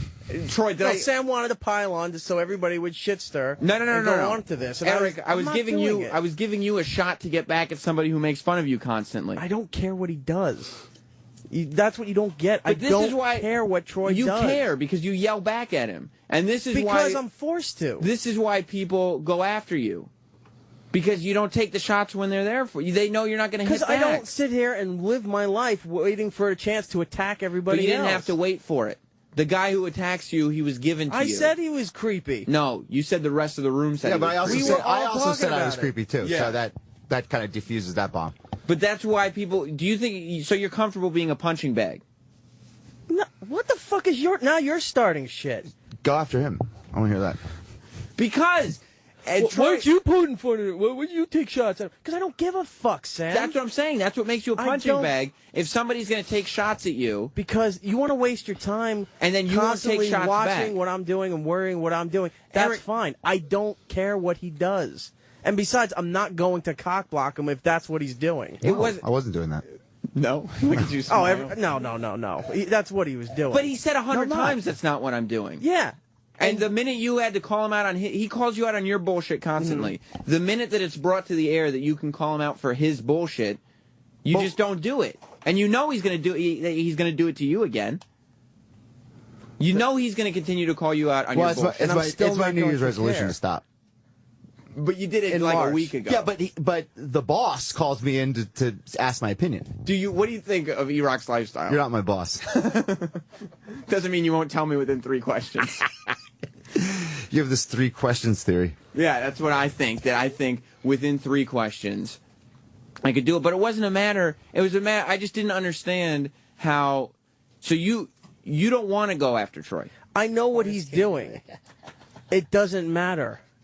He's trying to friend and help her career out. How many of us have tried doing that? You know, when we were single or whatever. But it's if he's trying to hook up with this chick, why am I going to trying to hook interfere up with this chick? That's why you would. You say don't it. bring somebody here to demonstrate their talent for seasoned professionals on a national radio show if you're not trying to get something on the other end from it. You're just not. No, Well, you're I mean, just you not guys, that you nice. guys, and you guys are more than welcome to follow up with her at any time and ask her what our status is. It just was something that I was like, this might be funny for the show, and I didn't know. And I told her like, you're going to get destroyed on the show. Like, are you ready for this? She's like, yeah. So it was like just throwing something at the show, like, hey, let's give this a shot. And I had asked Jim before, and he's like, yeah, that's cool. That sounds fine. Let's do it. And then he asked Anthony, and Anthony was cool with it. Can we go by your apartment and ask her? She's never seen my apartment. Sure. Roland, were you surprised yesterday that... I was just surprised Mars is not here doing his job. Well, yeah, Mars has a couple other guys fixing the outlet in here. Troy. Yeah. Yesterday. Yeah, go ahead. You saw what was going on. What? Like, you understood that I was giving E-Rock a chance to hit you back. And like, you knew when it was happening. And I've told him this before on the air and off the air. Like, dude, when I take shots or whatever, like, you have a shot, like, take a fucking shot. Like, that's what this whole thing is about, isn't it? It's like... No, it's not. So what is it about? What's it about? It's about Troy's issue. This has nothing to do with And she got me. a picture with Will Ferrell, too. No, And she's like, wet. In a bigger sense, this whole thing meaning this is what we do. Mm-hmm. Like, Troy's going to continue to take shots at you as he should. Mm-hmm. But when Troy opens himself up for shots to be taken at him, I just don't understand why you would just let it pass. Like, this is your chance to be like, don't fuck around. Like how we talked about earlier, how like, yeah, fuck with me, but know that if you fuck with me, I'm going to hit you back harder. Mm-hmm. But people fuck with you because you don't hit back. Because I don't care. And isn't it like when you're in the studio? But you do care. You don't like getting fucked with. Do you like getting fucked with? Nobody does. Then But I'm not going to sit here and keep planning and... No, shut the fuck up. I'm not going to sit here and keep planning and mulling on how I'm going to get this person back. Because you know what? The cycle never fucking ends, and I can't live like that. It never ends because you never hit back. No, it doesn't end because you don't stop this shit. You could make it end. You could make it end. You don't hit anyone back. You know that there's people on this staff that you just don't want to pick a fight with. Yeah, because and that's it's like, another thing you assholes keep trying to do. Why don't you punch him? You sound like the fucking listeners. Why don't you punch Sam? Why don't you punch this guy? Why don't you stand up for yourself? Why don't you do that? Because I don't fucking care. You do care because you don't like it. No, because I can't sit there all the time like you assholes and mull and complain and bitch about everything. You do and then bitch go, all the time. You bitch about management all the time. That's It's not a different. matter of people mulling and bitching. That's It's a different. matter of when somebody comes forward with some bullshit that they would call you on, you call them on. You didn't have to mull about anything. You are already going in through this. I agreed with you, and we were talking about it yesterday. But because I didn't go and verbally attack him on this shit, it's my fault? It's your fault for not taking shots. Well, Yeah, fuck that's you. It I makes don't you a need to do punching that. bag. Well, then, good. Then you keep doing what you're doing. I'm going to. What, are you going to stop me? No. I'm just not participating in it. Yes, you will. You don't have to participate. You coming in is participating. Because you're going to get called out on bullshit while you're not calling other people out. And that's why it doesn't stop. It's not a cycle. No, it's a because straight you assholes line. keep doing it. Because you're not going to stop it. It's a straight line. Like, I'm not going to call Troy out on every single little thing he does, because he's going to start some shit if I do. This is not about me. Yes, This it is is. about him. No. No, you're turning it into me, and it has nothing to do with me. What it has to do with you is this is a specific example of you letting Thanks, people... Dad. I appreciate the fucking life lesson. But this is about Troy, not about me. Well, it was about Troy yesterday. It's about you today. It's not about me. I just made Why it about did you fucking take shots at him? Who cares? Because I did. I took shots at him. I 'cause that's what wasn't do. talking about you, asshole. I was talking about me. Why didn't you take shots? Because you care. I joined in when you brought it up. Troy, did he join in? Oh, I'm sorry. I didn't jump in and fucking viciously attack him on it. Well, I mean, I knew what he was doing. What am I going to block him from it? No, you're going to call him out on lying about it. But that's not what I was doing. But but anyway, yeah, I mean, dude, you just got to learn to step up. It's like, you know, if you step up and you fired when you had a chance, people are going to stop fucking with you. It doesn't stop. Well, you've never tried it. Yeah. Yeah, I have plenty of time. If somebody goes after, if Sam comes after me and he starts like taking these, like when Sam was taking shots at me that one day, I was like, all right, dude, fuck you. You want to know what's up? This is what's up. We got into it. Yeah, and we got into it. It's like, you know, you have to like fire back, because if you just open up your anus, you're just going to keep getting fucked in it. I'm not looking for a fight. You all seem to be doing that, and I don't give a shit. Well, I mean, isn't that? I mean, it's not really you're not not a fight. fighting. You're just. But you have somebody who you just said is lying. Like, you just said he did want to hook up with her. He's saying he didn't. And I said that yesterday, too. And this is a person who calls you out on your bullshit constantly. Okay, again, you're stirring the shit and pointing fingers on something that doesn't need to be involved with me. But this is why this he's is not gonna my keep fucking scenario. with you. This is why he's going to continue to this fuck is why with you're you. going to keep bringing this shit up. What shit? Because shouldn't be everyone's brought up? not doing exactly what you do. What are you talking about? You don't want to get fucked with? Okay, yeah. And Troy's going to continue to fuck with you because you don't hit him back. I don't give a shit what he does. Yes, Sam. you do. No, I don't. Because you don't like it when he fucks with you, and that's giving a shit. I don't care what he does. You care because you don't No, like it. you fucking care about all this nonsense. I don't give a shit. You just said you didn't like it. Nobody likes it. So then that's caring. If you didn't care, you wouldn't dislike or like it. You dislike it. No. Stop trying to dig for something that's not here. This seems here to everybody except you. No, to you. Troy, what are you doing over there? I'm taking a photo for my Instagram. Here. Grab this. I'm taking a photo for my Instagram here. I'm doing the new Jimmy cutout. So He's got a big head in that cutout, man. He does. It looks good though. Jim's gonna be excited to see this. Yeah. It needs to be one of those things. There should be multiple ones, and we give them to people, and then they go all over the world and have Jim's picture taken in various locations. Not at $400. Yeah. It looks good though. He's wearing a sweater too, so I'm sure he's excited about that because he loves that sweater. That's a big thing for him. James, you're on After Opie and Anthony Live. James. Phones are fucked up, aren't they? Yeah, I don't know. That's the second person. You there, James? Yeah. Chris, does it work for you? It works for me, buddy. Can you hear me? Yeah, what's up, dude? I got two questions. Hey, Troy, what does this chick's pussy taste like? I don't know. I didn't taste her pussy yet.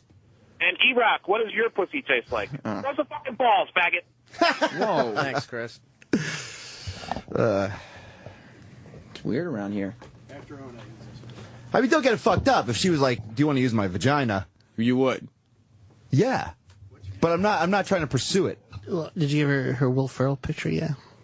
I sent her. Yeah. I mean, A-list comic, A-list actor. Yeah, I mean, Will Ferrell's a great picture to get. I always start with the C list, man. He starts with the A list. Yeah. Well, I think that was just a nice serendipitous coincidence. Serendipitous, my ass. He knew. What's he knew that? She's here Friday. Her being here. Amy's here Friday, too. I don't think.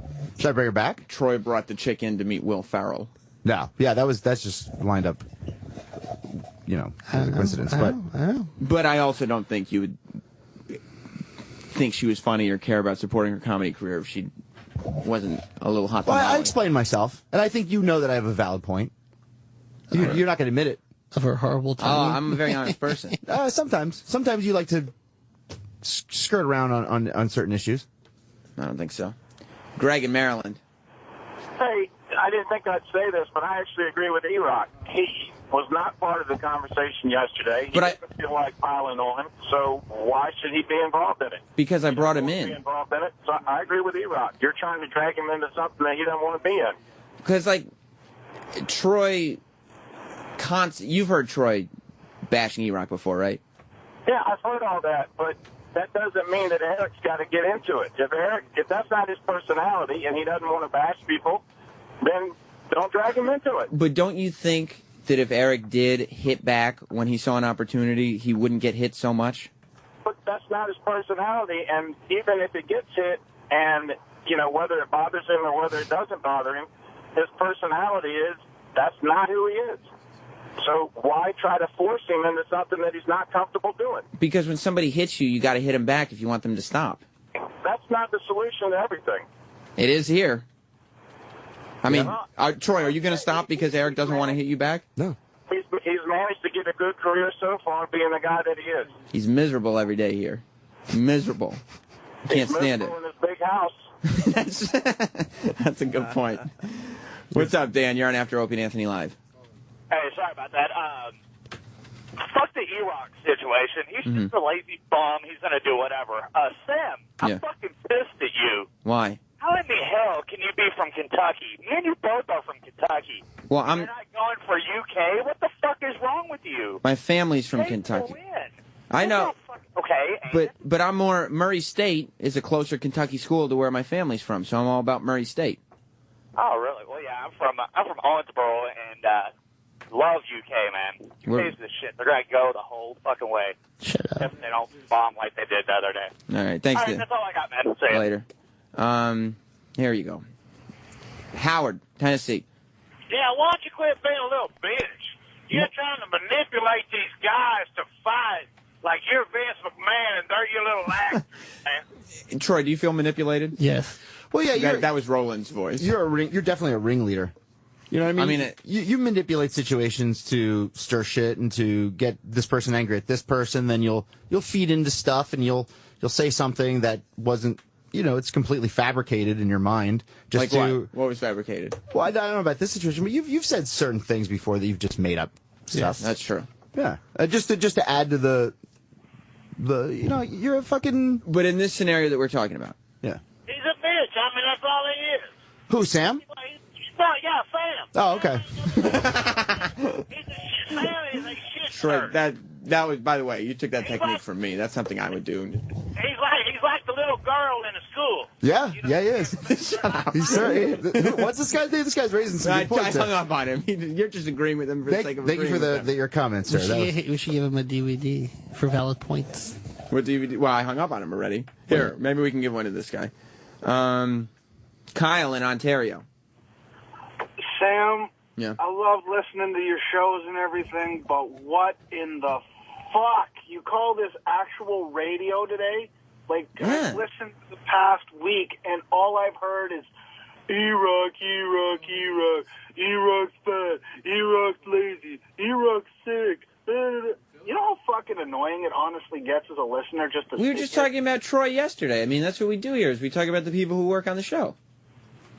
I understand it's a bit, but holy shit. It's not a bit. Blow my brains out here, man. Do it. Anyways, peace. It's not a bit. Well, I mean, he raises a good point. I mean, it's a lot of E-Rock. Yeah. You want me to stop talking about E-Rock so much? Yeah. Because I could talk about you guys instead. I mean, do what he says. Because Roland threw a Sharpie at me earlier today because he was mad at Danny. Right, Roland? No. Why were you mad at Danny? What happened? I'm not mad. Well, then why'd you throw a Sharpie at him? Because it's a shitster. All right. Well, I mean, you didn't want me to talk about Eric. Danny was making fun of him for wearing T-shirts. My insanity. Right. And he was saying that he doesn't like bandwagon jumpers. And so he was making fun of Roland for I'm not switching. that like a jumper. I wait till it complete stops and I crawl right up. So no reason to jump. Just step off, right? Step on, step off. So Roland, I guess because the Knicks have lost 6 games in a row, he stopped wearing his Linsanity shirts. And he's wearing jersey, I put it away. He put it away, and now he's wearing a Yankees shirt. Go Yankees. So Danny was giving him shit for it during a commercial break, right? Yeah. And then Danny brought it up again while we were on the air, and he was waiting for, what's his name from Walking Dead, John from Walking Dead to come in. And Roland wasn't saying anything to Danny, but then I said something like... No, I didn't even say that. I said, Roland, this guy coming in late really, we were really trying to keep a tight schedule on the show today. And then when he said something, he went, ooh. Which was a joke about the show not being terribly on schedule today, which is what we do. Right. And then Roland threw a Sharpie at me. But that wasn't... It was a good throw, though. But he chucked it at... He wasn't mad at me. It was a good throw, though. Right. He moved quick. He was taking out that Danny anger. Yeah. Well, I think. That happens a lot around here. You know that. Taking out Danny anger? No. Just like people will be angry at one person, and then they'll take it out on somebody else because that person's just easier to. Like E-Rock yelling at me instead of yelling at you? Yeah. I guess, but I mean, he doesn't want to pick a fight with you. I mean, he's got to pick a fight. As long as you don't mind going on for a while, I'm not going to go crazy. Yeah. You know how to take your shots. Yeah, and you know how to say stuff that's like, man, like you're going to a shitty place here. I don't go that shitty though. Sometimes you can go pretty shitty. I don't think I cross the line. Sometimes. You think so? When you get like the real shitster, and you're like, you can go there. I enjoy it. You like it. I love it. Yeah. But sometimes I get scared. Dan in New Orleans. Everybody. I mean, listen. This is what I'm saying. I like when people call up and stick up for E-Rock, but I wish E-Rock would stick up for E-Rock sometimes. Yeah. Like if E-Rock would be like telling people, "Shut up, faggot," and all that, maybe, I don't know. What's up, Dan? What's going on with the phones today? Can you hear me, Dan? Anyone in New Orleans? Try the other side. Try the other bank. Put them on hold. All right. Dan? This is weird. Yeah. I got some good news, though. What's that? It's weird. You fucked her? No, I put the picture of the Jim Norton cardboard cutout up on my Instagram. Troy Kwan. Troy Kwan on Instagram? Yeah, with Roland. Roland's in the picture as well. Yay. All right, I'm getting a line from... Maybe there's... Mars should check the phones, I guess, after He this did show. shake it twice. He's going to find out who's naughty or nice? He's like, What's up, Justin? What's going on, guys? How you doing? All right, so listen. Basically, you guys are all assholes. We're all cool with that. That's why we like your show. Fair enough. But I think that you have a form of penis envy when it comes to E-Rock. You've got E-Rock who lives in a mansion. He's got a hot wife, and he doesn't necessarily need to pick fights all the time. You can't even go into the boss's office and get a fucking raise above $40,000 a year.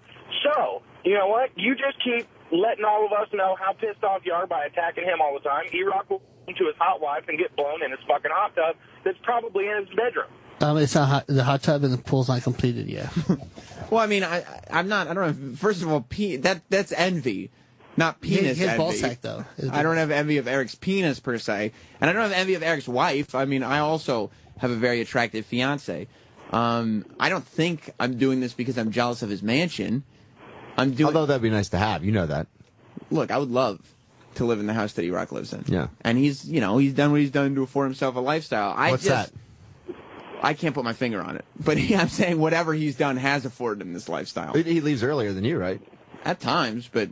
And he has that house? That's got to hurt a little bit, right? Eric... Maybe this guy's right. You see what Troy's doing. No, I'm agreeing with the caller. That's all I'm saying. I'm agreeing with the caller that Sam is a little bit jealous. You think so?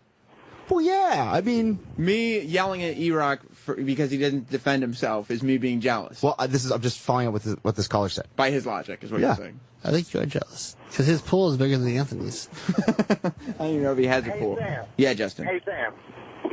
Just like the former caller said, you're just a bitch, Sam. Thank you, Justin. Bitch. The South really does not like you. They don't. It's all Southern callers. I mean, they go up and down, but they're on they're on your side today, which is fine. Because a lot of them are a little more plump down there. See, this is what I'm talking about. And why is that? Is that something E-Rock is too? Well, they feel See, that's where it's unnecessary. No. I'm just saying. What are you going to stop him? No. Here, I'm going to explain myself. That you get goofed on for being a little bit overweight, and they relate to that because they're plump themselves. Who goofs on him for being a little bit overweight? Everybody, including everybody. Who else other than Opie and Jim? Everybody. Roland and you and the rest of the staff, which is Danny and Travis and myself. That's what I thought. That's everybody. Why can't they just be blanketed under everybody? And some more than others. That's me. John, can you hear me? Yeah. Okay, what's up? Can you hear me? Yeah. I think Troy's obsessed with E-Rock because no matter what he does, he just can't get under his skin because E-Rock just doesn't care. And But E-Rock... Yeah, go ahead. Well, as far as E-Rock's house, doesn't his wife also have a good career? You know, that Yes, might be something to do with, like, his wife probably pays half the bills, so he's got that going for him, too. Yeah, he lives a good life. He lives a good life. And I firmly believe that E-Rock says he doesn't care, but actually absolutely cares. I guarantee he cares. He doesn't like it. Right. And I mean, and that's not to say that he should not care. He should not like it. I wouldn't like it. I don't like it when I get shit on. Right. But that's why I start swinging back. Right. That's the only difference. I think E-Rock cares, and that's just, Do you just think he's not witty enough to fire back? No, I don't know why he doesn't fire back, to tell you the truth, at this point. I don't know why anymore. He doesn't care. He does, Roland. He does care. And Roland, don't try to take E-Rock's side because he's within earshot. We all know what your little MO is. MO? Yeah. Don't throw king symbols at me. You're right. You're right, Roland. I won't. I shouldn't have. Take another bitch call if they call you. Okay. I can't just keep taking phone calls. Do you have any DVDs you want to give someone? I have the Killing on AMC, Okay. the show. Okay. Giveaway. Scott in Syracuse. How we doing? Oh, What's up, buddy? They may go all the way. Hey, I wanted to agree with you on the E-Rock point. I mean, E-Rock, seriously, if you just stand up for yourself and punch back, wouldn't it be great if you had that same life as Sam and had the joy of explaining to your fiance why you can't afford a 22-inch television? Does he win a DVD, Roland? Yeah. All right. Oh, he hung up. Why would he hang up? Oh, good. Can I win a copy of The Killing? I really want to watch that show. Sure, you won. Okay, congratulations. And guess Travis. what? I have a 3D TV. What's up? Brackets. Brackets. Troy, do you have your brackets ready? No, I don't do any of that Syracuse shit. will You're win. not going to do it with the show? I don't know anything about it, dude. None of us do. You think I know anything about Just somebody pick it. That's fine. I don't give a shit. No, you pick it. Iona could be a I sleeper. picked mine. Iona's going to be a sleeper. They're awesome. And Duke has that 3-brother team. Yeah. So you're in this. I'm in this. Travis, I'm in. what's your team name? Dr. Gay. Okay, that's just so people can find you. Just so they can find me. It has E-Rock. nothing to do with real life. You're doing brackets, right? Yeah, I'm going to figure out how to do it today. Did you think it's actually easy? All you do is have just to pick the teams. What's the website? Well, you can go to SiriusXM.com/hoops. Yeah. And once you sign up and everything, signing up is free. Mm-hmm. You click on join a public league, and we're like the first or second league right there. All you have to do, and then the password is Ropers. Yeah, password's Ropers. ROPERS. Yes. And then you just pick a team name, and literally, there's just one team on top of the other, and you just click whatever Pick 'em all. arrow you think is going to win. Yeah. When's the And you know what's deadline? good? Thursday afternoon. Say. Yeah, Thursday afternoon. It's great, too, because if you don't know anything about college basketball, like all of us, Right. when you mouse over the team names, they'll Yeah. show you what percentage of people have picked that team. So if you see 100%, you're like, all right, well, I got to pick that team. I was Because noticing they're that. obviously going to win. You could go in there and just pick the favorites. Yeah. I picked some underdogs, though. Well, I picked a Sam lot of favorites. Syracuse could win. I know. I picked them at least going to the Final Four, but I can't finish my brackets yet, as I said on the show earlier today, because the big BYU-Iona play-in game Iona is will still win. happening. If BYU wins, they're not going to do shit. But if Iona wins, Iona, I don't know if you know this, Troy, is a Sleeper. college right near where I went to high school. So if on that note, if Iona wins, I have them going to the Final Four as well. Well, there you go. So Troy, here's why you do it. Because people who know a lot about college basketball and are playing this seriously get really upset when people like you and me, who know absolutely nothing, do better than them. by just blindly picking. Fair enough. That's the sport you don't know about? College basketball? College sports. I don't know college basketball, college football. It's just too much. Too many teams. Too many teams. I would have to just sit there and it's way too much studying and figuring shit out. You're the sports guy on the show. That's why I did the promo. I've heard your voice in the promo. Yeah, you never do promo. You did a great job with the sports promo. No offense. Also, I am too.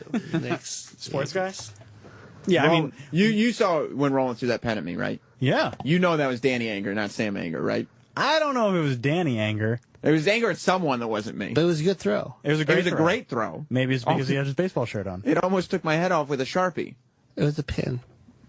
But it was anger at somebody who wasn't me. Do you follow college basketball? Yeah, I'll watch the... So do you I'll watch it. I've never heard a less convincing sentence in my life. I love The Voice. No, I watch The Voice instead. You don't have to. Team Blake. Woo! Do you know anything about college basketball?